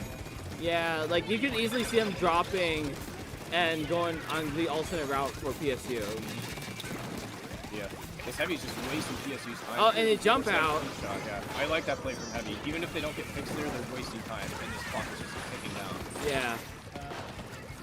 But yeah, they only pay their numbers even currently. Right now. Looks like PSU will cap the zone here to save their ass. They gotta get back in this. Yeah, it's over them if they lose here for like down, being though. in like winners Not looking bracket. good. Yeah. Ivy unfortunately goes down there. Yeah, too. that just the frozen. Yeah, who's very low. Yeah, and now they're gonna try to move up into lockout now. Yeah, it looks like they are going to. This is not looking good for PSU Yeah. here. If you don't, for those who don't know, this is lockout heavy. If you get locked out, it's basically over. Ooh, 2 down though from USF is PSU's chance. Actually, no, it is numbers even. It is numbers even. Oh, it is. Yeah. Is it coming in line? Nice Game picks 2, there. nice. Good job, Flo. Even though I hate you when you did pass me, but it's okay. I'll forgive you this time. Damn. Well, she does get marked, so that means she's basically useless. Yeah. The marks here from that Sea Blast's point sensor and the Wavebreaker are kind of killing PSU here, I think. Yeah, I think they're relying more on stealth and flanking to pull off. Obviously, Aqua Brush is a very stealthy weapon that likes to shark, and B occasionally likes to do so I think those points, all that point sensing is kind of giving a little Triple Splash comes out and caps the zone for USF. Yeah, PSU just not able to get it. That's one though with B. Oh boy. That's 2. He gets aura. That's B for you, but that's just. And yeah, that's B. Is he gonna get 3? Oh, he gets 3. And but nobody paces his own. What is PSU doing? There's nobody back there. Oh yeah, they're all falling. What is going on? I don't know. Why are they're choking? I think they had that. That's 1. Oh my god. Holy. That's 1. That was a historic blunder from PSU there. They could have taken that zone, and now USF is looking very dominant here. They're up their asses right now. Yeah. Yeah, and they're going to be out of penalty soon. This might be PSU's last chance. Yeah, they need to move now. Yeah. But yeah. Yeah, 10 ticks left, and nobody's even near the zone. Archer making 1. a push, and that's going to be it. Game Holy set. Pink gets 3-0'd by USF Gold. Holy. That is not how I first saw this match going. I was expecting it to be closer. Yeah, I thought it'd be really close. Yeah. Like, PSU had it at the start, then they would choke. Yeah. I think they kind of got screwed over by the maps there too, though. Yeah, those were 3 maps in a row that Ivy really isn't good on. And yeah. I feel like this team kind of needs that strong anchor backline to really hold them together. Well. Yeah, it's not over yet for them though. They can go to losers bracket, and if they win, they will get another shot. So, not the end of it yet. Yeah. You expect them to steamroll it? I don't know. I don't know who's in loser bracket, so I don't really know. Fair.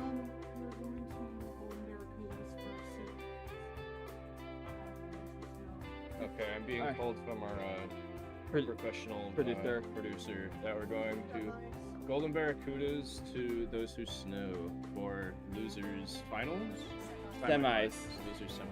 Yeah, we'll be back shortly.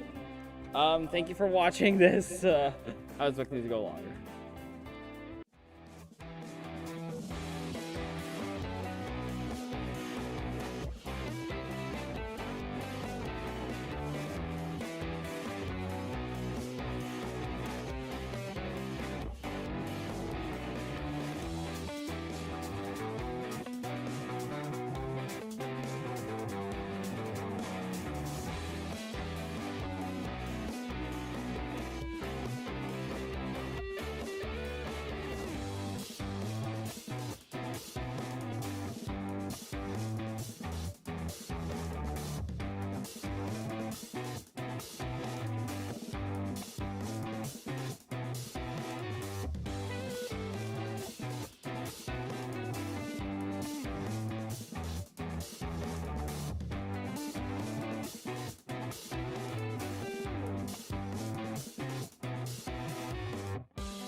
Hello, it is me again. I'm back. Joined again with my love of my life, Scoob21. Hello, anyway, we have, it looks like, PSU Blue plus Snow versus Golden Barracudas plus Golden Barracudas. Those two Snow versus Golden Barracudas. Same on thing. Clan Blitz Museum, the Alfonso. So, what do you think we're gonna see here from these teams? Already forgot what Golden Barracudas run, but it's like a Splatling, a shooter. I think it's like a cookie cutter meta comp. I mean, they run Dynamo sometimes. And they also run Carbon, which isn't super meta. Yeah. And then those who Snow is going to be a shooter, and maybe a shooter. Yeah, probably. I'm thinking all of them play shooters. I'm thinking Splash, probably a shot. Kassan will probably play a sword. I'm thinking Decap here. Yeah. And then Snow. Actually, yeah, they might have two shots. No, the Snow plays down.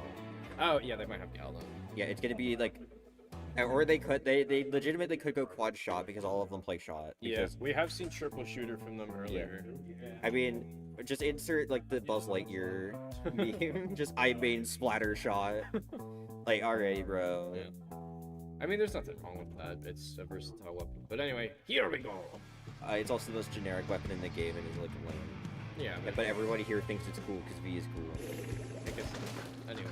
And we see a Slosher, very strong on this map. Yeah. And we do see triple shooter. With a end zap instead of a splash. Yeah. I think one immediately dropping left. Let's go. Yeah, I assume that's good. That's the Carbon with the Slosher here to back up. Oh yeah, Kasonic also dropped left. Yep. Yeah, both teams just fighting in mid right now. This Carbon did immediately go down, which is going to give them a lot of extra momentum. Although going down to PSU. Yeah, that is going to probably stall whatever push they have, though with a confident control of mid, alongside a juicy-ass hammer, tries to hit the crab, misses, goes to pressure on and gets taken out by the combo. Yeah, I think Kassan was a little aggressive into that crab there, but very good hammer. Yeah, if the hammer hit the crab, yeah, I think if the hammer that hit the crab, I would have. C- here just trying to dark out no. Not really wanting to make much of a move with everyone looking at him. Yeah, both teams probably mostly cautious right now. It seems like that Carbon and that Viper are going to make a difference. Yeah, I mean, everyone else playing pretty much support weapons. Ooh, and that's going to be a delayed wipe. Although they're already back, so I wouldn't call it a wipe. Yeah, I mean, but it did stagger them. They're now one down. No electric not to save the ball, although he is sneaking up on the base. And it gets immediately deleted because 52 RNG. I say that like bro has unlucky RNG. Nice double there from the Carbon. Yeah, huge double. Goes for the cooler, interestingly enough. But now tries to fight this Viper and goes for the Zuka to finish it out, and they jump out. Bit of a wasted Zuka there, really. Yeah, just back and forth here from both teams, but nobody's running away with it yet.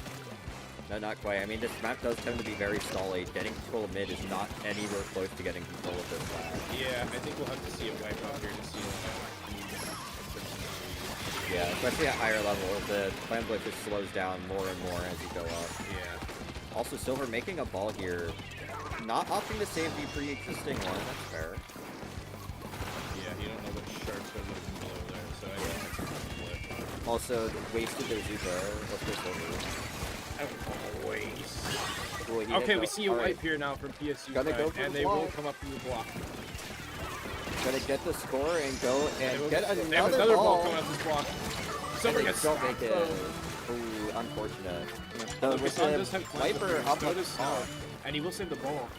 Does save the ball, tries to go in, does get picked off before he can make the landing. Yeah, I think the jump was the right play there, but unfortunately. Yeah. Still, very strong push, 68, nothing to scoff at. Yeah, that's a good push on this map. Yeah, it will be interesting to see how Golden Barracudas regroups here. Ooh, a good on pick. Two down here from PSU. This could be their chance to move up, although that's not. Yeah, that's definitely going to hurt their chances. Needing to Bucket really needs to outspace the 52 guy typically. Yeah, they're playing a bit forward. Yeah. I mean, as the second shortest range weapon on their team, they definitely need to play more aggressive than a fucking usually would like to. That is the nature of the triple. It's just this end zap. 52 is just spawning back in, and now they're taking PSU's flat here. The specials online, and it's ready. Looks like they're going to be going for a bit of a lower play, especially with dealing a splash wall and spinner and all that. not sure gonna get I'm not gonna judge that too harshly because all these guys are up on iron, but I don't know if I agree with that play Yeah, there. didn't. At the very least, our opinion probably would have been different if it worked out. You know. Yeah. Yeah. Now PSU being pretty aggressive and taking the game with flat hit. For sure, the gal goes down. Yeah, at this point, that is going to be one down on each side. Not really taking the flat, but still a definite hold of mid. PSU can afford to play patient here and just wait for the other team to come around. Yeah, I mean, on Museum, it's not like getting down to 68 is all that easy. Yeah, they have the lead here. They have good control. They can keep this up. Although Silver in their base, actively scoring, doesn't look like that Here comes slow the jump. approach is I don't really think they what see they're going it. for. Kasonic snipes it in there. Oh my god. Down to 44 now. That is And with not less than a what- minute remaining, that might be the nail in the coffin here. And no, deciding he's not done quite yet. Gets a few extra points, but now they're starting to take their stack. Yeah. Or their planet. This is quite the hole to climb out of for Golden Barracudas here, but definitely not impossible. Yeah, I mean, Viper goes down, but with only the pencil left, even if 2 down, that's not going to be enough to make a play. Yeah. Yeah, right now they need to get moving here. They do not have a lot of time, and overtime on this match is brutal. Yeah, I mean, I wouldn't really trust any kind of overtime push here, especially with PSU still confidently holding mid. Well, I say that as they need to get pushed back. And this will probably be the start of the final push here. All these specials coming out desperately. Here comes the stamp trying to pick up the Joker, gets sniped over by that grab. Yeah, not quite able to move that. Overtime starting here. That is Start to a take down. very important pick there on the pencil. Yeah. Ball is going to get the jump over to block. Uh-oh. Does get picked off, and that is going to game it seems. Yeah, just with just the pencil left in the base. Yeah, that's good Use the job cooler. from PSU there. No, he needs the stat farm. Oh my god. Oh my god, how is he going to get a bigger number if he doesn't stat farm? Yeah, good game there from PSU. Once they got that big lead there, it was pretty much theirs to control the game.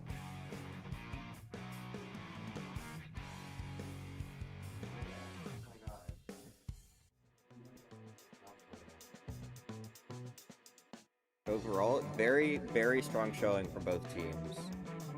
Yeah. Now moving into zones, Mahi. This is a match. This is the map of all time. And you said this is match point? On Mahi?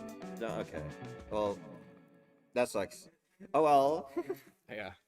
I definitely like PSU's comp here. Yeah, they have a lot of paint here. I think they could probably stick with this or something similar. That'd Yeah, be but golden. they are going to have to be careful of Carbon. If they ever get locked out, Carbon is going to be able to run If they get wild. locked out, it might be wraps for them. Yeah. Yeah. Do you think we'll see any changes from Golden Barracudas in terms of their comp? I don't see that happening. Bucket and Carbon both really like this map. Yeah, this is a good map for both of them. I think if they focus on just playing patient and waiting for that golden lockout opportunity, they can bring this back here.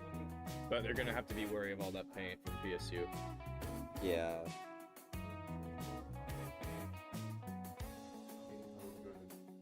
Although now thinking about it, they might want to change Carbon out just because, like you said, they have a lot of paint, and currently Golden Barracudas doesn't. And given this is splat zones, they might want something that paints just a bit better. Yeah, they might elect for more paint here. Even something as simple as like Angle Carbon or Dread. They might even go Dynamo actually. Yeah, instead they of do Bucket. run Dynamo sometimes. Yeah, double roller. Definitely an interesting thing to run into triple shooter. But you do you. Whatever works. This is a weird map in a weird mode. Yeah. And the saddest part is that some people would rather play this than actually good map modes like Humpback Rainmaker or something. Yeah. But anyway, here we go. Also, you want to switch over? Yeah. I don't want to switch over actually. Yeah, looks Anyways, like quad shooter, let's go! quad shooter. You know what? I like that hair. Yeah, also with Pro. Yeah, we see the pro T-minus come out instead as of opposed to Ghoulies. the where were they running? Ghoulies. Yeah. But now immediately fighting over zone, although this looks like it's going to immediately go to PSU. Yeah, this is going to be an uphill battle. All being trying to get four fucking shooters. Yeah, I mean, some of the highest paint weapons in the game, only very specific non-shooter weapons like Red Ring even begin to contest it. Yeah. Yeah, numbers even here. Although PSU continuing to hold this zone, again, like you said, it's going to be a very, very uphill battle for them to ever, like, basically requires a wipeout for them to ever get control of the zone. Yeah, I mean, they were numbers down right there, and still, this is so hard to try and get that change there. Although they will take the zone here, and Yeah, if they move up, they might be able to lock them out. Yeah, huge pick with the Bria bomb, too. Ooh, carving goes down to Snow, not what you want to see. Yeah. And that is going to give PSU the zone back. Yeah, right now. Only a 4-point lead there. Still early on this game, though, although they have to be careful not to get locked out here. Yeah, this is definitely going to be a bit of a tough lockout situation. Yeah, I mean, 4 shooters isn't the worst thing going into a lockout, but it's not ideal. Yeah, on Maki, basically everything is good at lockout. Good in lockout, let's be honest here. And now these points are just ticking down. Now the map is becoming playable. We get past 50. True. Although, maybe hot take, but on Maki zone specifically, I would like to be Yeah. But anyway. Although, Silver immediately rushes the pencil, they panic and get the pick. That is not what you want to see. Yeah, PSU just getting the picks they need here. Just kind of rolling them over right now. And yeah, this looks 20 ticks here. It's going to be desperate time. Yeah, this looks like it's going to be match point, or not match point, game set for PSU. Nice pick from Carbon, but it looks like he will have these strikes coming out. Ooh, Yeah, that is game for those who snow. Yep, those who snow will take the set and move on to play the winners, or the losers of finals, which was PSU Holy Pigs. Yeah, we love Holy Pings. The best part is how, like, two of the, like, Ivy doesn't have the Holy Pings role, and V and Snow couldn't ping it. Anyway, switch the thing back. Anyways. Yeah. Very, very solid showing from both teams. Yeah, I Definitely think nothing to be ashamed I of. think I think Golden Barracudas really did the best they could there, considering the hand they got dealt. I mean, quad shooter. Yeah, if you quad aren't shooter, prepared for it, if you're not is- prepared for it, and on a mode like Splat Zone's Mahi, there's only so much you can do. Yeah, this is really just a lucky map mode for those who snow. Yeah. Although, depending on the map mode, the future map modes, they might be. Ivy may or may not be getting fucked over again. Nova, what are the map modes for Leaders Finals? Are they good or bad leader maps? Because if they're good leader maps, then my vote's on Holy Pings. If they're bad leader maps, my vote's on those who snow. Yeah. That being said about the maps, though, that's not to discount PSU's team play here, though. They played Yeah. very well. They got a lot of very good picks. Yeah, they definitely played well together, and Yeah. that's one of the most important things you can do in this game. Yeah. You could be like goated at the game with V, but he wouldn't be able to get nearly as many picks as if he wasn't able to play with a team like But yeah, at the end of the day, this is a team game, and they played very well together. Obviously, we know Jay, Kassan, and Silver have been together for quite a while now. They're all pretty used to each other. So yeah, I think we saw a lot of good teamwork come out of them. As for Snow, he played well, I guess. So did good. He got a lot of picks there. I mean, with yeah, that 52. he was playing a very, very threatening Gal and added a lot of pressure to an otherwise very supportive team. Even if Silver plays more of a Slayer shot, it is still inherently more supportive. But Gal being able to do full-on Slayer is very helpful. I'd also like to point out that they had three short-range shooters, and all of them played different roles. They had the anchor with the end zap, the support with the shot, and the Slayer with the 52. Yeah. But anyway, if you want to transition to But yeah, right back. that But anyway, we'll is- see you in a little bit. Yeah, that is all we've got for now. Moving on to losers finals here soon.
Good morning, everyone, and welcome back to Nittany Nouveau. Day 2, Losers Finals. It might not be morning, but I am Vapor, here with Cabbage, and we're matching today. Yeah.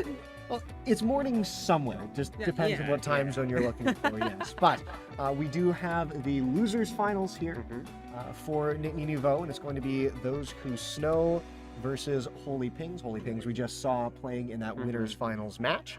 So here in Losers Finals, winner's going to play the USF in Grands.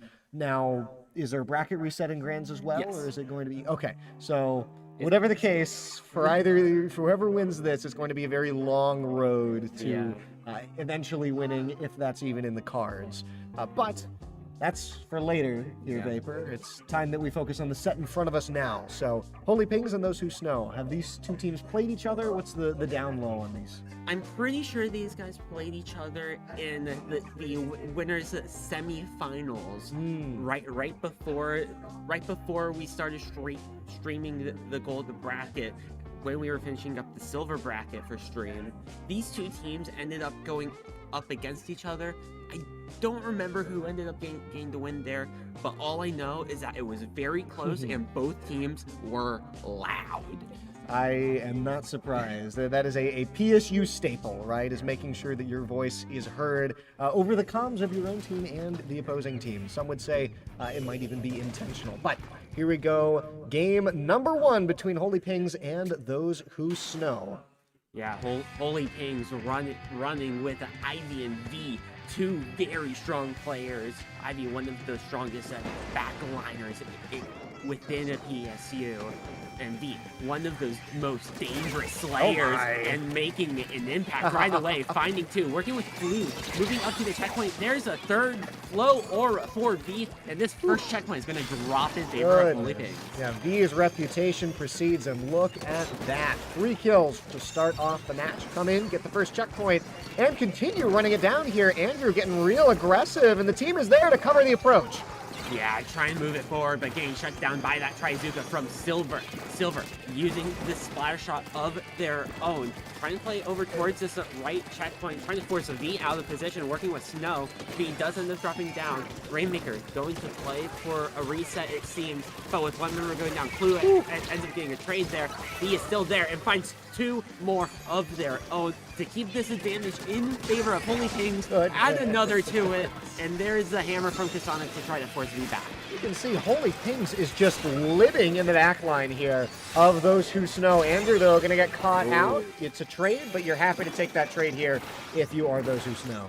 Yeah, Silver now in this Trizuka, trying to work with Snow over toward this right side. That's going to be V getting jump ins for their team and working around Suction Bomb from Silver, able to find Kalu out and trying to just escape from the corner. 2 members in there, and both are going to try to jump out. J13 using that Cooler on this Enza. Now trying to force over to this right corner. Kasonic with that Rainmaker moving it, but just enough to get shut down by Clue before the checkpoint. These tacticalers have been very impactful here. They've been able to at least stabilize here for the members of those who snow. You see them going down very often, and if you look at this here, Vapor, they managed to grab this Rainmaker. They're going to get it up to this checkpoint here. 68, and they're starting to bring things back just a little bit. They get another splat here, and I mean, Vapor, this is looking pretty good. Yeah, opportunity here. Kasonic with that Ultra Stamp ends up getting shut down. And Andrew and Ivy. Yeah. Ivy's been on a tear this entire game. Able to stall out that checkpoint, find another pick on that Rainmaker there. And Snow able to find the pick onto the Octobrush as well as Ivy just keeping themselves alive, rotating to find the best position possible to get a shot at that E leader. But now it's only Silver left. Last one up on those who snow. And Clue is going to help Pincer with the V to finish him off for that delayed wipeout. And that's some good teamwork as well. Clue realizing there's no point in risking their life to finish off that kill. So Rainmaker now going to be in the possession of Holy Pings once more. And Splat 1 here, or the members of those who snow, start to stymie his push just a little bit. Clue has to back up. And it's looking here, Vapor, like the Rainmaker's going to have to be reset. Great defense here from those who snow. It was a bit of a rough start, but they've really started to find their footing here at the end, but I don't know if it's going to be enough. Yeah, opportunity here it's going to be V and Clue to make their way forward, try to open up their path. V and Clue finds one. V just sharking here and out, looking for a pick, and it's going to be Snow from those who snowing down on these parades there. And Andrew, last one, holding up that Rainmaker as Ivy's going to get jumped. And Andrew now playing that stall game with Snow and unable to get that trade. Snow finally going down with 70 seconds on that clock. That was a close one, but still, you're pretty happy with that if you're Holy Pings. That takes a lot of time here off of the clock up top. So Vapor, now the members of Holy Pings are just waiting, biding their time, just trying to stall the members of those who snow out, because the longer this goes on, the less and less time they'll have to bring things back. And going multiple down there does not help your cause either. It's going to be Ivy on that high ground. Rainmaker finding a pick onto V. Zuka out from Silver, trying to find a pick somewhere. Gets damage on a few members, but no kill at all. Andrew finally going down to Snow. Opportunity here for those who Snow. Another going down. Silver on a tear, but it's going to be one going down from an E-leader, it seems. Yeah, and that's going to stop the push in its tracks. Great work there from Holy Pings to stop this from getting any worse than it did. Those who snow could have ended up evening the game, maybe taking the lead there, but thankfully some great backline play here from the members of Holy Pings, and here's going to come again. Clue on a tear on the brush, exactly what they're known for. Going to run on in with the tether, going to try and hunt down this Rainmaker, not quite going to get there. V now has J13 cornered. J13 trying to keep himself alive, but it's not enough. Yeah, J13 grabbed that Rainmaker out of desperation, and with all of their team members going down, it was just too much for them. And that no retreat timer started to go down a lot faster too, so it just made it near impossible for those who snow to take that lead right back. Yeah, and it's unfortunate, but at the very least, if you are on those who snow, you can go into the next match realizing that you did have something going towards the end of the previous one, right? If maybe you don't let the members of Holy Pings come out swinging as hard as they did, you might have a better chance, right? Because you're not playing from behind in the first place, but you also have a little bit more time to work with things and figure out when you need to make those pushes, right? Because the players of those who snow were essentially forced into a spot where they had to get aggressive, maybe a little more often than was optimal. Yeah, and with that weaponry on those who snow, they don't have a traditional Inker player. They don't have a lot of long range, high damage weapons, but they have a lot of weapons that are able to stall out. So they're going to try to use those weapons like that splash wall with that 52 gal that Snow's been holding. They're going to try to use that to just play the slow game, but for that to work, they need to get a really good lead early on. Yes, and getting a lead like that is going to be very, very hard against teams as good as this, right? I'm actually quite impressed with the members of Holy Pings that they were able to pull ahead by that much, but I doubt we're going to see that again in this set here. Yeah, and especially, I could see it though here on this one though.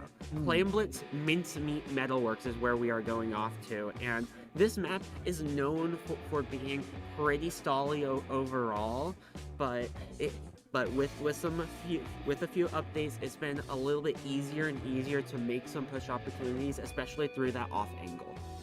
Yep, fair enough. Well, here we go. Game number 2. Holy Pings up 1-0, and this is best of 5, correct? Yes. Okay. So 1-0 in the best of 5. Those who snow going to want to even up the set here, and Holy Pings just want to get themselves back into grand finals and get themselves a seat at the table. A rematch against USF, but it's going to be a tough opponent to get through in order to finally end up there. Yeah, and with B going off early, able to find a pick on the side there. 2 members down on the side of those who snow, and Ivy making it another one down. Huge range. Just look at this Elier, top, mid. Look how much range. Look at the eyesight. Yeah, J13 running things down, and I'm honestly really impressed with the amount of vision that the amount of vision that you have there on the E-Leader when you're standing up, even at a slightly elevated place like that. Ivy has full command of the battle. It can not only provide kills, but can also provide information to teammates, right? Who's going on the flank, who's going to be in the middle here. Kasonic, though, excellent usage here of the tether, just zipping around, and that's going to put a little bit of a kibosh on any plans that the members of Holy Kings have. Yeah, and with holding 2 power clams, Kasonic is going to be the last members up on those who Snow. V able to finish that one off. That's going to be a delayed wipe right there. And Holy Kings, once again, back in control of V, trying to build up toward that Zuka and Ivy. You're going to see a laser show up around here very shortly. Certainly here. Let's look at that range. Ivy is just eating. Oh no, the Zuka! Oh, that could have been real bad there. But hey, Snow, you get at least one here if you're me. Yeah, you get at least 1, and you're able to move through to the off angle. And Zuka on the other side with Silver, unable to find the pick there, and Kasonic going down. Kasonic has been taking a lot of deaths, and it's been advantage for Holy Kings going off of those. Yeah, and it seems like the ink control as well is firmly in the hands here of Holy Kings. Although they might be overextending just a little bit here, Ivy trying to hold down the fort, but that does seem to be the issue when you have 3 people being sort of in that close-up range here. Ivy's not really going to be able to help them all that much should they get out of eyesight. Yeah, and with Ivy on that E-Leader, once they see a Zipcaster from Kasonic, they just dip into ink and play around their teammates. Just like that play there, and the Zuka on the other side from V. Kasonic is now stuck. He's stuck between a ramp and a bomb, and it's going to be the Frozen Pro main weapon from Andrew to clean that one up. One member going down, Zipcaster from Clue, trying to cause a lot of distraction here. Kenta misses out for Andrew. 2 minutes left on the clock, and Ivy still has a lot of range. Snow able to get picked off as they try to sneak right through. Yeah, Snow trying to go for a desperate Hail Mary flank there and wasn't able to get it. Although I will say, this whole time, no one has actually scored any clams. I've forgotten this would be the clam blitz, but V going in, gonna toss it. Look at that! What a play! V able to sneak right behind it.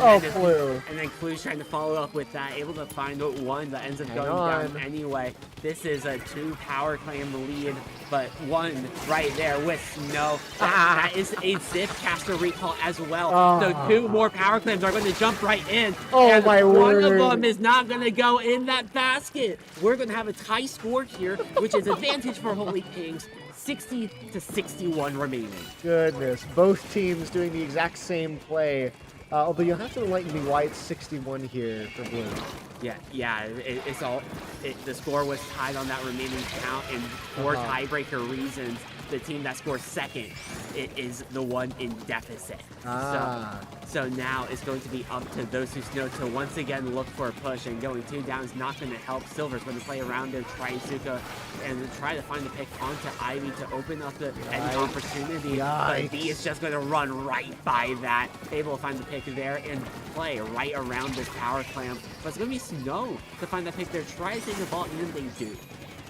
Saves it, but 40 seconds left, roughly. You really don't have that much time to make another push happen, but there's 1 kill, there's 2. Hang on here. Here come the coolers, J13. It's sort of trying to be the backbone of the team here as the members of those who Snow need to get moving now. Yeah, and it's going to be Kasonic holding that power clam, but they are in the Zipcaster, so they can't go to the basket and throw it in themselves. They're going to have to play around this recall. With 20 seconds left on the clock and 2 members down, they just need to get their teams and play around those specials and try to find a pick onto both Ivy and V. And V trying to take an early aggression here, but also staying quite safe, playing around that box. Blue also trying to play around there to try to create pincer opportunities. Snow and Silver both drop around that left side. V trying to hold them off, but going 1 member down. Lose 2. Hang on, there's 3. This might be it. Here's the power clam jump. It's going to miss. Take 13 with the rebound. Okay. That will be the lead for those who Snow. A little bit shaky. They had multiple opportunities, but cut it close, and they barely snuck away with that one. That was way closer than it needed to be here. Vapor, although in the end they still managed to do it. So those who Snow going to tie things up 1-1. It was a really curious game as well.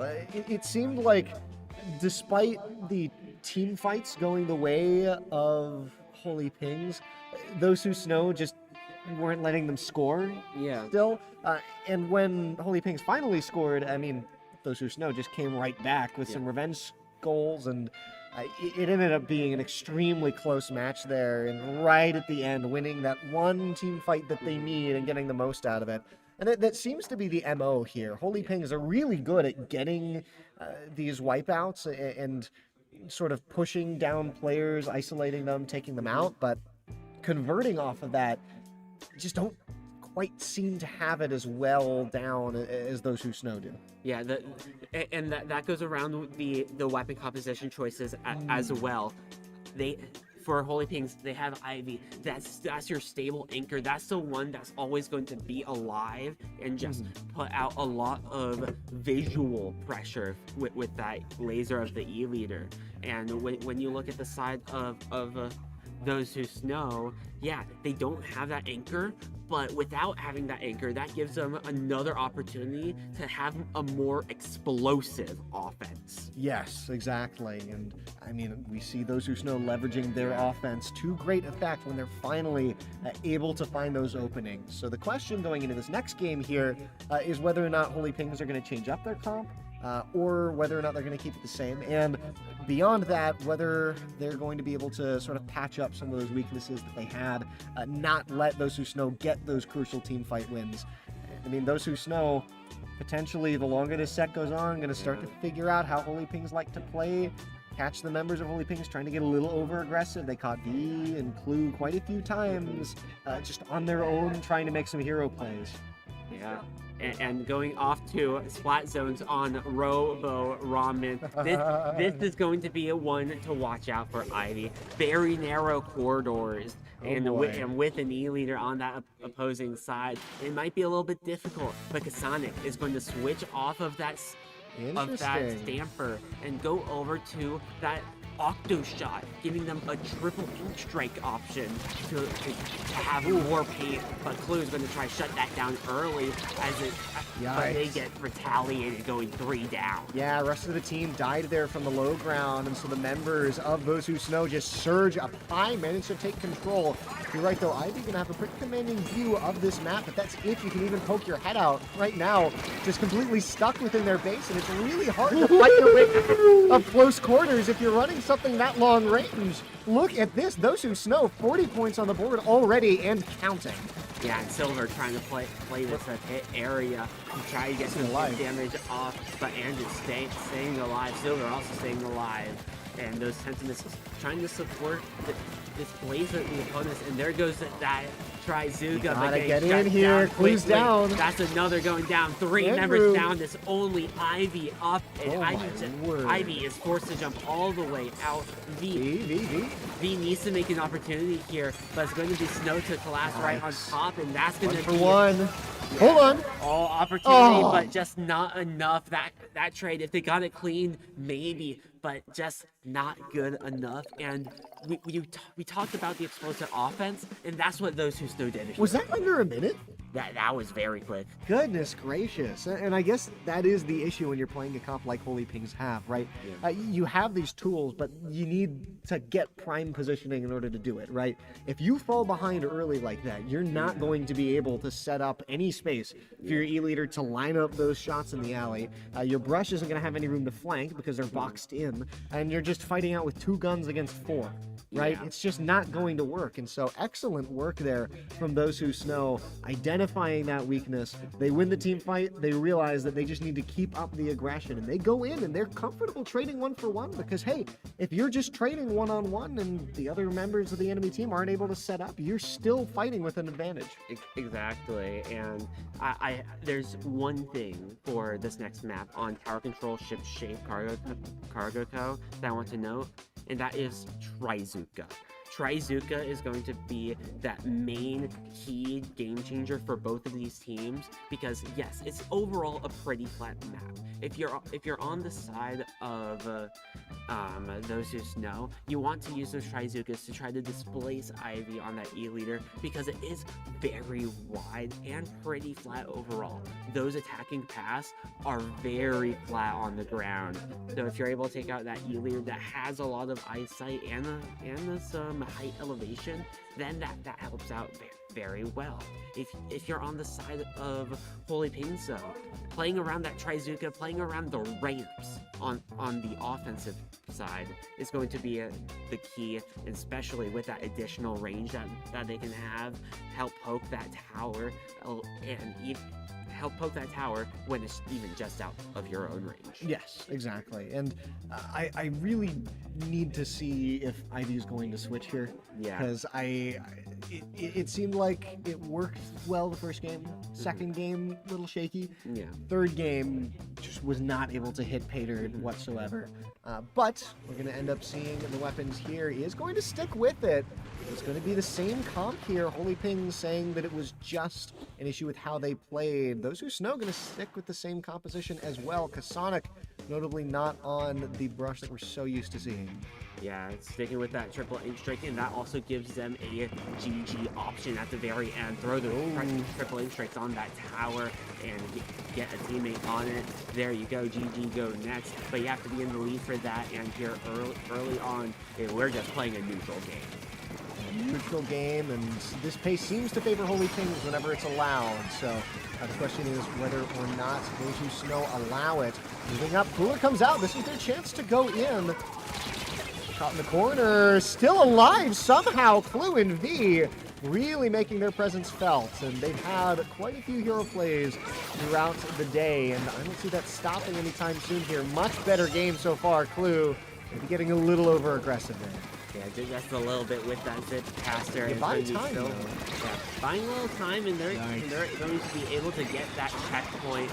And going 2 down as well, that's not going to help those who Snow. But Snow able to make a play of his own, finding 2 on the other side. Andrew forced back, trying to take a fight here with Snow, but decides to say, nah, just going to leave that for now. Let's get our cooler out for those who Snow, and try and find a few more specials to make a push of your own.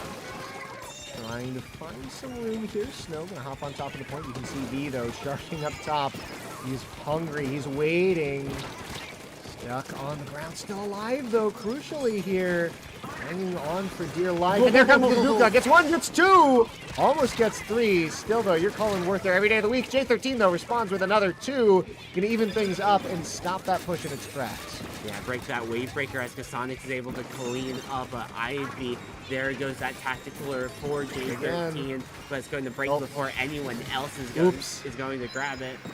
Juice up just solo there, and Ivy trying to find the best position good to get vantage their point. team back in. It's going to be a good spot here. Going to be really hard to push into the base here for Holy Ping, Holy Ping, excuse me. Still though, getting the lead now. Those who Snow pushing this point in. They lose 2 though, and it looks like this might be time to back up. Kasonic trying to find a way out. J13 as well. Gets V on the way back out. Clue getting traded. And so what should have been a take at the point, maybe some kills in the back, turns into disaster as Andrew also overextends. Yeah, that was an opportunity. Like you said, it ended up going from advantage to being a 1v1 with just Ivy up to calling out, and Snow just playing a little footsie over here. Little footsie, little cat and mouse, just staying alive. There it goes.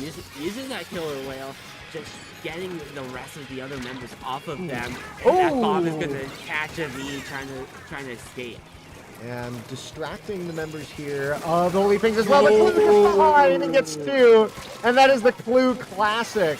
Gets the flank here, and it looks like lead is going to go the way of Holy Pings unless someone is able to stop this push here. Maybe 39, 37. Here's the lead. 36, just barely. Excellent work here, and 2 kills from V and counting, trying to get 1 more here. Silva going to try and get the 1v1. No, V on 3. Power gets pushed back. Kasonic goes down as well. That's a 4-kill streak right now for V. continuing to look for more. Finally starting to find their element here are the members of Holy Kings. The opportunity to shut that one down for those who Snow ends up turning into, oh, we're down 4 now. Snow playing around this far right side, giving up a few points on the board, trying to catch on the backside was going to be V to catch Snow off with that Trizuka on the off angle. Kasana goes down. It's only J13 last one up. J13 finds the one, almost finding a second, but there's not enough time to get over to that tower. Unless, but no, it's not. And the Holy Pings are now going to tie it up 2 apiece here in Losers Finals. And I wouldn't have it any other way. Goodness gracious. Going all the way to a Game 5 between these two teams. And honestly, the games have been a little less close individually than I'd expect them to be. It seems like both teams really taking turns just absolutely destroying each other. I'm curious whether that's going to be a pattern that holds here for game number 5.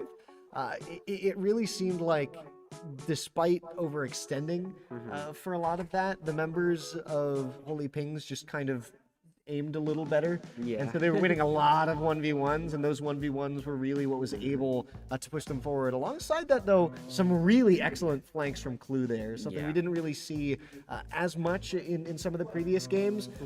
But here on this past map, goodness gracious, making such a difference, able to kill 2 people pretty much every time she ended up getting one. Yeah, Clue was definitely the game changer in that one. Able to find those key opportunities to just get around the backside, catch the opponents from behind. And now we are heading into game number 3. So some things can definitely change up a little bit, but it's going to be a Rainmaker on Undertow Spillway. This map is going to be very fast-paced early on, but once the objective starts to move, it's going to slow down. Slow paces of play do seem to favor Holy Pings, although those who Snow, if they can pull a lead early, we've seen what they can do with it. Seemingly just about an unstoppable force meeting an immovable object. I guess once we get into this game, we'll see which, in fact, does win in that interaction, huh? Yeah, we definitely shall see what happens there. I do expect an early Rainmaker from those who Snow. I will be interested if Ivy does switch off that E-leader to a different type of charger, like that regular supply charger with that Inkback special.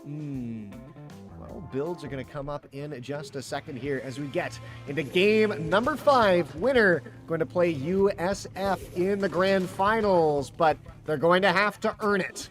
Here we go. Yeah, and Ivy did switch over to that spot charger, having that Inkback to help protect their team when moving that Rainmaker in an explosive manner. Kasonic switching off that Octo Shot over to that Decapitator, one of those main weapons Kasonic has, and with an explosive start, that's going to be 2 members down on both sides.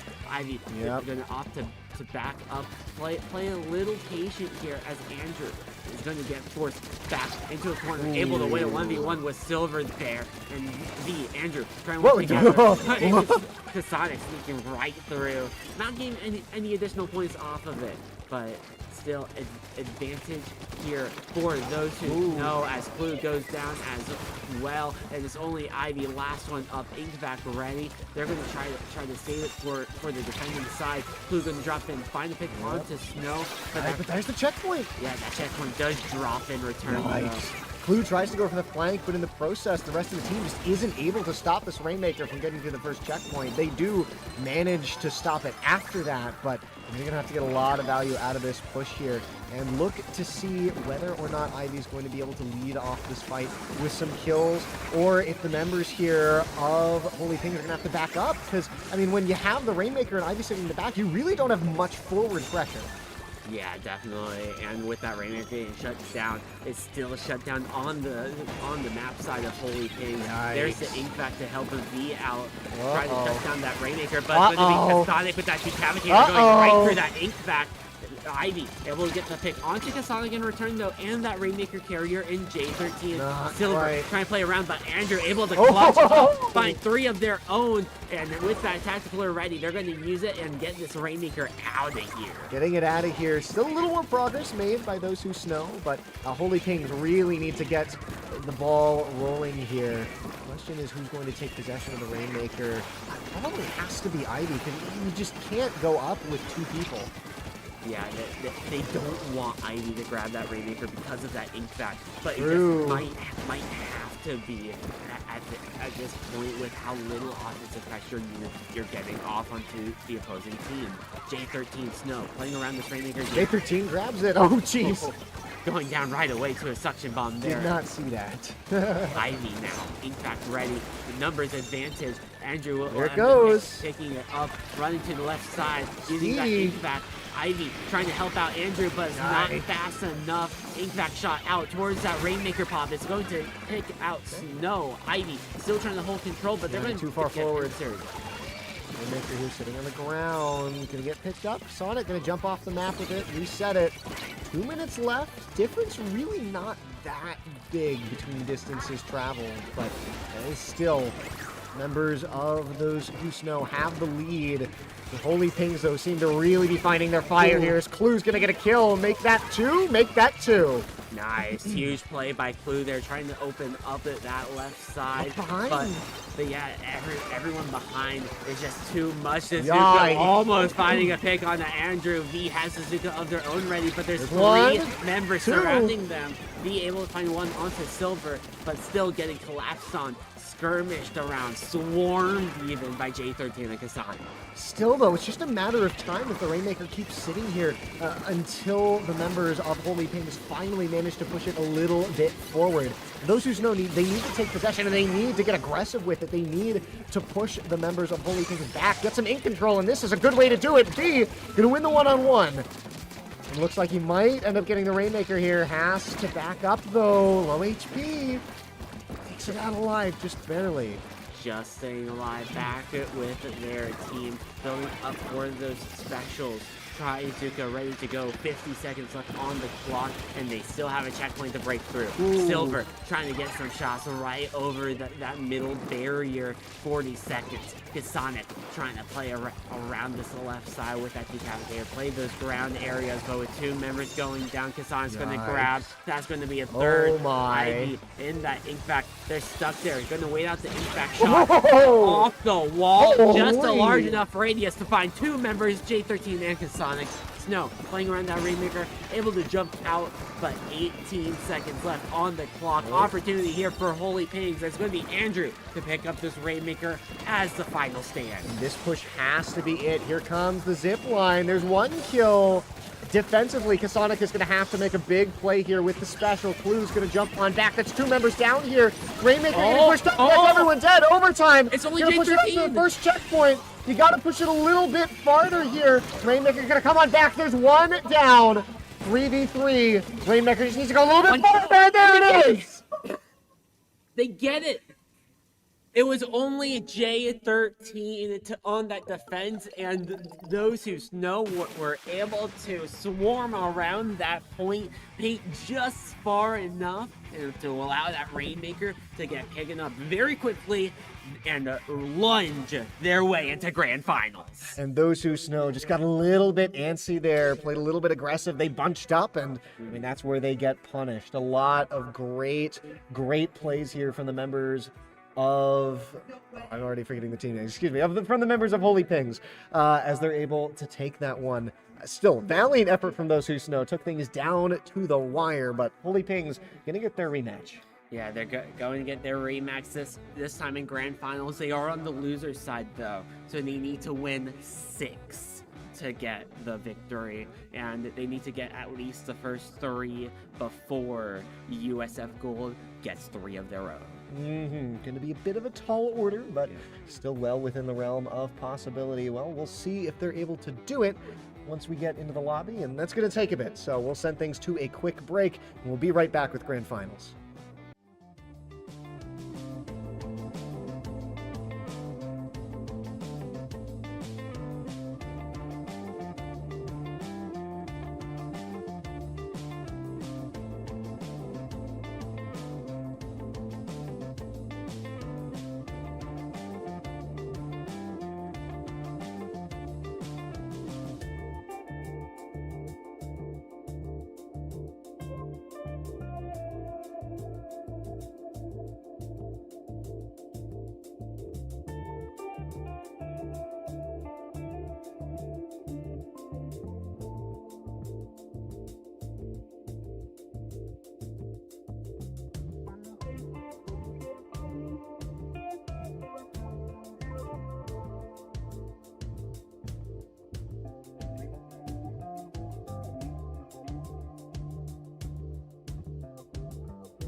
20 hours, 14 teams, 10 in Collegiate, 12 in Mario Kart, over 70 attendees. We are here for your grand finals of Nittany Nouveau. Hello everyone, I am Vapor once again with Cabbage to bring the final best of 5 potential bracket reset for you guys with Holy Pings after a pretty stealing losers finals. They will be going up in a rematch against USF Gold. And USF Gold, they want this badly. They got third in the collegiate bracket, getting upset. But now they are here on the winner's side of finals, and they are ready to go. Ivy back to that E-leader, Fizzle off to that heavy edit Splatling, Haya with that stamper of their own. Holy Pings coming in here from the loser's side. So going to have to win 2 entire... Is it best of 5 or best of 7? 5. 5, okay. So they're going to have to win 2 entire best of 5s in order to take this. And I mean, judging by how USF performed during the winners finals, it's going to be a tall order. They looked absolutely dominant during that part of the bracket. And already coming into an amazing start here. Going to get the first checkpoint nearly unanswered. And they'll continue to push this forward as Inker pulls out the triple Zuka, gets a couple kills, and V finally has to shut everything down. Yeah, me trying to drop right in. About 4 minutes on the clock, about a minute in. Haya forced to jump out there, but advantage early on for USF Gold. Coming out here all the way from Florida, all the way from that Tampa region. Out to our lovely University Park, where they're going to try to show that this is their territory, as it's only Ivy last one up, and they're going to get more points on the board. Fizzle bringing this Rainmaker past that 30-point mark, all the way down to 18 before getting shut down by Ivy. Yeah, good shot from Ivy there, but still the members here. Oh no, Haya falls off. But USF still hold on to an amazing lead. And Tiger going to get it to the end. That's the issue when you run one of those backline weapons. You just can't hit people when you're up close like that. Yeah. There was the opportunity, but the tap shots were not there. Just missed it every single time, and USF Gold are... similar to how Holy Pink stole losers finals, steal one right back in grand finals. And that just did not look very close. It was a very, very momentous start by the members of USF Gold, and they just kept carrying that momentum through. And it's something that we saw the members of Holy Pink struggle with in the previous set, right? When they get knocked a little bit off pace, off canter, they can't really get things figured back out easily. And in that case, it just took a little bit too long. We've seen them be able to make comebacks like they did sort of at the end of the previous set, but it's really hard to do that when you're not able to play anymore because your opponent has ended the game. Yeah, just a little bit more difficult. Just a little bit more difficult. And this is definitely going to be a slower game this time around. Clamblitz, Museum D'Alfonsino, Ivy has terrific stats on E-Leader for this map. A lot of game-changing plays that he has done individually, and against USF Gold, yes, this is going to be a very tough opponent for him.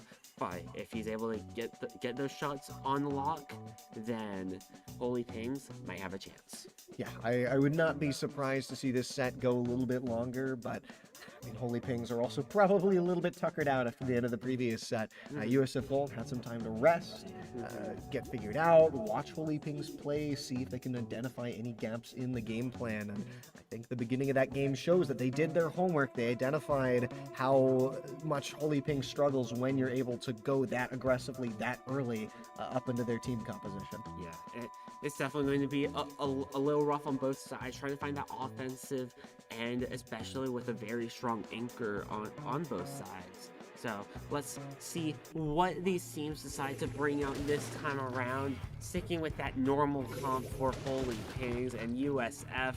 going back to the classic Thai TV over to that carbon roller deco as well.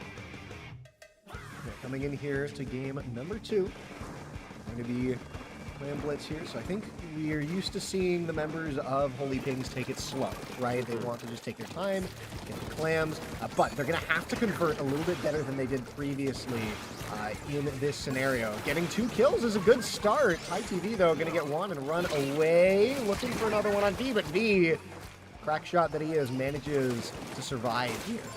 Yeah, Haya dropping in, trying to find some opportunities to just space out their opponent, but it's going to be Ivy from that flat area, able to get a nice shot. Multiple going down. That's going to be 2, maybe 3. Ivy is going to opt to jump it right into V. Is that close enough? No, it's not. V is able to find 1. Clue able to find the pick. 2v2 on the field. V trying to play around with this power climb, play life, and they're going to opt to just let it die. Reset. V builds another power climb of their own, as Thai TV punishes them. Yeah. They build the power plant, but they do manage to toss it back. Thai TV going to run up on Ivy here, and this is a big problem for that sniper. Though overextends just a little bit here, and so the members of Holy Pings manage to get the advantage. Start collecting these clams. Haya, though, going to finish off Andrew, moving up here on the side, but pincered in the middle of 2 here. V and Flu coming together, as we've seen so many times during their sets today, managed to get things done. So, no lead for either team, but it seems like the gunfights are typically going here in favor of Holy Pings, but USF Gold going to flip that on its head. Ivy has to back on up, and with no teammates, dead to rights. Yeah, might be a gunfight victory for Holy Pings, but it's going to be a special victory for USF Gold, and he's going to swing right in to shut that down. No scoring chance. I'm a little surprised as well. It seems like the clam economy just too far in the favor of Holy Pings there for the members of USF Gold to get anything done. Still, they hold on to the Super Clam here. Fizzle just sitting in the back here on the Splatling, trying to take their time, keep things in tip-top shape, but you lose 2 members, and suddenly Holy Pings are going to be the ones surging forward, and Ivy gets a little bit better positioning here, and that's got to be dangerous. Clue from behind, going to get 2, going to get 1 into the base there, coming in on the tether, gets a little bit stuck. Still, though, it's applying a lot of pressure, tries to go in, but I mean, look how much attention she took from the rest of her team. 45 remaining here on the net. Yeah, and this positioning from Holy Pings as well is just crazy. Ivy playing that top mid spinner as Inker's able to find a nice pick on the Clue there. But Ivy on that top mid spinner, V with that super on that pot. That just shut down a lot of opportunities. And just like that one, V's going to be able to activate that floor aura and try to work around Haya with Clue. Moving up, Clue getting shut down. There goes that Zipcaster. They're going to try to dive Ivy, holding that power. Haya's behind. And Haya will end up recalling back. About a minute 45 left on the clock. 10 misses out, and 2 members going down. Here's another opportunity for Holy Pings. Haya doing a great job sharking here, trying to make something happen for the team here. But again, it is high ground, and it is complete zone control over the enemy net here. Ivy just going to toss that in. The other clan's going to get thrown in behind. 40 remaining, and you can see Ivy a little bit apprehensive, just trying to toss some up. V, though, goes down, and members, I think, of Holy Pings realize that they got to back up. They got to protect their own base now from this large clam that Fizzle's carrying. Yeah, Fizzle holding up that power clam, but he's going to sneak right by Thai TV able to finish that, but Andrew right back in return. He gets 2. And that's going to be the full wipeout there. Clue and Andrew already up in that flat. Ivy already on that top mid spinner. Huge positioning here, but with 2 members going down, is only Andrew staggered away from their team. They're going to be forced to back up, but Thai TV is right there to clean that one off. Be forced to retreat. Yeah, good wait from Thai here. And suddenly, Flame Economy looking pretty good here. If you're USF Gold, you're just a couple away from getting something in, and here it is. And now you finally have a stranglehold on the enemy spawn, but can you make anything out of it? Haya trying to come up on the side. Still, good job playing defending their lives here. They get a little bit closer, and they get 2. Oh, they get 2, That's but 3. But watch your back. There's Clue, able to get picked out by Haya. Trying to find some more clamps to get on that board. Haya has 5, but goes down anyway. 68 remaining on the clock. Trying to sneak a few more in. That is going to be difficult, but they will have an overtime opportunity here. Just a little bit of time left. Overtime going to start ticking down, but Haya going down. That is a huge thing to lose here. You do not want to have anyone knocked off the field. You need people to carry claims. You need people to get kills. Fizzle has to go in. They have to go in now. And Vapor, I just don't think there's enough time. Yeah, Fizzle trying to make their way through, but the collapse as the last one up is just not enough. And Holy Pings, a little bit of a rough game 1, but they're able to get back on that forward foot and take the first game off of USF Gold. Yeah, USF Gold finally going to go down here, and I think it's a good adaptation here from the members of Holy Pings, right? They just let USF push up into them, collapse, get the kills, and then surge forward. I think it's a very solid strategy that they employed a little bit against Snow's team, but here starting to really find their footing. But again, it's a whole nother best of 5 after this, even if they're able to win this one. And let's not call things just yet. USF still very capable of making adaptations and coming into things. And I think that we saw towards the end there, they started to find their footing a little bit, managed to catch the members of Holy Pings off guard with some specials. And the nice thing is once you're able to really deal with the front line of Holy Pings, USF Gold can keep going forward because Ivy just, when they're on their own, they really can't do anything. Yeah. And it's definitely Haya taking advantage of that with that zip caster. Mm-hmm. They get that special and they just use that zip caster, tether over to Ivy and just displace or even get the kill straight up. Certainly. So I'm curious if either team is going to switch their builds or if they're just going to stick with it. I feel like both teams just want to stay in the same things. It seemed like it was mostly a mechanical and positioning issue rather than an issue with the composition itself, although Hagglefish might cause people to change. It might cause a little bit of change on the side of USF Gold because E-Leader is so oppressive. Similar to that previous map on Museum. Right. Big open alley. It's just 3 open alleys, 2 of them being very tight on the sides, and if you can get, or even on that defensive side, an E-Leader up on that translucent tarp area is going to be very, very much heavily pressured. Certainly. 4 members here of Holy Pings loading on in, as do the members of USF Gold. Looks to me like the comps are pretty much the same as before. Yeah, some small tweaks. Haya switching off that Zipcaster to Booyah Bomb, and no Trizuka on that Carbon Roller going with those Super Chumps and Fizzy Bomb combination. Oh, here's Clue. And Clue is going to punish that Fizzy Bomb usage right away. And a huge opportunity here for Holy Pings. Using that Zuka. Oh my goodness, we are only 30 seconds in, and that was a huge opening for Holy Pings. True, although they overextend just a little bit. Members of USF come back in full force here. It looks like they might be able to wrestle Control away. Andrew playing in, Control gets lost, and it looks like Control might be gained here, but no! Still pushed right off. Excellent defense here by Holy Pings. Haya gonna come on in, Clue gonna go down as well. It's a double. 2 members left to defend as USF is going to get their members back in as well. Yeah, Booyah Bomb. Oh, this has got to do it. Booyah Bomb will definitely open that chance and there allow USF to get that flip. Fizzle now trying to help out and support their team. They're unable to find Clue, but they're going to have a teammate go over there and finish off the job anyway. But there goes that Zipcaster in retaliation. Haya just trying to play Control here. There goes that Zipcaster. Clue once again is going to be Haya playing that one up. Camp that recall. There goes those Super Jumps out. Be able to punish Kai TV using that Trizuka, but with one more shot, they're going to get stuck right next to that wall. Booyah Bomb ready for Haya.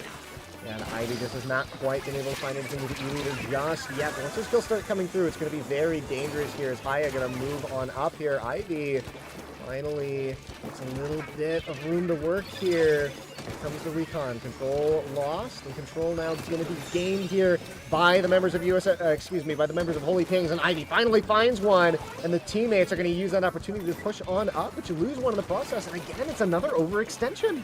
Yeah, trying to stay up, but just peeking a little bit too far, a little bit too deep into that enemy territory. Clue, forced forward with that Booyah Bomb, able to find a trade out there. Inker, you unable to use that Trizuka, and goes down to V anyway. 2v3 on the field, advantage Holy Ping. V dropping in onto Haya. He pins her play with Andrew there. Blue now pushing in, making sure the point stays here in the favor of Holy Pings. This has been very good. It's just a slow burn here on the point. Clue now lurking in the back line. This is another pincer here. 2 members of USF Gold go down as Clue pushes down a third. Yeah, huge pick there, and they're still running it down. Not even trying to get a kill, but just trying to keep the rest of the other team back. Haya trying to force forward. Titan needs to make a play, but it's not enough. Holy Pings set point to open up that bracket and reset opportunity. They just need one more for that double loss option. One more away from bringing us here to true finals, but USF Gold not going to go down without a fight. They certainly had their moments in that game, but it seemed like Holy Pings, their comms really started to come into to fruition there, right? Yeah. We saw V very often coming in from behind when a teammate needed help to finish off a kill, and then they were able to leverage that. Clue as well, again, always getting these amazing flanks that are causing a lot of problems here for the members of USF Gold. They don't really have anyone dedicated to the flanks or to dealing with the flanks, so it's all just about whether or not they're aware enough. When she's able to get them off, Clue just cannot be stopped. Yeah, I think one thing that is scaring USF right now, especially on these past two, after the first one, they're like, okay, we can handle this team. The second one, they started to get shut down by Ivy, and because Hacklefish was a very E-Leader strong map, they were playing pretty scared overall. And now we're going to tower control on Mako Mart, where E-Leader isn't as oppressive, but you have to keep an eye out for Clue, because flanks are going to be key to victory here. Yes, and it just goes to show how versatile the team composition here from Holy Pings is, right? You have so many different options for how you want to leverage an advantage during a specific game. And so coming in here to Mako Mart, like you said, maybe one player is going to have a little bit less of an easy time of things, but that slack can easily be picked up by one of your other competent players. And while USF does have a pretty strong core composition, it's just not, it doesn't quite have that extra little X factor. Yeah, I definitely want to see Thai TV play more of that flank route style, similar to how Clue has been playing this past few games as well. Trying to just move up, be a little bit of a distraction, and then go back, play life, reset, maybe charge that area once again, reset, and then try to go back and forth, work with the team to create pincer opportunities. It's going to be real tough here for USF Gold. Clue has been on a tear, and we'll see if that continues. Holy Pings here, one game away from resetting this bracket. Here we go. Haya switching off of that Samper over to that Custom Blaster, one of the most popular weapons in this current patch. So trying to take advantage of that AoE, and with Clue being shut down early on, this is advantage for USF as they get the first points on the tower. Yeah, first point really big to get. We've seen Holy Pings struggle with this. They're able to finish one off, but Ivy going to get responded to immediately. Hey, we have our own ranged options here. Inker finally going to go down, but V is just playing defensively. He keeps getting backed into corners here, and it is just constant special pressure. I don't think the members here of Holy Pings are really able to contend with. Yeah, that first checkpoint has already dropped that triple splashdown. TV gets one. Makes it out. Yeah, exactly what you want to see from your party player there. Oh, playing that range and with the rest of your team, able to get the wipe Oh, out. this is There's bad. the Trizuka. Blue needs to stop this. It's only V, last one up against Fizzle. Fizzle trying to roll through that checkpoint. Able to hop on is V. Fizzle goes down. There's the super jump. Able Just to barely. get taken out. And that is a lot of damage. 4 points remaining for USF. 4 points remaining for USF, but if there's any team that can really make the comeback here, it would be the members of Holy Pings here. We've seen that if they're able to hang in there just a little bit longer and avoid going down and out, they just keep getting better as the game goes on. Really tough scenario to be in, but they can get their way out here, Vapor, if they only believe. Yeah, Kazuka out from High TV once again, trying to make a pincer play against a V, but multiple members are there. Haya ends up going down. High TV still playing around that Clue. recall area. Clue trying to find any opportunity here. Goes to recall. Staying alive, and that tower is going to get shut down momentarily. Momentary shutdown, and keep in mind, special here on board for the members of USF Gold. Inker going to clear the point off. Tower gets lost, but it is just slow and methodical. USF Gold, while they're able to clear the members here off the tower, they aren't quite able to wipe them out and fully push it the other direction. And once 2 members go down, you know that the members of Holy Pings smell blood in the water. Fizzle has to run away for their life. Yeah, ends up jumping out in this first checkpoint. Ivy is going to run right through it. Zipcaster ready for Clue, and multiple members still trying to stay up, but one going down. Make that hold on. ITV dropping in on that tower. 2 for 2. Momentarily shutting it down, but Haya is going to be coming from that side, trying to make a pincer play with Inker. Able to trade out Andrew V in that final blow, and then going down to Inker of their own. And now that tower, they did get by that first checkpoint, but there's still a minute 50 on the clock, and the Zipcaster needs to open something up. Not quite able to do it either. The tracking is not quite there. Haya going to finish that one off as the members of USF Gold start to push this tower back the other direction. It's been good, but it's just not fast enough here from the members of Holy Pings. Haya walking up, not going to win against Andrew here. Although you really have such a lead, you don't care all that much. Yeah, huge lead here for USF. Minutes 20 on the clock. Trizuka ready for TaiTV. And Clue going down. That makes it even more of an advantage. Lead down. TaiTV does end up getting picked up by Andrew on the far side and forced to retreat here. There's no offensive pressure right now for Holy Pings. Yeah, minute left here. Look at this. 3 specials on the board here for USF Gold. They're going to get one. Clue just has not been able to find much this game, unfortunately. And this should be a favorable map as well.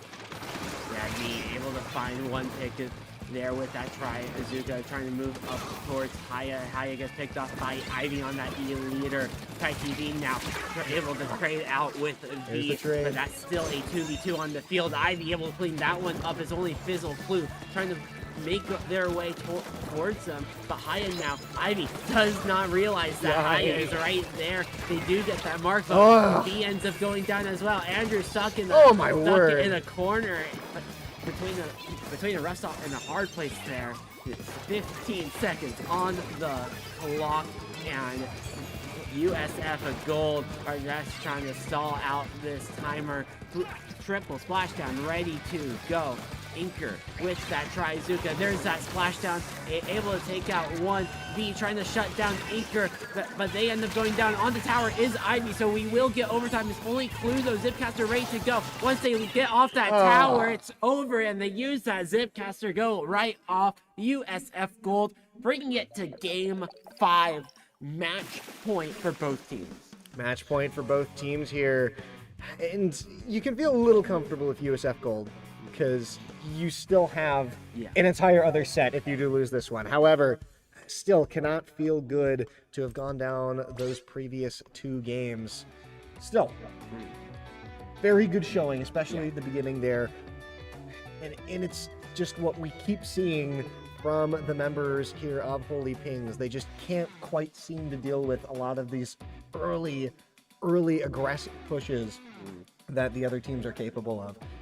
USF Gold as well, I think, really did a good job of shutting down Clue, especially in a map like that where, as you've said, pretty difficult to do. When those flanks aren't coming through, the brush really isn't painting that much. It's not getting kills, and so suddenly complete control of the area is going to go the way of USF Gold. So members of Holy Pings here need to think about how they're going to handle this next match, what the change in the play is going to be, because if you're Clue, you're going to be sticking on that brush, and if you're Ivy, you're going to be sticking on that E-leader. Only 2 other weapons to play with. It is the weakness of a comp that is versatile in and of itself.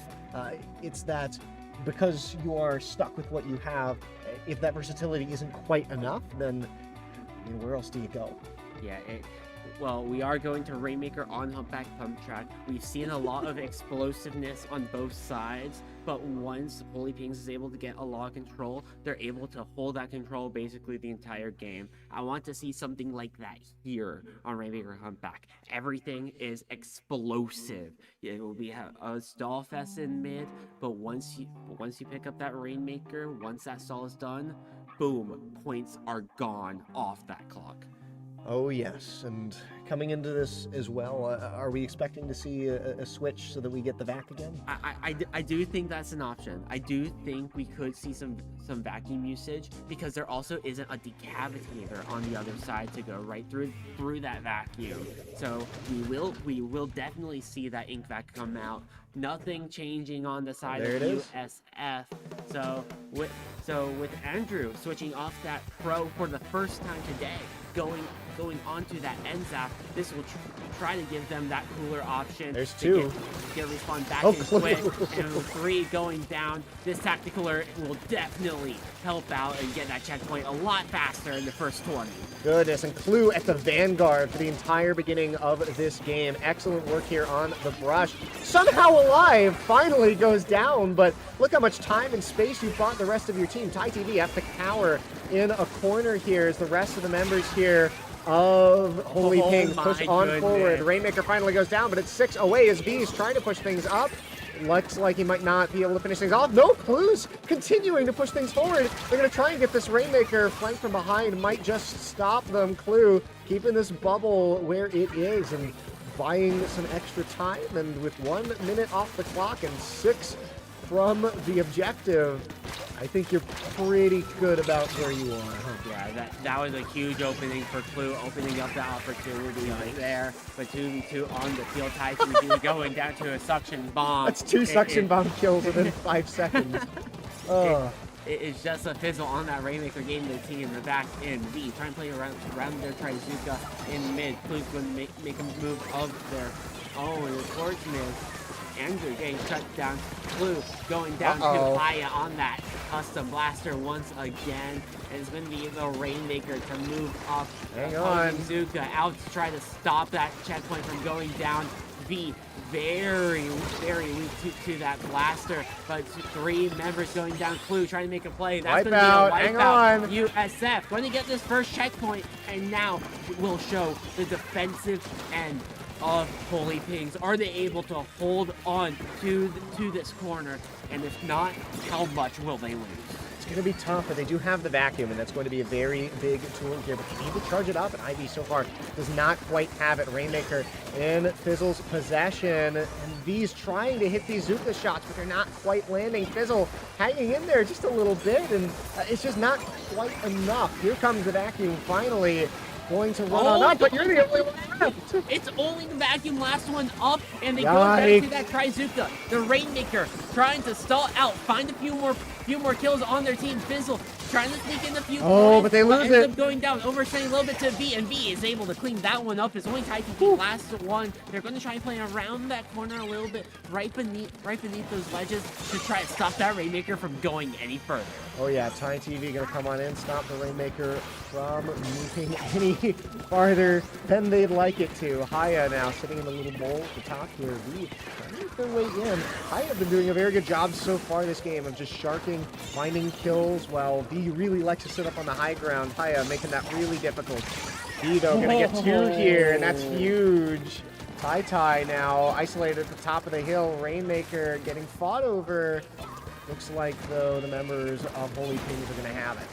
Yeah, they get that Rainmaker pop with 90 seconds on the clock. There is that tacticooler from Fizzle trying to help get USF back in quickly. Clue is able to shut down 2. Both holding that tacticooler, almost getting a 3rd, as Inker 2 is able to stay alive there. He's able to stay alive, but still, it seems like control of the center is going to go to USF Gold there. A little surprising, but still backed into a corner. Ooh. He's going to go down. It looks like another kill, potentially. Andrew going to run on back. It's 2v4 here as Rainmaker is walking its way towards the end. They were forced to drop because of that dive Andrew did, but there's no more backing dive. He has High TV able to find one. It's only V going up against Haya. Fizzle going to run it all the way down. Oh no! 3-point difference. 45 seconds left on the clock, and that is a wipeout for Holy Pings. Not quite able to make it. Hanging on by the skin of their teeth. Holy Pings maintain this lead with 30 seconds on the clock, but they've really got to clean things up here. USF Gold are looking really good in these fights, and I don't know if the members of Holy Pings can stand one more. Yeah, 20 seconds left on the clock. Yikes. USF has to find that pick onto that Rainmaker Lights carrier, out. and Andrew is just sharking in Oh, that corner. no. Here's an opportunity. Fizzle's going to run right in, able to get that trade. It's only Ivy up. Tai TV's just going to ignore the Rainmaker for now and try to play for control. Let their team grab that Rainmaker as we head into overtime. Haya will play that leg. Fizzle holding this Rainmaker, trying not to fall off that map with the recoil. It's only Andrew, last one up. Tai TV trying to play those legends. Fizzle running all the way. 3-point difference, and we are going to a bracket reset. Look at that. Goodness gracious. Holy Pings somehow hang in there and manage to get this whole thing reset. There are no words. Oh boy, what else can you ask for right now? Game 5 losers, Game 5 bracket reset. Here we go. Are we going to 10 games? Holy Pings had no business winning that game. I'm just gonna say it right now. They somehow managed. They somehow managed to pull that out. It is impressive clutch factor that they were able to identify exactly how to kill the person with the Rainmaker at exactly the right moment. But man, the pace of the end of that game does not bode well for any future games, because if USF keep playing like that, I just don't think Holy Pings are going to be able to maintain any sort of advantage here. Clue is really going to need to find these flanks, because had some good success early in that game, but later just really wasn't able to get anything done. It was mainly V who was finding these very clutch one-on-ones and finding these shots of the Zuka, as well as Ivy getting a few key kills in the backline that was able to slowly keep things in their favor and slow down USF's aggression enough where they couldn't quite manage to seal that out.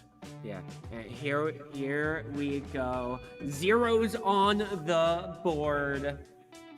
Minimum 3, maximum 5. Oh my word. Left to go. We have reached hour 21 of this event across these 2 days. Both of these teams, they're tired. Some of them need to go back home at some point tonight. Some maybe a little bit tomorrow morning. But it's going to be a lot of work, and it's been a lot of playing for all 8 members in the lobby. So we're not doing this game. Okay. Huh? So it does seem like the players are taking a nice little breather, trying to cool themselves off a little bit after a lot of high feelings in that last one. Looks like we should do the same then. Yeah. All right. So in the meantime, we will be right back for your bracket reset in just a few minutes.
Welcome back.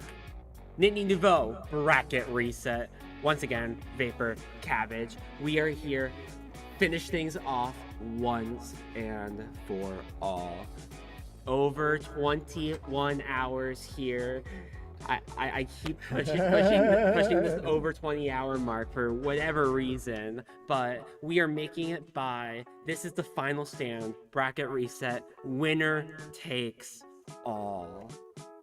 And it's going to be very tough to decide that winner because the previous set between these two went all the way to game number 5. Yep. Ended up with one would almost say fraudulent victory by the members of I'm already forgetting their name, goodness gracious. Maybe I'm the fraud. By the members of Holy Pings, excuse me. USF Gold had it at so many points and just couldn't quite convert it to the finish. Some good defense by Holy Pings saved them, but it's still tough because the pace at which the past 2 games have gone, save for the first minutes of the most recent one, has been all USF Gold. Yeah. And something fundamental has to change if Holy Pings are going to have any chance of breaking that curse. Yeah, and we are going to see if USF here is going to be able to break any curses as we load into game number 1, Scorch Gourd Clam Blitz. And switching off of that heavy edit splatling, Fizzle will be moving over to that regular heavy splatling. No cooler, as that's where Inker 2 is going towards on that end zap. Yeah, Tai on the roller as well. You can see Clue watching the middle here, going after Haya, who manages to survive. In fact, it's a kill on the way out. Not really how the members of Holy Pings wanted this to go. In there, though. Remember, this is Clam, so we can afford to be a little bit more patient at the beginning here. This is the pace here that Holy Pings likes to play. Haya jumping in, dive right upon landing. Yeah, this is definitely playing right into the pace of Holy Pings, and V trying to play a little bit footsie here as Ivy's able to finish that one off. One more shot on this Trizuka. Haya able to avoid that one. Try to poke around that wall. But it's going to be Andrew and Clue working around that right side. Clue goes down. There's that triple flash down. Andrew goes down. V playing top mid right now as TyTV is going to move forward, try to poke out Ivy and play out towards this elbow area. V does see them backtrack, finds that punish as Haya now trying to get out of that corner. And you can see Haya trying to play that flank playstyle, something you talked about a bit earlier, right? Wanting to try and catch the members here of Holy Pings off guard. However, it seems to be backfiring a little bit. Overextension getting picked off, and instead it's resulting in Holy Pings getting to push all the way up here, and they are going to get that one Clam in, but they're not going to be able to get anything else. The members of USF Gold are here in force. Holy Pings don't seem to want the smoke either. They're just going to back on up, take their 20, have 10 pity points to work through, but hey, it's a lead. Yeah, trying to work through it. 3 minutes left on the clock. Fizzle trying to play around this right side as the rest of the team plays around that left, and they go 2 down, make that 3 down. 5 members going down at once as Andrew is trying to take out Haya, but forced to back up as the last person alive for Holy Pings. Yeah, Andrew, they're doing a very good job of suppressing Haya there and made sure that nothing really came of that slight advantage they managed to get. TyTV gonna go down, splash down, not gonna hit Pater. Instead, Haya having to run away, tail tucked between their legs. Corner, watch out here for Fizzle. V gonna pop Bazooka. Gonna aim one shot, not quite gonna finish any more kills. Trying to work through now with that Zip Captain Clue, going to get shut down by Haya on that blaster. Yeah, Haya able to jump right back into that corner, working with TyTV there. And with that tactical, they're able to jump out very quickly, getting them back in control, trying to take this 1v1 with V, and they're going to trade out there 3v3 on the field. Well, I really like the positioning here that the members of USF Gold are trying to go for. They're basically sitting directly next to the net here of Holy Pings in a spot that's really hard to get unentrenched from, right? It's this low ground area, but there's so many good tools for hitting above that it really doesn't matter. Inker 2, though, going to go down alongside one of his teammates. Still trading out for 2, but a wipeout. This this could be huge, but I don't think the clam economy's quite there. Yeah, V's gonna pass Ivy 3 clan, try to get some points on the Run on board. in, gets one, that's good. That's all you need. Yeah, that's all you need for that lead, but that triple flashdown is going to slow everything up. Clue is the only one with clams to try to get any more in the basket. They're going to get shut down holding that power clam, so they're only going to get 30 points on the board so far with a minute 20 left on the clock. Inker trying to play around this tacticaler as Haya comes in from respawn. All things considered, it's really not that much time, especially considering the pace that Holy Pings have been setting. However, I think you're right to be cautious here. Vapors, a triple kill from V, who's backed into a corner and somehow manages to fight himself into an advantageous position. V putting on a clinic here, gonna run on up and toss another clam in, make that a 40-point lead and counting. 49 here. Gonna lose 2 members though, and you have to claw something back here if you're the members of USF Gold. Otherwise, this is going to be a lot harder to get 49 in just one opening. If you want a master of zoning, V is showing that master class. Inker trying to sneak through, but going down there has the power clam going off the map. They only have that penny clam. 49 points is the differential right now, as Ivy is just going to stand still up here and hold as much position as they can. Fizzle ends up going down. That's 3. It's only Haya and V is able to clean that one up. 15 He's going on the offensive. Power clam built. He's got it. And getting more points in on the board. Blue going to add some more in as well. Tiny V going down. Oh my word. What a master class of the splatter shot. My goodness. Master class, and one clam can end it, but the basket will close. One opportunity, about 10 seconds to get that power clam into the basket on the other side. It might not be enough time, but it's going to be 2 a power run. clams. This could be it. Hold on. Inker, watch for Inker diving right through. Fizzle It's 2 kills. but it's Oh no! No. Inker had to dive right through, but they waited for Fizzle. Oh. They waited for Fizzle, trying to sneak in while Inker was being a distraction of the eyes, but it was not enough as that time on the overtime timer shuts down to 0. I do not understand how Holy Pings are capable of winning matches by such a small margin. Yeah. The clam is drilling into the goal when they win. In the previous match, it was 3 points of distance that separate them from being completely out of the bracket, USF having been already on the way home, right? It is incredible play here that you can say it's a little lucky, but I mean, for it to happen this many times, there's got to be something else to it. Yeah, it's been a lot of a defense pressure on the side of Holy Pings. They've been just keeping things going and shut it down every single time, especially clutching up in the smart moments.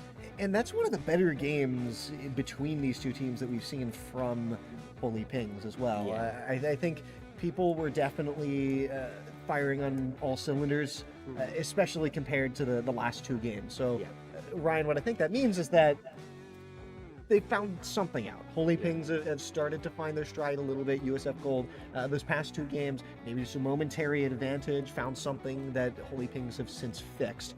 I'm still looking for Clue to really start getting a lot of those really impactful flanks. That game really came down in large part to Andrew and V going pretty crazy. Yeah, I was talking with a few people before this event even started, and we were talking about how strong Holy Ping's roster actually is, but they are one of the most likely to be upset if they were one, just because of the polarizing aspects of their weaponry.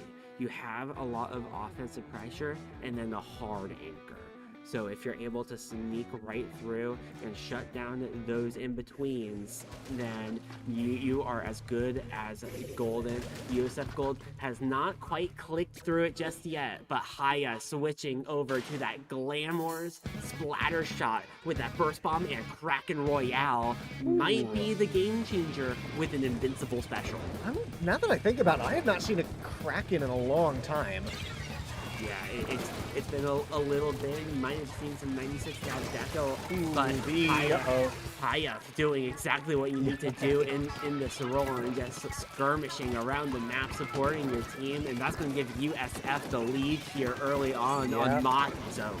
Yep, Holy Pings, just a bit of an overextension, and Haya catches them out on it. However, this is seemingly a pretty good spot to be in if you're Ivy or if you're V. You get a pretty good view of the map, but you're still going to need to push a little bit harder if you want to actually gain control. Control of the center point is still now in favor of USF. V is somehow able to make it out alive. A little surprised there, but Ryan, this point just keeps ticking down, and I don't see anyone from Holy Pings here to stop it.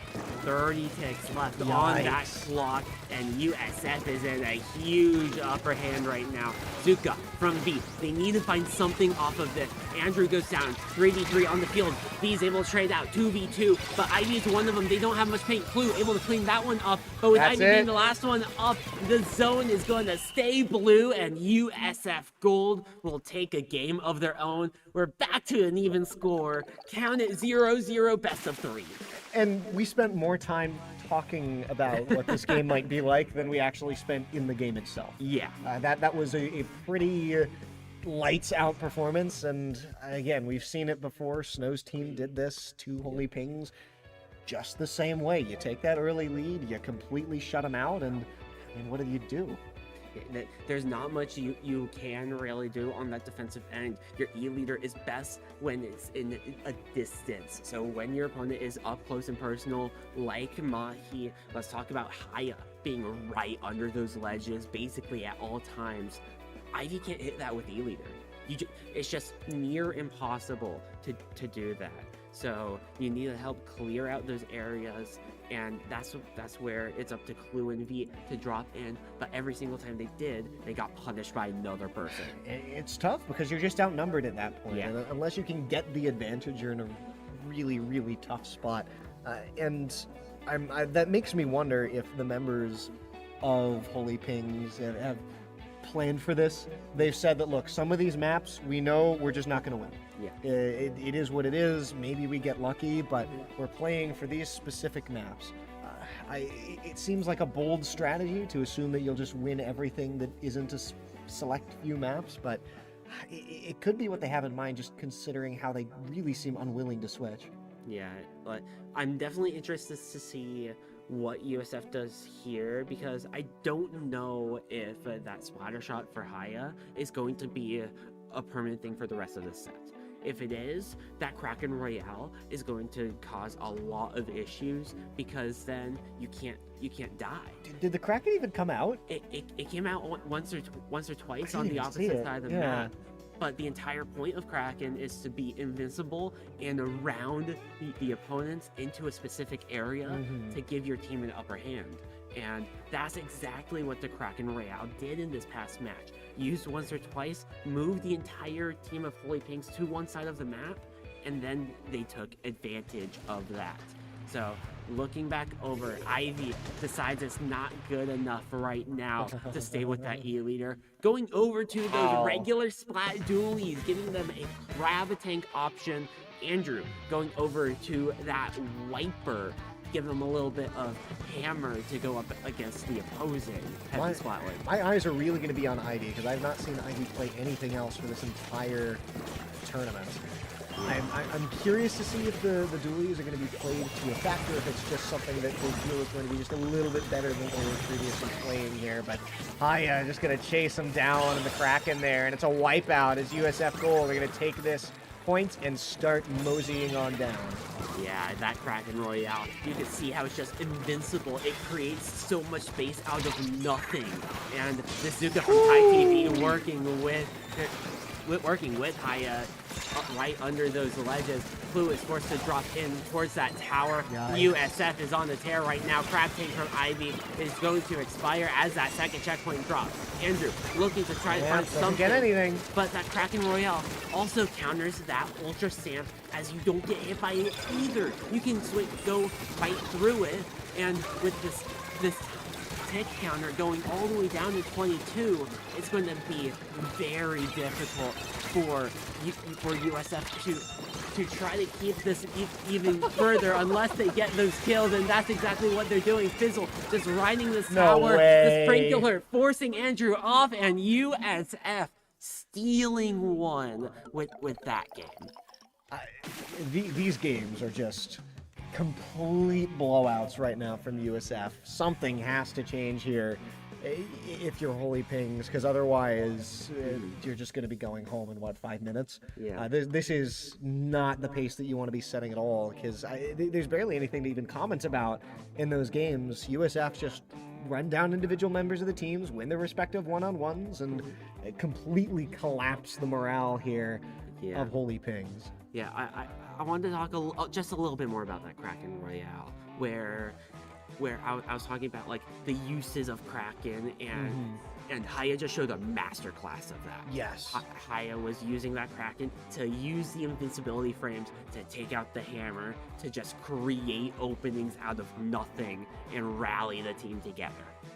Yes, and especially when you have a lead like that, being able to leverage it so that you can just keep it going, it makes things even worse. And it's especially nice early when Ivy didn't have any ink behind in order to retreat, and so it made it very easy just to chase down, get the kill, and the rest of the teammates did their job, secured the point, and things just got moving fairly quickly.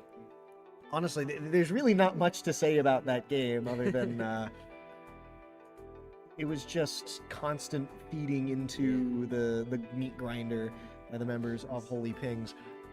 There were quite a few times where people would go in to a place where USF had 4 people, and they just die immediately. They're trying to make a hero play, turn things around, and that just didn't seem like the Holy Pings that we were used to seeing before. No, it did it. Holy Pings was just on the back foot the entire game. Once they went 1 down, it was just GG, go next, as everything just snowballed right through. And speaking of snowball, going back to Rainmaker on Undertow Spillway, Ivy going back to that ink back for their Splat Charger, and Ty TV sticking over with that Carbon Roller. Haya once again with that Glamour Splatter Shot. We'll see if Holy Pings can hang on, or if USF Gold are going to be your champions for the weekend.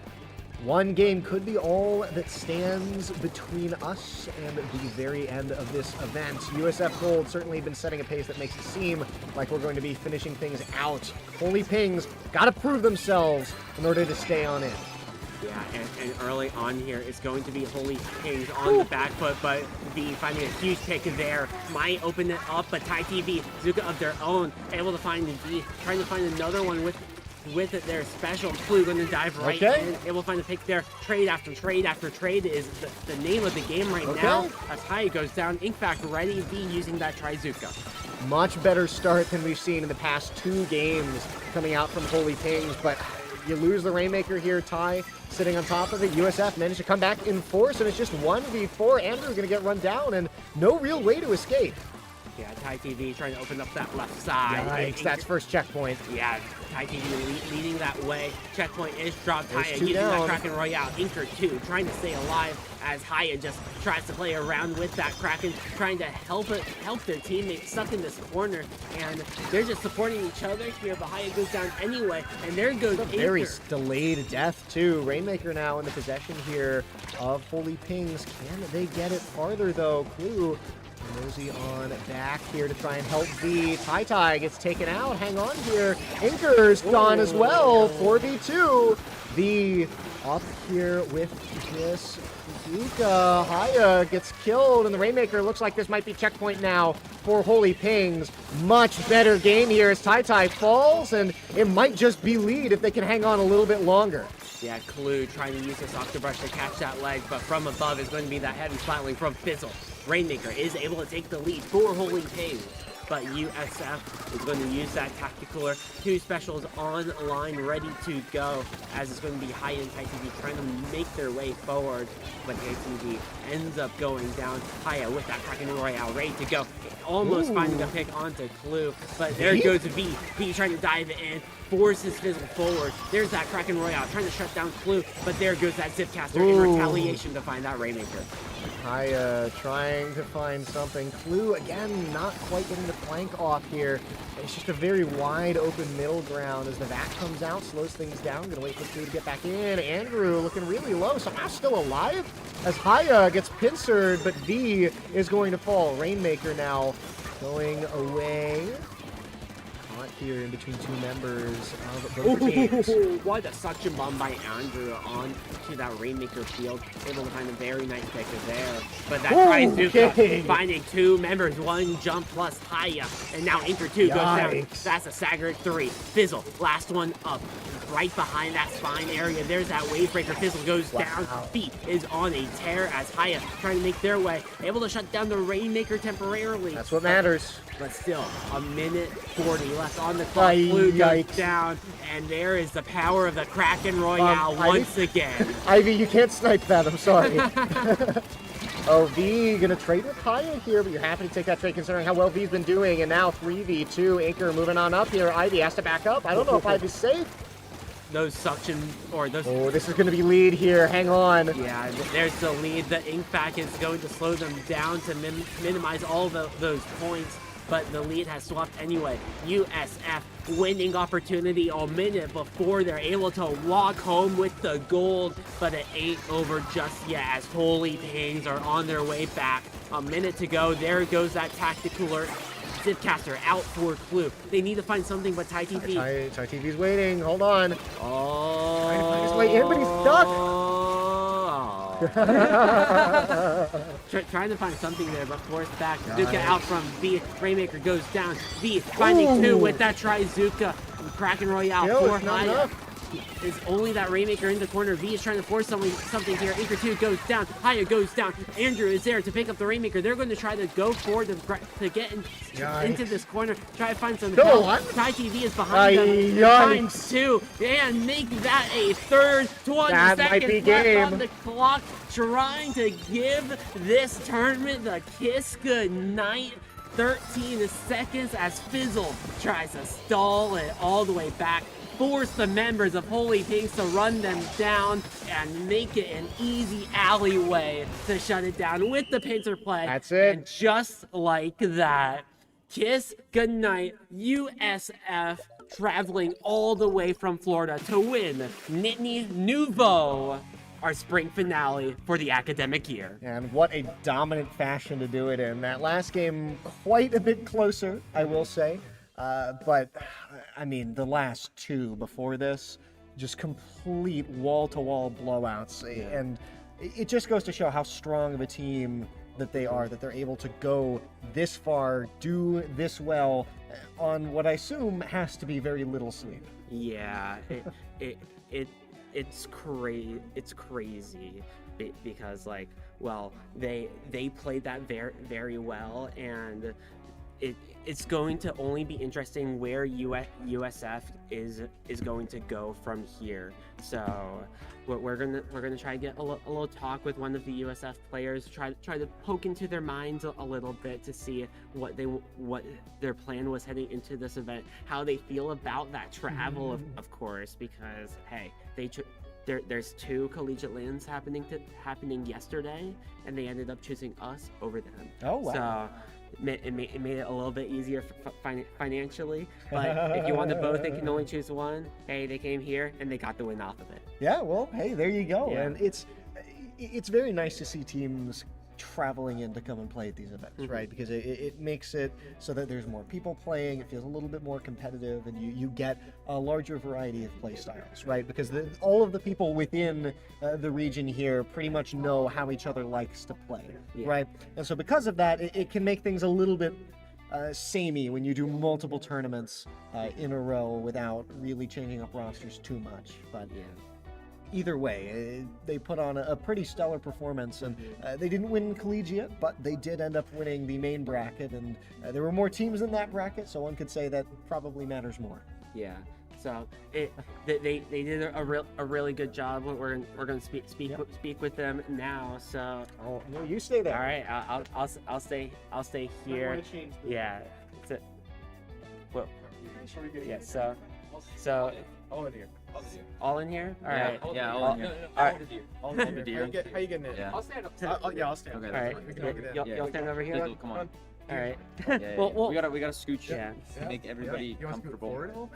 Oh, that's a good point. Yeah, probably. should. There you go. Yeah. Well, If you're back there. You're Yeah, back there you there. Well, USF, you've traveled a lot to get here. It was a roller coaster of an event playing both the main bracket and the collegiate bracket. I first want to point out with the travel, how much are you feeling it? How much travel is causing you tiredness right now? I'm not. Yeah. Well, so we have a pretty good esports program at USF. Yeah. We got our we got our airfare funded. We got the Yeah. rental car funded. We got the hotel funded. I was like, how does this relate to travel? Well, I mean, but where I'm going with this is we came in on Friday and we're leaving tomorrow, so we don't have to hit the road tonight. Yeah, that's definitely a huge. I don't know, man. I don't get to sleep by 10 hours instead of. Yeah. I mean, it's tiring just because that's how all LAN events are. Yeah. They're exhausting, but it's a good kind of exhaustion. I think when you're playing and you feel the adrenaline, especially in the final set. I don't know if you could hear from this room, but Yeah. we were trying to play screaming. them. We were trying to. I said at one point, I was like, I want to scream so loud they hear us through the wall and on stream because that's just how you have to do it. And it also like, to some extent, it gets in the heads of the other team as well. Yeah. So that's just what you have to do. LANs are the way that Splatoon was meant to be played. If you have not gone to a LAN before, I get that some isolated places they don't have locals or whatever. We're very fortunate we get 2 hours, to Gatorland, and then we got to fly here, which is very nice. But if you haven't been to a LAN, it doesn't matter what skill level you are. You need to go. LANs, They're the best. there's nothing like it. There's nothing. They're so good. Yeah, and thank you for hosting this. Yes. Of course. They prefer. Thanks for letting us be your 18. Yeah. That wasn't it. That was close. Yeah. Don't ask about our record against PSU Blue because we Well, won't. it's like PSU Blue had 99%. It'd just be. But going forward, more into this event, it's been a lot. How exhausting overall was the event for you guys as a whole? I mean, just being hype on comms and stuff really tires you out. Like, It was a good sleep last night. It's gonna be really good actually, sleep it was. tonight. I think But- at some points when because when you're playing it's not a big deal, but when you're having a long break between a couple sets and we're sitting in the other room, we're just playing like Pokopia, like my head is down. It's just like I was doing my Orgo Supers. that is true. He was in fact doing homework. He's built different, but yeah, it was. But you always manage to bring it back for the actual matchups. So. Yeah. Haya, I want to bring this one to you. You ended up playing in the Mario Kart side event we had last night, and ended up in third place. I got third. That's all we need to say. Yeah. Honestly, I think that did more damage than. Yeah, it's just like it damaged the mental before we. I was happy that we won. No. I'm not happy. Yeah. Not happy anymore. Well, you still ended up getting the win at the end of the day. USF, really good performance today. Really good job. And any last notes before we sign off for the night? GG's. Yeah. I just want to say like we knew it was gonna be really difficult, but I don't like it was more difficult I think than we even expected because I mean that final set that reset when it happens you just like it was just really brutal on me. But the way that we bounced back from that, I literally could not be any prouder. We had a small break in between, but to reset mentals is like not an easy task, and I think we did a really great job of doing that as we started into that first match. We just completely blank slate, and even when we dropped the other game, it was just keep it going, and we kind of like we just flipped it around. And V is a very strong player, and he lets everybody know. He doesn't say go on Twitter and be like, oh yeah. Okay, that's No, different. in a LAN setting, he's very prone to getting pop. Oh, yeah, his yeah. triples. He will tell you that he's better. Yeah. And that is definitely jarring, but to just like recuperate. But that then you and- played and John. to- But then you played John. So I don't know. I didn't do anything special, man. 3 burst bombs out though. I threw burst bombs. 3 burst bombs. Hey, that's what you need to do, and that helped you get the win. First bombs, coolers, kills, pain. There you go. It's a good team. I just worked it back. It's a good team. I just think had strong team play those last 3 games. Yeah, y'all definitely played great here as a team. Once again, thank you all for coming out. Thank you for stepping in here, and thank you, of course, to all of our staff that we've had here today: Nova, Jay, Max, Wallace, Kasonic, J13, Cabbage, and myself from University Park and Nittany Nouveau. I am Vapor. Have a good night, everyone. Happy. Let's go Bulls! Let's go Bulls! Good luck on finals.